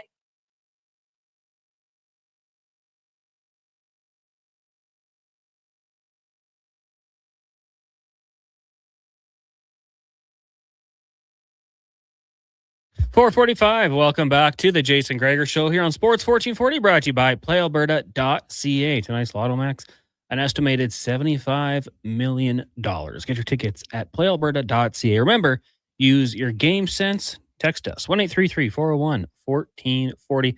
Connor Halley, Duncan Kruger, and Mackenzie McLennan with you here. Of course, you can watch us on YouTube, Facebook, X, Instagram, and Twitch. If you're looking for the YouTube channel, it is Sports 1440 AM. I will say we've given away Oilers tickets in the past just for subscribing. So it's never a bad idea to go check us out on YouTube. It takes almost no time. Very easy to find. And if you want the link, you just text us and we can send it to you. 1-833-401-1440. Right now, we are going to get to 5 questions with Declan Kruger, brought to you by The Brick. Spring into savings at The Brick. Save up to $1,800 on sofas and sectionals and up to 25% off bedroom and dining furniture at The Brick and thebrick.com. It's time for 5 questions on the Jason Gregor Show. Okay, Connor, question number 1. I asked you about this off air. We've talked about it a little bit, and you have your ceiling for what you think this Edmonton Oilers team can do, as do I. So I ask you, what would have to happen in the last 5 games of the regular season or into the playoffs to change your mind on what or where this team can finish? What they can do or where they can finish, I should say. What could be, you know what, for me, the only thing that, one of the only things that can really hurt you in the playoffs, and so many things have to go right, I would say injuries. When I look at this Oilers team, I see no reason why they can't get to a conference final once again. If your path is through the Pacific, when they're playing their game and, you know, solid defense and they have health, McDavid, Draisaitl, Hyman, all out there, this is a good team. You know, they can make life easier on their goalie. We saw that last year, and sometimes it might have taken a pull from Stuart Skinner for Calvin Pickard to get in there. But if they play defensive hockey the way they're capable of doing so, I see no reason they can't get to at least the Western Conference final once again this year. But the biggest thing would be injuries. That's probably kind of a cop-out answer, Declan, because every team could say that. But when they're healthy, they're a good team. And right now they're facing that adversity. We're seeing it down the stretch. No, it's a great answer. Because, like, honestly, I was thinking about it. And even if they go 0-5 down the stretch here and lose each game 5-0, like, I'm still going to think they can get out of the Pacific side of the bracket. Mm-hmm. Like, even if they drop that first game of the playoffs here, whatever it is, whether it be LA, whether it be Vegas, whether like whatever, like, I'm still going to think they can be a Western Conference Finals team. So I think you nailed it. Like, I think the only thing that can really change my mind of the trajectory of this team is probably an injury. So yeah. Question number 2, key to the game tonight, if you had to boil it down to just 1 or 2 things. I think Struddy had some really good points in the last segment. For me, bury your chances. You know, you don't know how many times they're going to come around, especially without Hyman and Draisaitl. When you get a chance to score, you need to do so, and that's part of your job. Gregor brings it up a lot. Like, we always rip guys for making a bad defensive play, but if you miss a scoring opportunity, it's not quite the same level of criticism. I don't think it should necessarily be the same level, but you got to bury your chances if you're a goal scorer. So capitalizing on offensive opportunity and, special teams, win that battle. I think that's always a big one, but, you don't want to give the Utah shooters a chance to just pin the ears back and fire on your goaltender. So trying to stay out of the penalty box would be a big one as well. All right. Question number 3. Whoa. What do you got? Yeah, I mean, like, I just keep your foot on the throttle. like, I don't think this team can, when both of these teams are sprinting, one team's Usain Bolt, the other's Johan Blake. So just keep your foot on the gas, keep going. And I think when you're firing to that degree, I think you're the better team. So I would say that. Question number 3, what is one team in the NHL playoffs or playoff hunt on either side, East or West, that some of the top teams should maybe be a little cognizant of, we'll say? I will say I'll go one for each conference. I think the Winnipeg Jets, if they were to get in, I know Connor Halley has struggled in the past, but he showed us something at the Olympics that he can play big in those types of games. They've got some shooters. I like the Winnipeg Jets team. They've just been kind of meh this year, but they've won 2 straight. If they get in, I think you got to always be weary of a hot goaltender. Kind of the reason I'm looking at out east, the Capitals. Like if Logan Thompson can be that guy, and maybe they get things going. I don't have too much faith, Deck, in either of those teams really, but for the sake of this answer, I'm going to go with it. Like the Capitals just lost 8-1 to the Rangers. What are we doing here? Can't have that. No. Who do you got? Yeah, like I really wanted to pick the Islanders because I do think Sorokin has the ability to steal a series, but like the forwards are like, come on, like we're not writing home what Andersley and Matt Barzal are doing. Like fine players, whatever, but it's just not the same. And then Matt Schaefer, like as good as he is, the speed and the intensity of playoff hockey, I just think it's way too much for an 18-year-old rookie. So I wanted to pick New York. I wanted to pick the Islanders because of Sorokin. I don't think I can do it. Like if I don't know, Utah, I guess. They seem kind of like, I know I've kind of buried them a little bit today. They're kind of plucky. They're kind of fun. They got some real talent in Keller and Gunther. Like there's a little something there. Do I think they're going to win a first round series? Probably not. But listen, like it's not like if it's Edmonton, if it's Utah and Anaheim or it's Utah and Vegas, or like even if we're being frank, if it's Utah and Edmonton, it's not like I just listed 3 teams who have lit the world on fire this year. Like Anaheim has 24 regulation wins. Edmonton up until a couple games ago had more wins than they had losses. And Vegas, like they can't stop anything with their goalies. So maybe Utah would be the one I lean to. All right, I like it. Question number 4, PWHL Takeover Tour here in Edmonton tonight. Fleet and Golden Eyes, 7 p.m. puck drop. In honor of that, give me some of your favorite female hockey players of all time.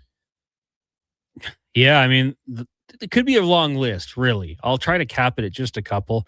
I was always a fan of Megan Mickelson. Now she's working with the Calgary Flames broadcast. She and Natalie Spooner, obviously, great run. Tessa Bonhomme was another one. Very good player for Canada and great broadcaster. She's been on the show a few times. The one in the future, though, Deck. I was blown away watching her play at the Olympics. Unfortunately, she's American. That's the only downside. But Layla Edwards, she's playing at Wisconsin. Last year in 41 games, as a defenseman, 35 goals, 36 points, just 8 PIMs, staying out of the box, putting up points, plus 55. This year, obviously, she missed some time due to playing at the Olympics, winning gold, where she had 8 points in 7 games, just 22 years old.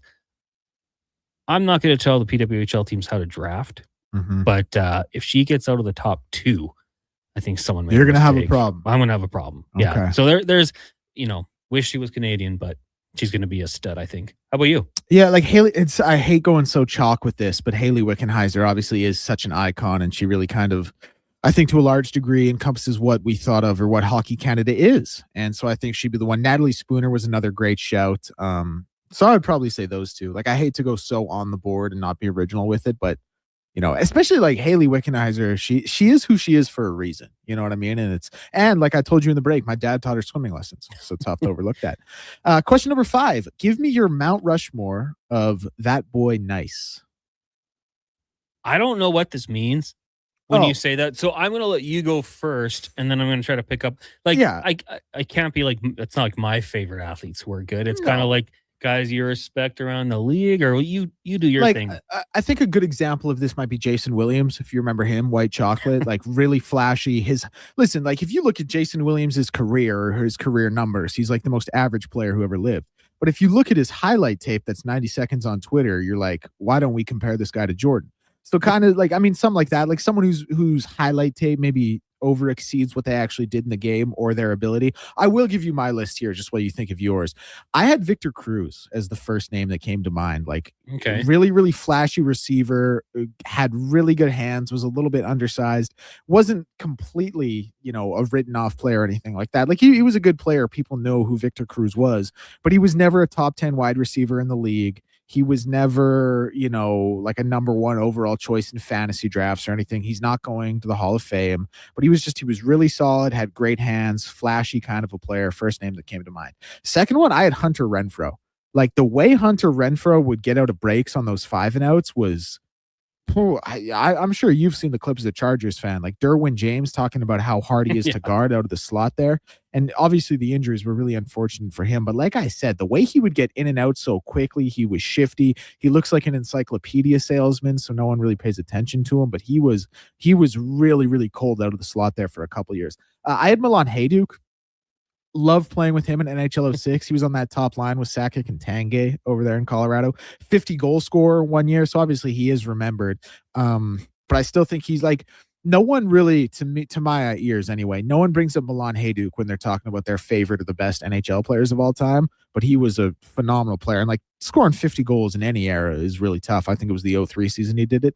And then the last one, bit of a cheap one because he is going to be a Hall of Famer, and he actually was on the NBA's top 75 list of all time. But Damian Lillard, man, like Damian Lillard is the number one player where when I've watched him at his peak, I've sat there and thought, this is the best basketball player of all time. Like that buzzer beater he hit against OKC from 38 feet or whatever it was, the one off the screen in the game 7, I think it was against Houston in the playoffs, another buzzer beater. Like when he takes over and when it was Dame time, like I said, it just looked like it was the best player you've ever seen. All right. You had some good ones in there. The Hunter Renfroe, if you ever get a chance, I think it was Derwin James with Ryan Clark. And I think Ryan Clark calls him an encyclopedia salesman, right? And Derwin just freezes. He's like, no, go watch the film. Like, go see what he can do. That's exactly what I stole it completely from that video. He said, no, I didn't know encyclopedia salesman. And then he went on to say, he was like, you watch tape, don't you? Go turn on the film. Yeah. Like, just shut him down immediately. A divisional rival had to be nice about it. Tyler Millwood says Steven Jackson, real. Yeah, Steven Jackson was great. Okay, NFL player. You mentioned a few. Brandon Lloyd would be one for me. If you haven't seen his highlights, go back and watch them. This guy made highlight reel grabs all the time. He popped off for a huge year with the Denver Broncos, catching over 1,400 yards receiving. But he would just pop up new teams every once in a while, and unbelievable. By your definition, Deck, and this one sucks, but Allen Iverson, just watching the way he would put up points at his size. That's a league MVP, man. You're cheating. But I mean, he's just came to my mind. Like, I would watch him and be like, he would absolutely light up the Raptors. That 2001-ish series between the Raptors and the Sixers. He and Vince Carter were going back and forth, and it was unbelievable. And it was just like when you say it, it's something like I feel like I would utter that phrase and be like, boy, nice. But like, I don't like it. I don't like that I'm saying it. So I would have to put him in there. When it comes to NHL players, man, I always say this about Jason Spezza. I feel like I was so low on him. And then I saw him play live once.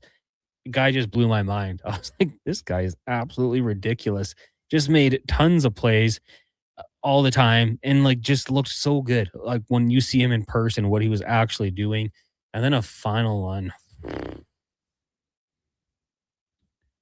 I don't know, Deck. This is a tough one for me just because the description of it is, I feel like I'm not interpreting it the right way. But Jamal Charles, Kansas City Chiefs running back. That's a good one. Like, he obviously a really good career, a really good player. But man, he was just a similarly, like Priest Holmes might almost even be a better choice for that one. Priest Holmes, yeah. I mean, he was the league MVP though too. Was he not? Was Priest Holmes MVP? I thought it was like Priest Holmes, Sean Alexander, LT, because they just kept breaking the award, the MV or the touchdown record. He was Offensive Player of the Year. Offensive player, okay, that's fair then. Maybe he got caught up in like a Peyton Manning, Tom Brady year when it happened. Yeah, Peyton Manning, I think, got the MVP that year. There's some good ones though. Like I'm getting into that. Like, guys could just sit around and talk about random athletes for a long time or whatever. Like, Plexico Burris, man. Another guy who's a really good player, but always liked watching him. Speaking of Plaxico Burris, man, how about Agent Zero, Gilbert Arenas? While we're on that common theme, he was nice too. Jeremy Lin. I mean, I'm just talking to guys who popped off for a little bit. And the old teammate with the Steelers, Hines Ward, loved that guy. Matt says, I feel like Rick Nash fits into this Mount Rushmore. He was outstanding with Columbus. Kind of probably flew under the radar. But yeah, let us know. Who's yours? 1-833-401-1440. We'll take a break. When we come back, we got Spec, Derek Van Diest. We've also got Cam Tate's 2-minute warning here on the Jason Gregor Show. But first, the Sports 1440 update brought to you by Northgate Chevrolet Buick GMC. Spring is coming, and so are the Corvettes. Come see the vets inside their new Autoplex and get 0% financing. See more at northgategm.com. This is the Sports 1440 update. MLB action around the league right now. Diamondbacks and the Mets tied 3-3 in the bottom of the 9. Cubs, Rays, Reds, Marlins, Padres, Pirates, Brewers, and Red Sox all tied 0-0. And the Cardinals lead the Nats 2-0 in the top of the first. NHL action, of course, tonight is the Edmonton Oilers and Utah take on the Mammoth. 7:30 p.m. puck drop for that one. Pre-game coverage going to get going here at 6 o'clock. With Andrew Walker and Donovan Paulson, and it will be Tristan Jarry in the starter's net. NBA action sets to go in just a couple minutes here. Bulls and Wizards and Timberwolves and Pacers. And in the BCHL, playoff action between the Sherwood Park Crusaders and Blackfold Bulldogs as Sherwood Park plays host. 7 p.m. puck drop. That series tied at 1-1, while Spruce Grove down 2-0 will be playing host to Brooks at the same time. And of course, the PWHL Takeover Tour tonight down at Rogers. 7:30 p.m. puck drop between the Fleet and the Golden Eyes. I'm Declan Kruger. This has been a Sports 1440 update. Sports 1440 in West Edmonton Mall and Wetaskiwin. CKJR is a Stingray radio station. Download the free radio player app and listen wherever you go. Got a car you're ready to part with? Find out what it's worth, fast, easy, and totally free at Go Auto. We're talking top dollar trade-ins, whether it's a little worn or still rocking that new car smell. Just a few clicks, and boom, you've got your value. Text value to 780-777-7777 to start. That's value to 780 all sevens. Why guess what it's worth? Let Go Auto show you the money. Legacy Heating and Cooling offers no payments and no interest for 1 year on your new furnace. So, when you wake up to no heat, call Legacy. Call Legacy. If you need it immediately with no overtime rates. If you need it immediately and want to combo it with AC. Call Legacy. Call Legacy. No payments and no interest for 1 year on your new furnace. It could only be Legacy Heating and Cooling. At Fountain Tire, the savings come in threes. Up to 25% off select tires, a mail-in rebate of up to $100 off a set of 4 select tires, and $50 off a $150 service. We're basically the VLT of savings. Until April 25th. Restrictions apply. Book today. Hey, hon, I'm getting expressions and images to frame my hockey card collection in the man cave. Perfect. I'll come with you and bring our wedding photos. For sports memorabilia and family treasures, think Expressions and Images, your local custom framer since 91. You name it, we frame it. Nothing beats getting a deal at McDonald's. Why? Because you get a deal now. And a deal later. Redeem an offer from the latest mailer or the McDonald's app and dig into instant savings. Plus, you earn points towards Free McDonald's. Now that's what I call a double whammy of deals. Why does that keep happening? Deals sent right to your door. Check your mailbox for the latest McDonald's mailer loaded with delicious value. For a limited time at participating restaurants in Western Canada.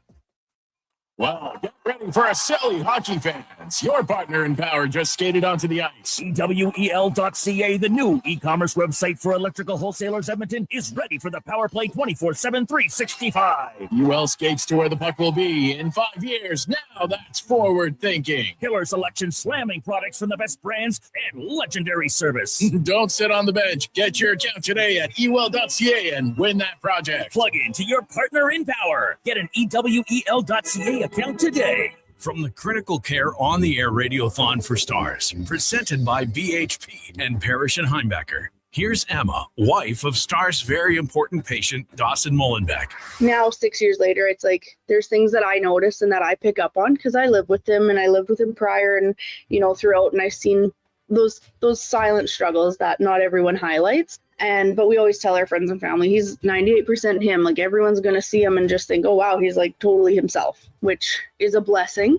But it doesn't come without the odd reflection and moment of reflection in the day where you just go, how did we manage getting that lucky? Because not every patient is that lucky. They come out with maybe much worse traumas. And so very fortunate there that he's here and able to live and do the things that he loved. This Stars Moment brought to you by PTI Transformers. Make your donation by calling the Bungie Lifeline, 1-877-50-STARS. I could stay awake.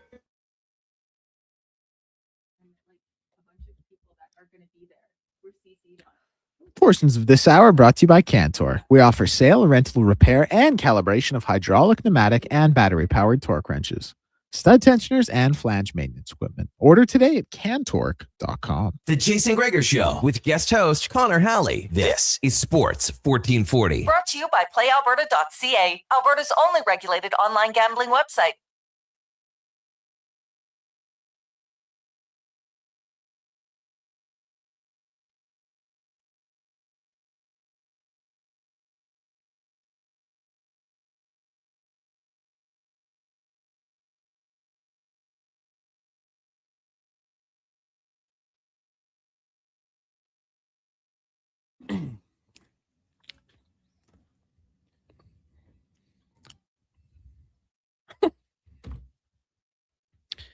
.505. Welcome back. It is the Jason Gregor Show here on Sports 1440, brought to you by PlayAlberta.ca. Tonight's Lotto Max, an estimated $75 million. You can get your tickets at PlayAlberta.ca. Connor Halley, Duncan Kruger, Mackenzie McLennan with you here from the Sports 1440 studios. The text line 1-833-401-1440, or get in on the YouTube chat at Sports 1440 AM Game Day Edition.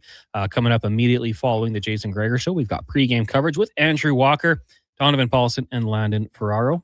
We'll get to DVD later on in the show, and Cam Tate's 2-minute warning. But right now, it's time for the Spec Report, brought to you by GS Construction.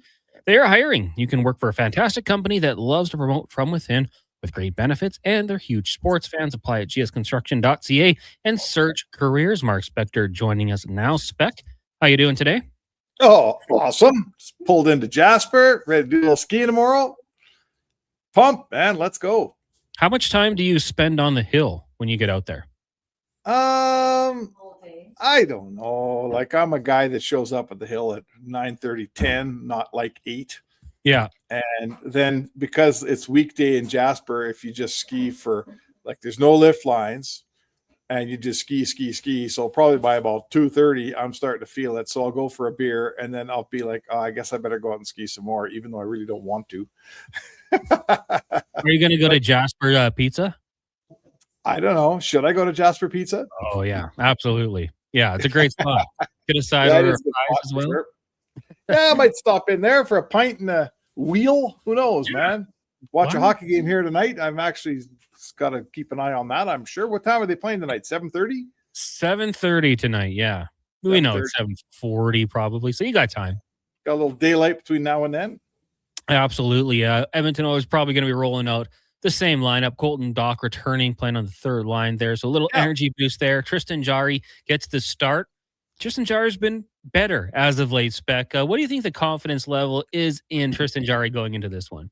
Well, I think it's okay because they're playing decent in front of them. And like, I would have been a lot more worried about Tristan Jarry if the team would have played a decent game in front of him. And I would say to you that the minute they started, he rewarded them with pretty good goaltending. I think it started probably in Utah was the first time they really rolled out a good game, strong defensive game. And if he would have been poor then, I would have told you I'm quite concerned.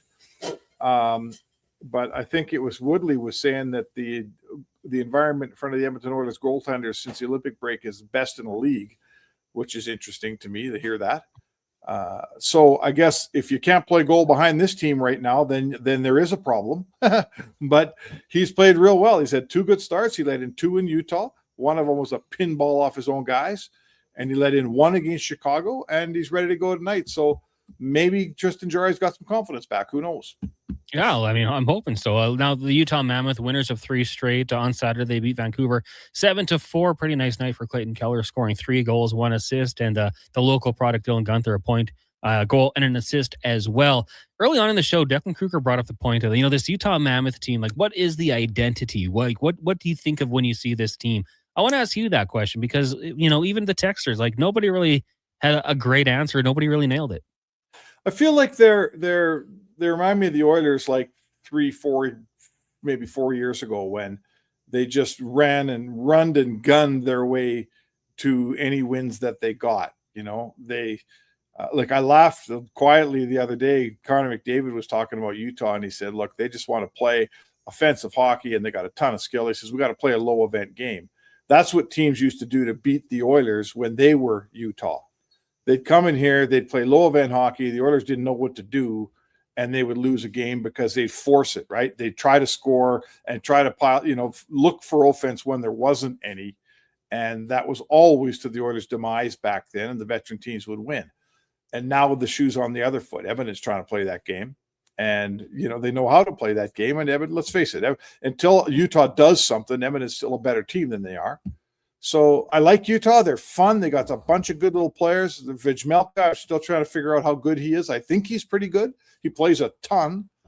I like Tourigny, their head coach, Bears. I think he seems like the right guy for the job. But they're a couple, they're making the playoffs for the first time. I believe it is in 7 years, the Arizona-Utah franchise has been out of the playoffs.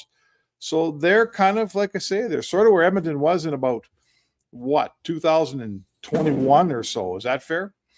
Yeah, I mean, I think that's fair. And you look at some of that offensive upside that they have. The guys, they've got some shooters on that team. And I do like the job they've done kind of sprinkling in a little bit of the veteran presence. Just that division is so tough with the 3 teams ahead of them right now, with Minnesota, Colorado, and Dallas. That's tough. It's tough to get top 3 there. Yeah, at least they're on the way up. I feel like Utah is looking at that division and saying, okay, we're going to get a little bit better and we'll compete. And we'll take these guys on. If I'm Utah, I'm not backing off in that division. I feel like I've waited a long time to be as good as we are. And I can play with Minnie and Dallas and Colorado. But if I'm like a St. Louis and I'm trying to decide what direction to go, I don't know what I do in that division, man, because I'm a long ways away from, I'm behind Utah, and Utah is the 4th best team in that division. What am I if I'm St. Louis? Yeah, well, and what if you're Nashville with some of the vets they have on that team? Do you start offloading and be Chicago a long road ahead of them too? Chicago at least they've embarked on their rebuild, and I don't know how long it's going to take. You never know. But Chicago, the direction they're going, they've chosen it a long time ago. They're rebuilding, and they're probably getting better each year. It's taken longer than we thought. That's fine. But if I'm at that position like St. Louis or like a Toronto, and I'm trying to decide, okay, what direction am I going to go? When I look at that division, man, I feel like if I'm St. Louis, I would trade my guys and start a rebuild right now, because for the next 5 years, I ain't beating Dallas and Minnie and Colorado and Utah. No chance. Yeah, that's a good point. Mark Spector joining us here on the Jason Gregor Show. Connor Halley sitting in. Just looking at the Oilers' bottom 6 here tonight, Spec. I want to get your thoughts. Doc returned into the lineup yesterday, skated with Dickinson and Frederick. And then the 4th line, as we think it's going to be Jones, Henrique, Lazar. What do you make of that group right there? Well, there's 3 physical wingers among your bottom 4 wingers, which I mean, the Oilers haven't had that. They haven't gone into games with 3 bangers in their bottom 6 in forever. So I'm fine with that. I think it makes a team fun to watch when you got guys like Doc running around, stirring stuff up. I really like Jones's game. He's been excellent since he's sort of been here this last stint. And Frederick seems to be figuring out what it is he's supposed to do around here. And I think on the opposite side of Doc, with Dickinson in the middle, I mean, that's, I'm not sure that you can use Dickinson in the defensive way that you might want. I'm not putting that line out against the other team's best line and saying, okay, defend them. No chance. But I think they're going to be fun to watch with Doc and Frederick out there banging a little bit. And Dickinson's a big guy. He could join in. Why not? Looking in the top six, Jack Roslovic slots in. He's got 20 goals this year. He's been on 4 teams in 4 years, so he has bounced around a little bit, and we know it took a little while, obviously, to find a club this year. If you were looking at an extension with Jack Roslovic, I mean, one, would you be interested? And like, what do you think I wouldn't even say the number. What do you think the term would look like? Well, so the story on Jack Roslovic is exactly that. He's played for, has he played for 5 teams in his career? Because you got the Winnipeg Jets and Columbus and then the bit of the run there. Yeah. Yeah. So I think it's 5 teams. How old is he? 29? 29, just turned in January. Okay. So he's 29. He's played for 5 teams. So, I don't exactly know why a guy that can score and skate like he can moves that much, but there's a reason for it. It's not fluke. So first of all, you got to know the answer to that. Sometimes it's a fatal flaw with a player. Sometimes he's a bad guy, or he's a poor teammate, or I don't think any of that's going on with Roslovic. The only knock we have on Roslovic is he used to go into hibernation for 25 games, and you didn't even know he was on your team. Then he bounces back out, scores some more goals. I'm not sure that's enough to get you moved as much as he's moved, but I guess in summation, I would say, you had him on a 1-year contract here, and he's been pretty consistent. Like, he hasn't gone away. He hasn't hibernated here in Edmonton. I think he's been a pretty consistent player. He's got you 20 goals. Does that change when he gets a 3-4 year deal? And if he goes into the market after the year he had here, is someone else going to throw money at him and give him 4 or 5 years? Because I'm not. Like, I'm signing him it would be 3 years tops if I signed him personally. So, he was in the market last winter, remember, Connor, and nobody signed him, right? Mm-hmm. There's a reason Edmonton got him on a 1-year deal in September, because no one wanted to sign him long-term. And there's also a reason for that too. That's 32 GMs out there. They all said, this guy is a 20-goal scorer. I'm not signing him. So there's some homework to be done. And I think the Oilers should know better than anyone else if he's outgrown whatever it is that puts him in this position of all these teams and all of that stuff. The Oilers have had him here for a whole season, and they should know the player pretty well and be able to dig in on that. But I sense that he's not a long-term contract guy. I sense you want him on a 3-year deal. Yeah, 9 goals in November, 11 obviously outside of that. And I will say, when they signed him, I reached out to a Hurricanes guest to see if we could get him on the program to talk about a little scouting report. He couldn't do it, but the next text he sent was, enjoy his start to the year. And that was all he said. Hey, right. he has been more consistent here, obviously, but outside of November, it's slowed down just a little bit. So yeah, it's kind of an intriguing contract when you look at it. Looking around the NHL tonight, obviously, wherever you go, there's some big games, and the New York Islanders making the moves, and early on, Philadelphia leads the Devils 2-0, Boston up on Carolina. When you look at the Eastern Conference, like, is there a team that stands out above the rest that you think favorite for the Stanley Cup final? Favorite for the Cup final in the East? I'll tell you what, I don't like the Metropolitan a bit. I'm not a Carolina believer. They're a good regular season team. They don't have any goaltending. I'm not picking them they don't win cups. And they can prove me wrong one day, but until they do, I'm sticking with it. I don't like them. I think the winner's coming out of the Atlantic. Pittsburgh has had an unbelievable year. Like, no one thought they'd be this good. They got 96 points. It's been great. Now, is this basically a retool in Pittsburgh? And for the first year, it's been awesome. But the first year the Rangers did a retool, it was awesome too. And the first year Washington did a retool, it was awesome too. There haven't been many retools that have staying power, Connor. But who cares about that? Pittsburgh's been really good this year, and this year's not over yet. I don't think they're winning any cups. I'm looking at your wild card teams. I don't like Columbus a bit. Detroit spits the bit every year. The Islanders, they got great goaltending, not much else. I mean, doesn't it have to come from the Atlantic? Doesn't it have to either be an old steady favorite like Tampa, or maybe a surprise team like Montreal that knocks Tampa off and then goes on a run? How about that? Yeah, I mean, you mentioned the Atlantic. Like, this 2-3 matchup is going to be a heck of a series. They're all right in there. Same with the Central, with Dallas and Minnesota in all likelihood. Yep. Yeah, I think I'm with you. Like, the Carolina Hurricanes, they kind of remind me of the Capitals back in the day without a guy like Ovi. It was just like, until they do it, I don't know if they can. And the Carolina Hurricanes, like you said, I just think there's going to be a matchup where they're going to go up against superstars and they're going to lose, it feels like. Yeah, like I guess Carolina, the bigger picture for me is like with the Leafs, Keith Pelly coming out and saying we want an analytics guy, we want a numbers type GM, and Dubas took a run at it in Toronto, didn't get anything done.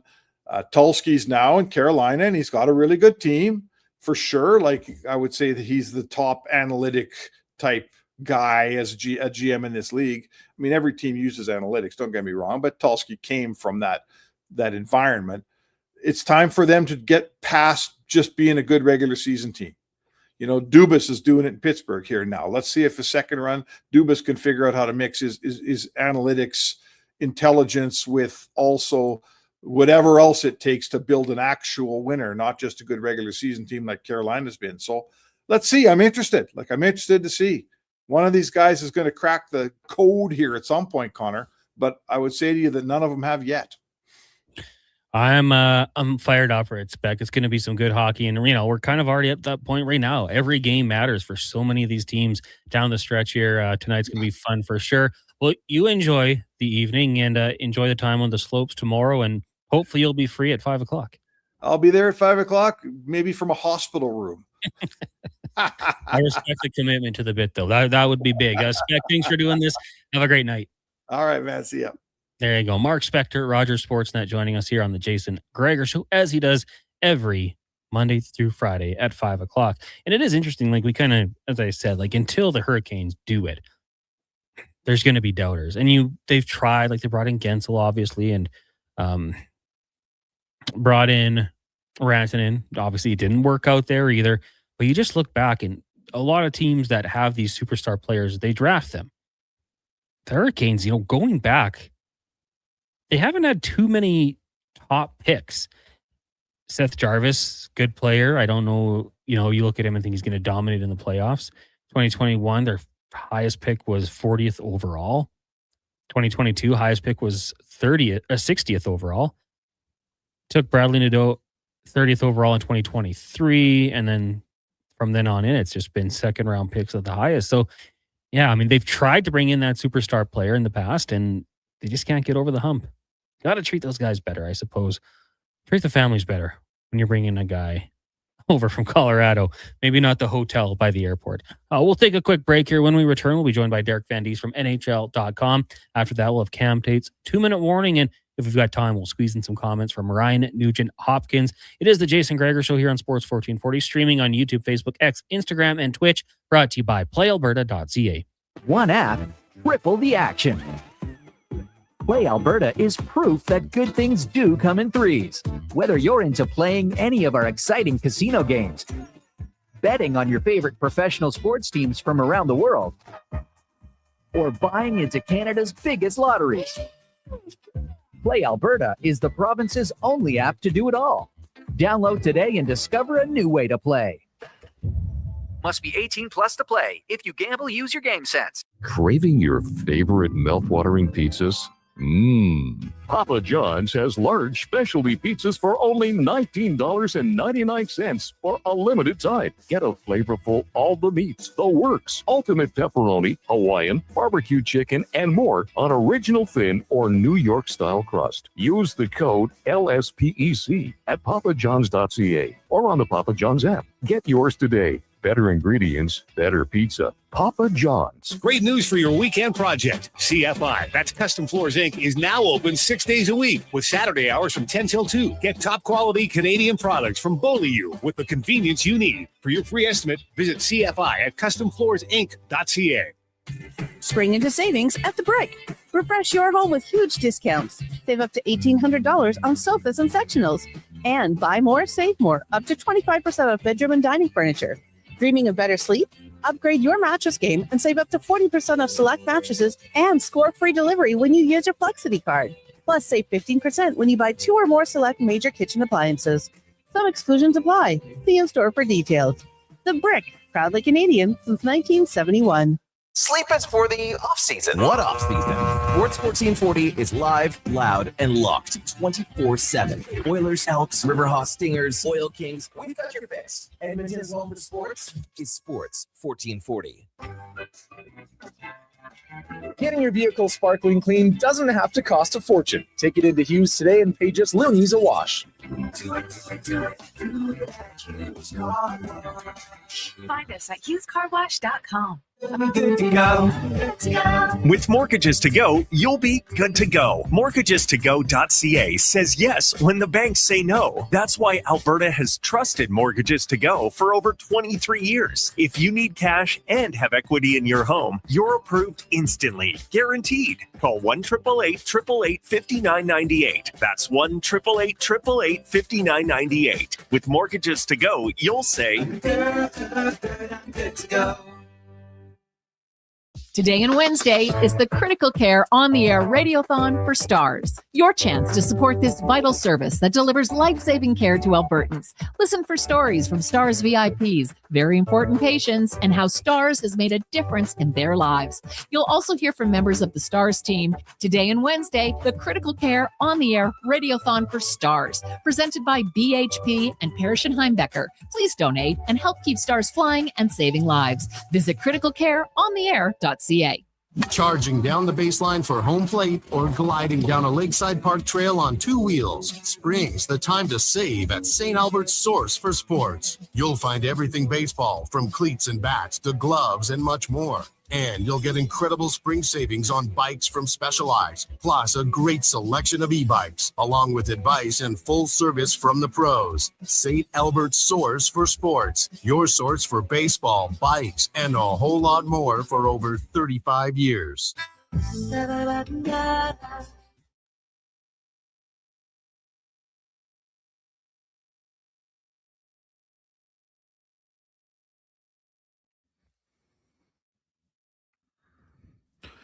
'Portions of this hour brought to you by Sherbrooke Liquor, the best place for wine, cocktails, and beers from all over the world. Also, a variety of excellent non-alcoholic options. See more at sherbrooke.liquor.com. The Jason Gregor Show with guest host Connor Halley. This is Sports 1440. Brought to you by PlayAlberta.ca, Alberta's only regulated online gambling website.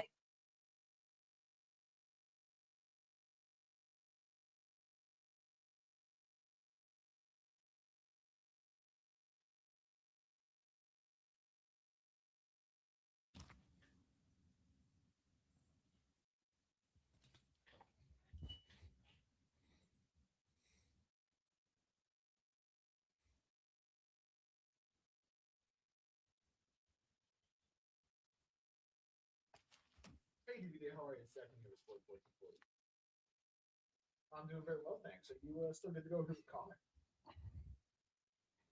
Perfect. I'll throw them over to you. I zoned out. Am I good to go? 526. Welcome back. It is the Jason Gregor Show here on Sports 1440, brought to you by PlayAlberta.ca. Of course, a lot of max tonight. As I've mentioned a few times, an estimated $75 million. Get your ticket, PlayAlberta.ca. We've also got the Jason Gregor Show daily specials, and Gregor left. I was in charge to make these picks, so go check it out. We've got the Toronto-based one. That's the under in the Jays-Dodgers games. You got two studs on the mound. Not sure what the score is right now. It's been underway for a few minutes, but also the Raptors to beat the Heat. We can do the Oilers Dream Parlay. That's Edmonton to win, Vancouver to win, and Nashville to win. It is the Oilers' dream because that would be great for them in the standings, as Nashville takes on Anaheim and Vancouver is playing the Golden Knights. Then we got the Connor McDavid 2 points boosted. So go check it out, playalberta.ca. Remember to use your game sense. The text line is 1-833-401-1440 if you want to get in on the conversation. We got a good text here. We'll talk to our next guest about it because he's a veteran of the reporting game, as we bring in Derek Van Diest from NHL.com. DVD, how you doing today? Good. How's it going? It's going good. Yeah, had a fun show today as we're getting ready for Oilers and Mammoth, 7:30 puck drop. I got this text in from Trey, and I want to put it in your direction. He says, hey, guys, why don't they disclose injuries anymore? I always wondered why it changed. It does feel like they're time to time a little more vague. Have you noticed that in your career reporting? Oh, definitely. It was always, someone would tell you if it's a knee or an ankle or a wrist or a shoulder. But now it just seems like, it's either upper or lower body. And it's kind of up to everyone else to decipher what's wrong. I think we all know that Leon Draisaitl, it's a lower body injury, but I think we all know that he injured his knee. He's got an ACL. So kind of wait on that. But it's the thing that kind of developed over the years. I think it started with one coach not wanting to reveal what his injuries had or what injuries players had. And it's kind of just developed from that. So it's a mystery game now with you never knowing if it's upper or lower body. Yeah. And, like with the legalization of sports betting, people want to know these things. And, the vagueness might hurt. You see in the NFL where they have these daily injury reports. And if you don't fill them out properly, there's fines that can be followed.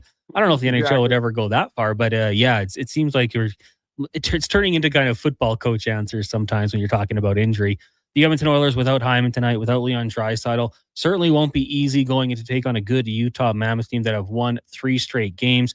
Offensive production there for sure. What are your thoughts for the Edmonton Oilers going into this game and maybe a couple keys to victory for them? Well, I think they've had Utah's number for pretty much all of Utah's run here in the last couple of years, and even going back when they were Arizona. So I just think the Oilers, we talked to Connor McDavid yesterday, and he said that they just have to play a solid game, a strong defensive game. And I think that's the one thing that the Oilers realize they have to do when you're missing almost 100 goals out of your lineup, is that you have to make up those goals in one way. And one way to do it is to kind of reduce the goals against. And I think that's what Connor McDavid was going on about yesterday, saying, we got to play tighter. We got to play better defensively. We can't give up the puck. We can't give up those high bell turnovers, and we can't run and gun. And I think he's absolutely right. And I think that's what the Oilers need to do. Utah is a pretty consistent team. They have 4 pretty good lines. They don't have that star power that the Oilers have and maybe some other teams have, but they can come at you, and they keep coming at you and keep putting pressure on you. And I think the Oilers really they're gonna have to take care of the puck, not throw it away, and not give away easy goals. And I think they'll be okay tonight. Obviously, for good defensive hockey, you need that 5-man unit. I brought this up to Spec yesterday about Paul Coffey and the impact that he's had since joining the team. And obviously it wasn't going to be immediate, but we have seen some players take some strides. And you could also, mention the addition of Connor Murphy. I think that's been a really big help. But from what you've seen being around the team, how much of an impact do you think that Paul Coffey has had on the back end? Well, he's had a great impact, but I think more so, I think it's one of those situations where he reads the game so well while he's on the bench. And I think that is one of the reasons they brought him in here. Is I think it's just a situation where he sees a play develop, he sees how the game is going, and then he can relay that information right away. And I think that is one of his biggest attributes. And I think he's helped Evan Bouchard along.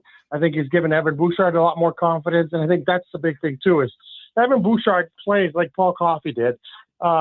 He's offensive. He's thinking about scoring all the time, but I think he does have to worry about his own end of the ice as well. And Paul Coffey, when he was a young player, it was a similar situation with him. I know it was a different era back then. The Oilers were winning 8-7, 8-5 games type thing, but I think it's just one of those things that he's helped out a lot, especially with Evan Bouchard and his confidence. And he wants the defenseman to make plays. He wants guys to go out there and not just rim the puck around the boards, not just flip it off the glass and out. He wants you to go out there and make plays and find those available plays. And the Oilers have talented defensemen that are able to do that. And I think Coffey really kind of strives. Don't give the puck away. Don't just flip the puck out. Look for a play. Look to make a play. Look to try and get that puck to Connor McDavid and some of those guys flying up the wing. Derek Van Diest of NHL.com joining us here on the Jason Gregor Show. Connor Halley sitting in. We did just talk a little bit about Jack Roslovic as well. He's played for 4 teams in 4 years. Obviously, his free agency period didn't go as expected. He signs in the season, but 20 goals. 9 of those came in the month of November. If you're looking at Jack Roslovic, are you thinking short-term extension? Would you give a couple of years, or are you moving on? Well, I'd try to sign him. I think he's been a revelation this year. He's been probably one of the best signings the Oilers have had, free agent signings have had probably since Hyman. He's come in here and he's done everything that he's been asked to do. He's played every role that he's been asked to play, and he can score. He's a talented player. Now, you've got to look at it on both sides. If I'm Jack Roslovic, I'm playing for almost the league minimum here in Edmonton, scoring what he's doing and providing the offense that he's providing. Some team's going to offer him a big contract, going forward, because some teams aren't loaded with offense like the Oilers are. Some teams are going to need Jack Roslovic to play on your top six and develop that kind of offense for them. And you look at the Oilers and they say, okay, well, how far along in our plan is Jack Roslovic? Is he 2 years, 3 years, 4 years? It's one of those things that you're not certain. So, yeah, I'm not sure about the extension. I'm sure both sides are going to say, hey, let's play out the year. Let's see how the playoffs go. And I think if I was Jack Roslovic's agent, I'd be like, you know, I'm going to wait and see if there's 31 other teams have seen what I've done here in Edmonton and can help them out as well. So I don't think there's any rush at all from both sides to get this deal done before the season is over. I think the Oilers, if they want to keep him, they'll try and make him a decent offer. But I do think there's teams out there that will throw a lot of money at him because he provides something that some teams just don't have. Yeah, I think that'd be good advice for the agent. Take your time, see what's out there. Now, DVD, just looking at the Oilers' back end here, bottom six, I think the battles we're going to see going into the playoffs should be phenomenal. Like right now, tonight, if the lines don't change from yesterday, Frederick Lazard, Jones, Doc, you got Szymanski, but you also have to remember that when ideally healthy Hyman and Draisaitl return to the lineup, players get pushed down. So who do you think would be maybe the ideal wingers in the bottom six going into the playoffs? Well, I think we asked Chris Knoblock about that yesterday, and he said it's going to depend game by game what the Oilers need. If they need a penalty killer, then you can see Curtis Lazar getting in there. They need a guy to take faceoffs. You know, Lazar's that guy. If they need some toughness, then you're looking at Frederick in there. You're looking at Doc. So I think you have players that are competing for spots. They're competing for lineups. I know the other day Lazar had a great game, and then they took him out of the lineup. And even Chris Knoblock acknowledged it was tough to do because he had such a great game. So I think it's going to be a game-by-game basis on, one, who their opponent is in the playoffs, whether it's Utah or Vegas. It's going to be two different opponents. Vegas, big, strong, tough team, like to get in your face, like to play physical. So the Oilers will probably ice a more physical lineup. Utah is not as physical. They're a bit of a more of a skating team. They're a team that can get up and down the ice. So the Oilers will probably line up a little faster team. So I think they have that luxury now, and I think it's a good luxury to have, that you have different types of players that you're confident and you can plug into. But yeah, just one of those things right now that they have that, and Chris Knoblock's going to use it as he sees it. Where are you when it comes to Tristan Jarry? Obviously, he's won 2 straight games. The defense has played a lot better in front of him, but I mean, I still think a lot of Oilers fans are kind of wait and see, like a little bit of like walking on eggshells when he gets the start. What do you think about Jarry going into this one tonight? Yeah, he's got to find his game. Like, he is a good goaltender, and he was playing well before he got injured here in Edmonton, but he's just got to find his game. And he's got to start playing with some confidence, and he's got to work a little harder in practice, and he's got to do things like that. I think that's the one thing here. The Oilers are going to give up a lot of chances. That's just the way the team is. When you're an offensive team and you're going up and down the ice and you're trying to create offense, you're going to give up chances. You're going to give up chances on the rush. You're going to give up chances in front of your own net. So as the goalie, you have to be prepared for that. Your team is not going to be as tight defensively in front of you as a team that maybe just doesn't play that way, that kind of waits and plays a patient game and just kind of waits for their opportunities as opposed to trying to create opportunities. So I think that's the thing that he's got to get used to. He's got to make that big save, and that's what they want out of him. When the Oilers need that big save, when they have the big mistake or they have the odd man rush, they need their goalie to come up with a big save, and I think that's what they're looking for Jarry. And I think that the more time he gets and the competition that he has here, I think it'll be better off for him and the Edmonton Oilers. Jerica, you were at the Oil Kings game last night. Unfortunately, they fall to Saskatoon in overtime. I thought that third period, they had a lot of good looks, just couldn't capitalize. And then when they do score, Saskatoon answers immediately. What did you think of the game last night and then the season as a whole? Well, it was a tough season for the Oil Kings. I think they would have tell you they were the better team throughout the series, and they probably, the two teams are pretty even both ways. And I think it's just a break here, a bad play here, a bad read there. I thought they were the better team in the third. They were 1-1 going in the third, and I'm thinking, you know what, they're the better team. They're playing better, and they went out to try and win that game. And I think once they got the goal, there's so much excitement, and then you're always vulnerable after you score a goal. You're always one of those things that you're so high from scoring that sometimes you forget you got to keep playing the game. And I think that was the situation with the Oil Kings last night, is that they just kind of lost concentration for a little bit. And there you go. There's the tying goal. And then once it gets into overtime, it's just a bounce or a tip or a deflection. And the type of goal that we saw scored And it was unfortunate, but I think they're obviously going in the right direction.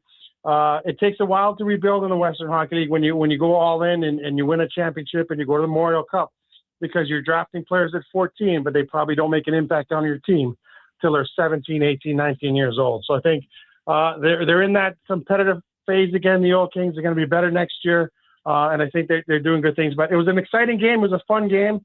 It's just unfortunate for the Oil Kings fans that Saskatoon was able to pull it out. Now, I got to go in a completely different direction here because I don't know if I'm going to get a chance to talk to you before it happens. With the NFL draft just over 3 weeks away, the Dallas Cowboys have the 12th overall pick. Is it best player available, or is there a position of need, you think? No, I think it's best player available. I think you just take whatever best player is available and you work around that. I think when you start drafting for need, I think that's when teams get in trouble. You look at what best player you have, and then you take that player, and then you don't necessarily have to play for your team. Then you can maybe trade or look at packaging him for whatever you feel you need. And the Cowboys, obviously, defensively is where they're lacking. They need some players to play defense, so they need someone on the defensive side of the ball to be an impact guy. But to me, I draft for need, and I draft the best player and then work about what you need after.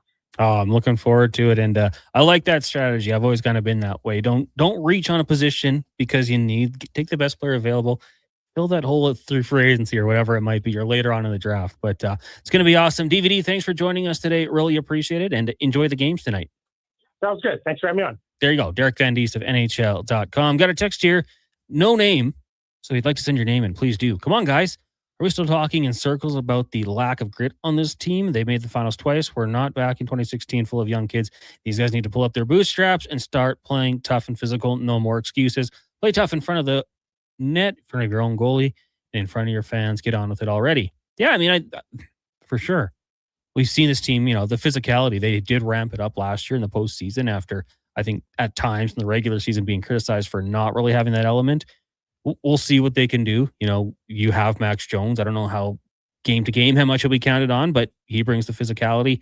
Zach Hyman in the postseason was by far leading this team in hits. He was hitting everybody he could, also playing on the third line. But, you don't have the Evander Kanes. You don't have the Corey Perrys. Got Connor Murphy, sneaky dirty, sneaky tough. That's a good one right there. But hey, they know what to do. They know what to do when it gets there. It'll be a matter of doing so. We'll take our break here. When we come back, more text. We'll hear Tate's 2-minute warning and PWHL in town tonight. We'll get Mackenzie's thoughts on that. It is the Jason Gregor Show, brought to you by PlayAlberta.ca. What if you could hire motivated, safety-trained youth with no risk and funding to support you? At Careers the Next Generation, we make hiring easy with funded internships across Alberta in trades, IT, forestry, and more. Interns are WCB covered, complete high school accredited safety trained, and arrive ready to contribute from day one. With 42% of RAP students completing their apprenticeship by age 22, you get skilled workers faster.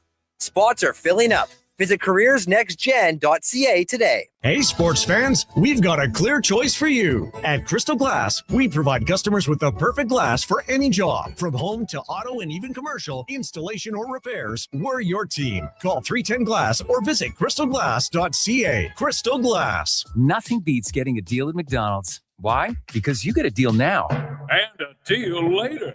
Redeem an offer from the latest mailer or the McDonald's app and dig into instant savings. Plus, you earn points towards free McDonald's. Now that's what I call a double whammy of deals. Why does that keep happening? Deals sent right to your door. Check your mailbox for the latest McDonald's mailer loaded with delicious value. For a limited time at participating restaurants in Western Canada. Don't miss a moment of Blue Jays baseball this season. Join play-by-play announcer Ben Shulman for the game live on Sports 1440. The Toronto Blue Jays are on Edmonton's home for all things sports. Sports 1440.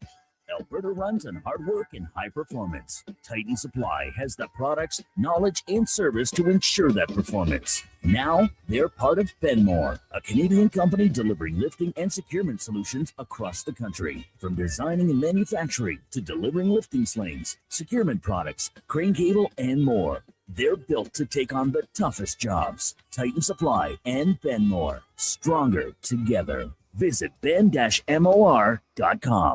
The Lawnmower Hospital. You've enjoyed a long winter with your Ego snowblower, but now it's the time to get ready for spring. Bring your summer Ego equipment in for service. Or if you're looking to add to your lawn care fleet with new mowers or trimmers, Ego has a wide selection of products to fit every season. Ego also has the powerful wet-dry vacuum and pressure washer to make your cleaning and lawn care a breeze. We're more than repairs. We're more than mowers. The Lawnmower Hospital.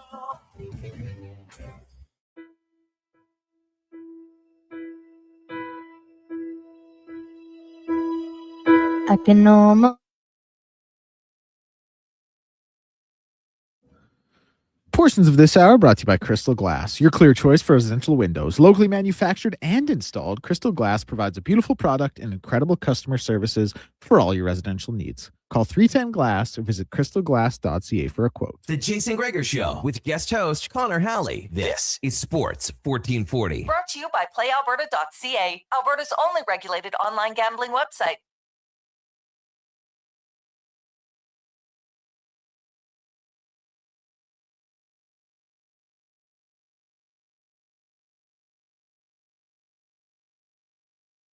Sports 1440.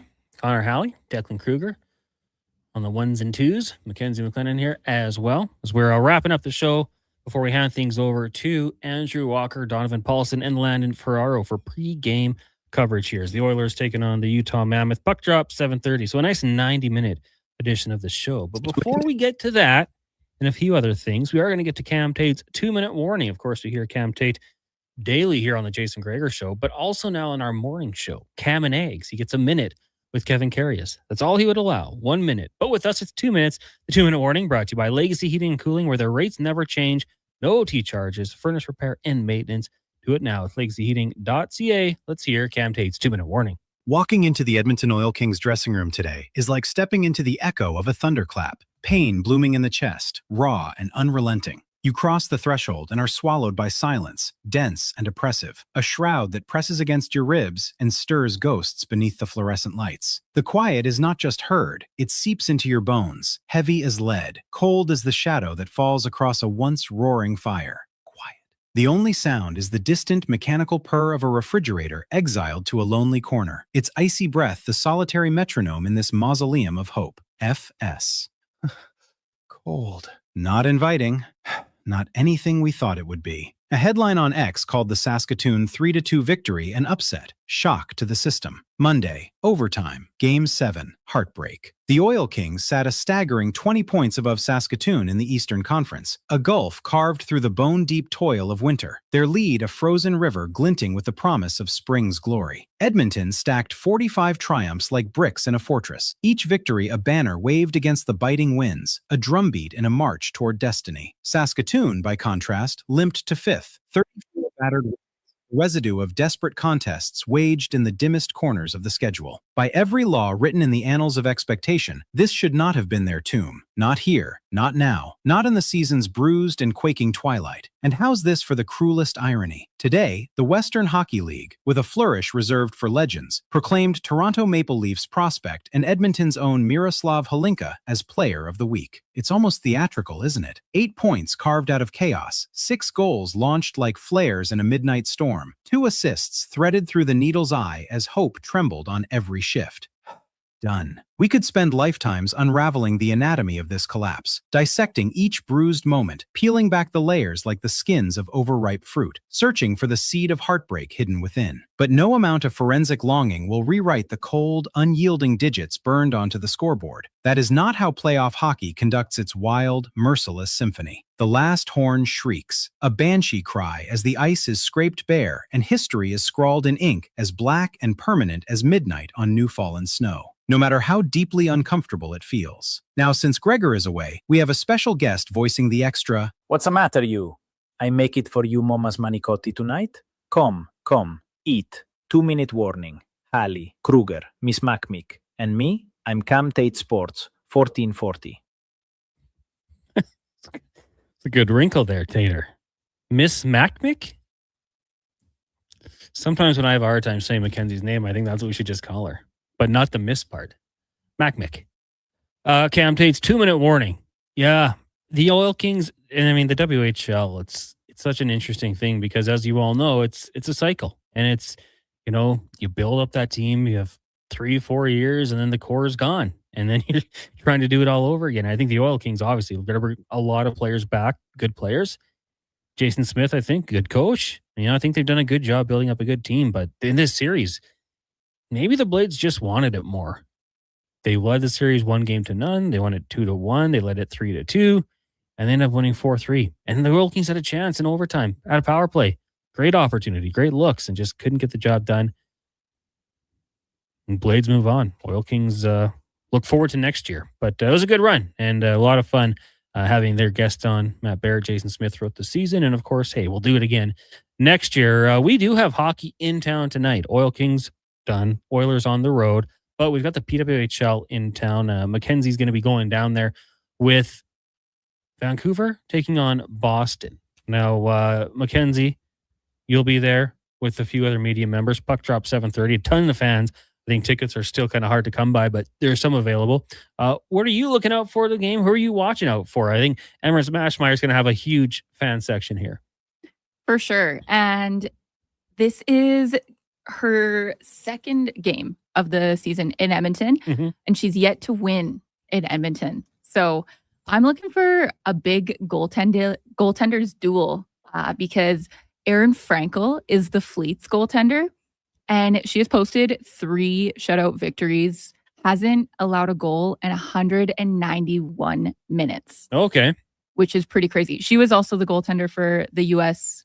women's Olympic team as well. Only let in, I think, 2 throughout the entire tournament. Yeah. Also, this is Sarah Nurse's first game back at Rogers since her injury because she missed the first one.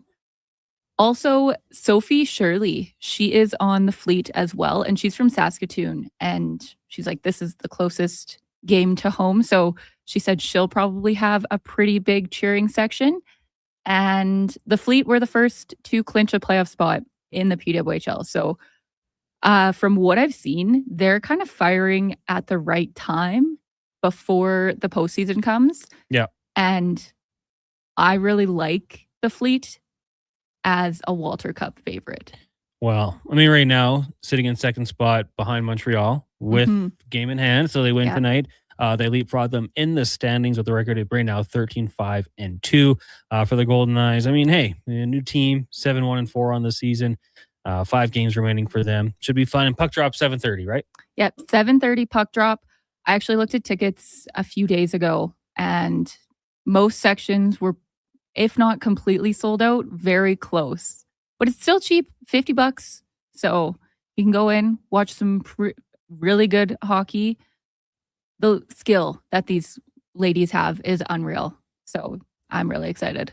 All right. I'm just going to look here quickly to see how the tickets are doing. But 7:30 puck drop down at Rogers Place for those that you want to get out there. Watch some hockey. Should be good. And then follow us on social media because you'll be doing some work there, probably taking over the account tonight, getting stories on Instagram, Twitter, all that sort of thing. Thanks, Mackenzie. Thank you. 1-833-401-1440 is a text line. Got some text that came in here. That boy, nice. Jimmy Graham was another one Brad had texted in. Yeah, I mean, he was a very good player. I was kind of thinking of more like, for whatever reason, Morris Peterson came to mind for me as a Raptors fan. I'll always remember the shot he hit when he was blind. Not actually, just had his headband drop down over his face. Lance texting in. He said, I texted my friend Rusty, the optimist, who lives in Utah and is a fan. I asked what the identity is. He said speed. They're fast. That's their identity. They want to outskate you, tire you out, and try and score on the rush. And that seems fair. I mean, with the young players that they do have, that would be probably a good game plan.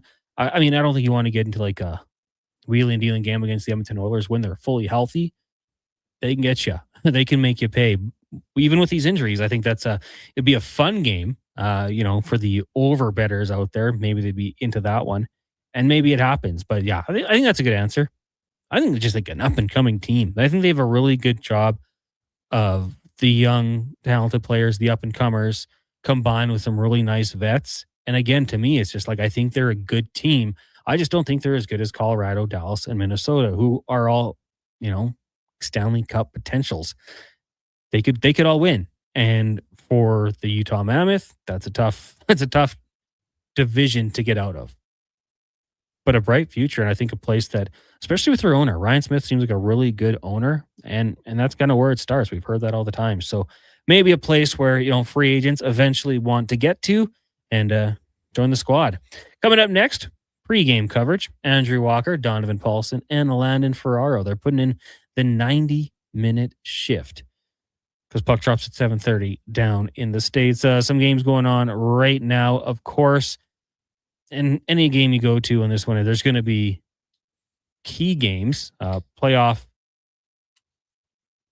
Donovan's got the energy drink going. He's ready.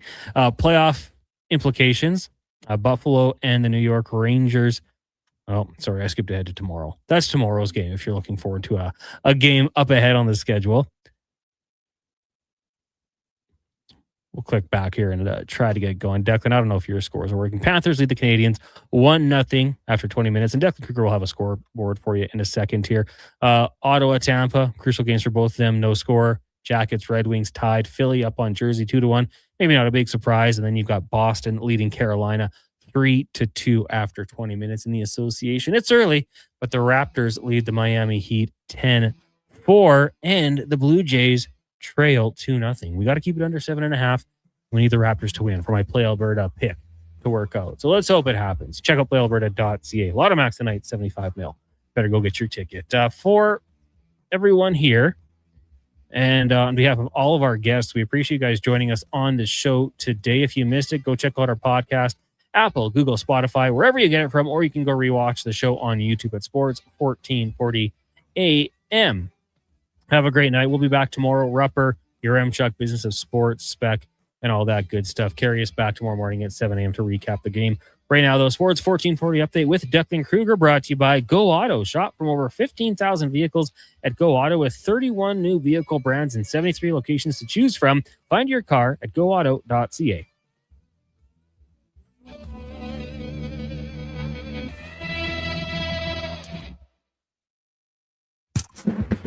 This is the Sports 1440 update. NHL scores around the league every game at the end of the first period. Bruins, hope you bet the over in that one as they lead the Canes 3-2. Morgan Geekie with 2 for his 35th and 36th of the season. Svechnikov with his 30th for the Canes. Flyers lead the Devils 2-1. Blue Jackets, Red Wings tied 1-1. Lightning, Sens tied 0-0. And the Panthers lead the Canadiens 1-0. In the NBA right now, the Toronto Raptors lead the Miami Heat 14-12 with 5:57 left in the first quarter. Bulls up big on the Wizards, 44-25, 7.5 to go in the second. Timberwolves lead the Pacers with 4:02 left in the second quarter. The Bucks lead the Nets 21-14 with 4:43 left in the first. In the MLB, scores around the league, we have the Marlins leading the Reds 2-0. Cubs up on the Rays 4-0. Padres and Giants, Brewers, Red Sox both tied 0-0. Cardinals and Nats 2-2. Yankees up 1-0 over the Athletics. Tigers and Twins tied 0-0. And the Dodgers lead the Blue Jays 2-0 at the end of the third. Oilers, of course, will be in action at 7:30 tonight out in Utah. Tristan Jarry in the starters net and post-game coverage about to get going here on Sports 1440. In the BCHL playoff action, as the Sherwood Park Crusaders will play host to Blackball. That series 1-1. Puck drop at 7. Brooks and Spruce Grove as well with the 7 p.m. puck drop. Spruce Grove trailing that series 2-0. And the PWHL Takeover Tour in Edmonton tonight between the Fleet and the Golden Eyes. 7:30 p.m. puck drop at Rogers. And that's going to do it for us. I'm Declan Kruger. This has been a Sports 1440 update. Sports 1440, a Stingray radio station broadcasting on Treaty 6 territory. Download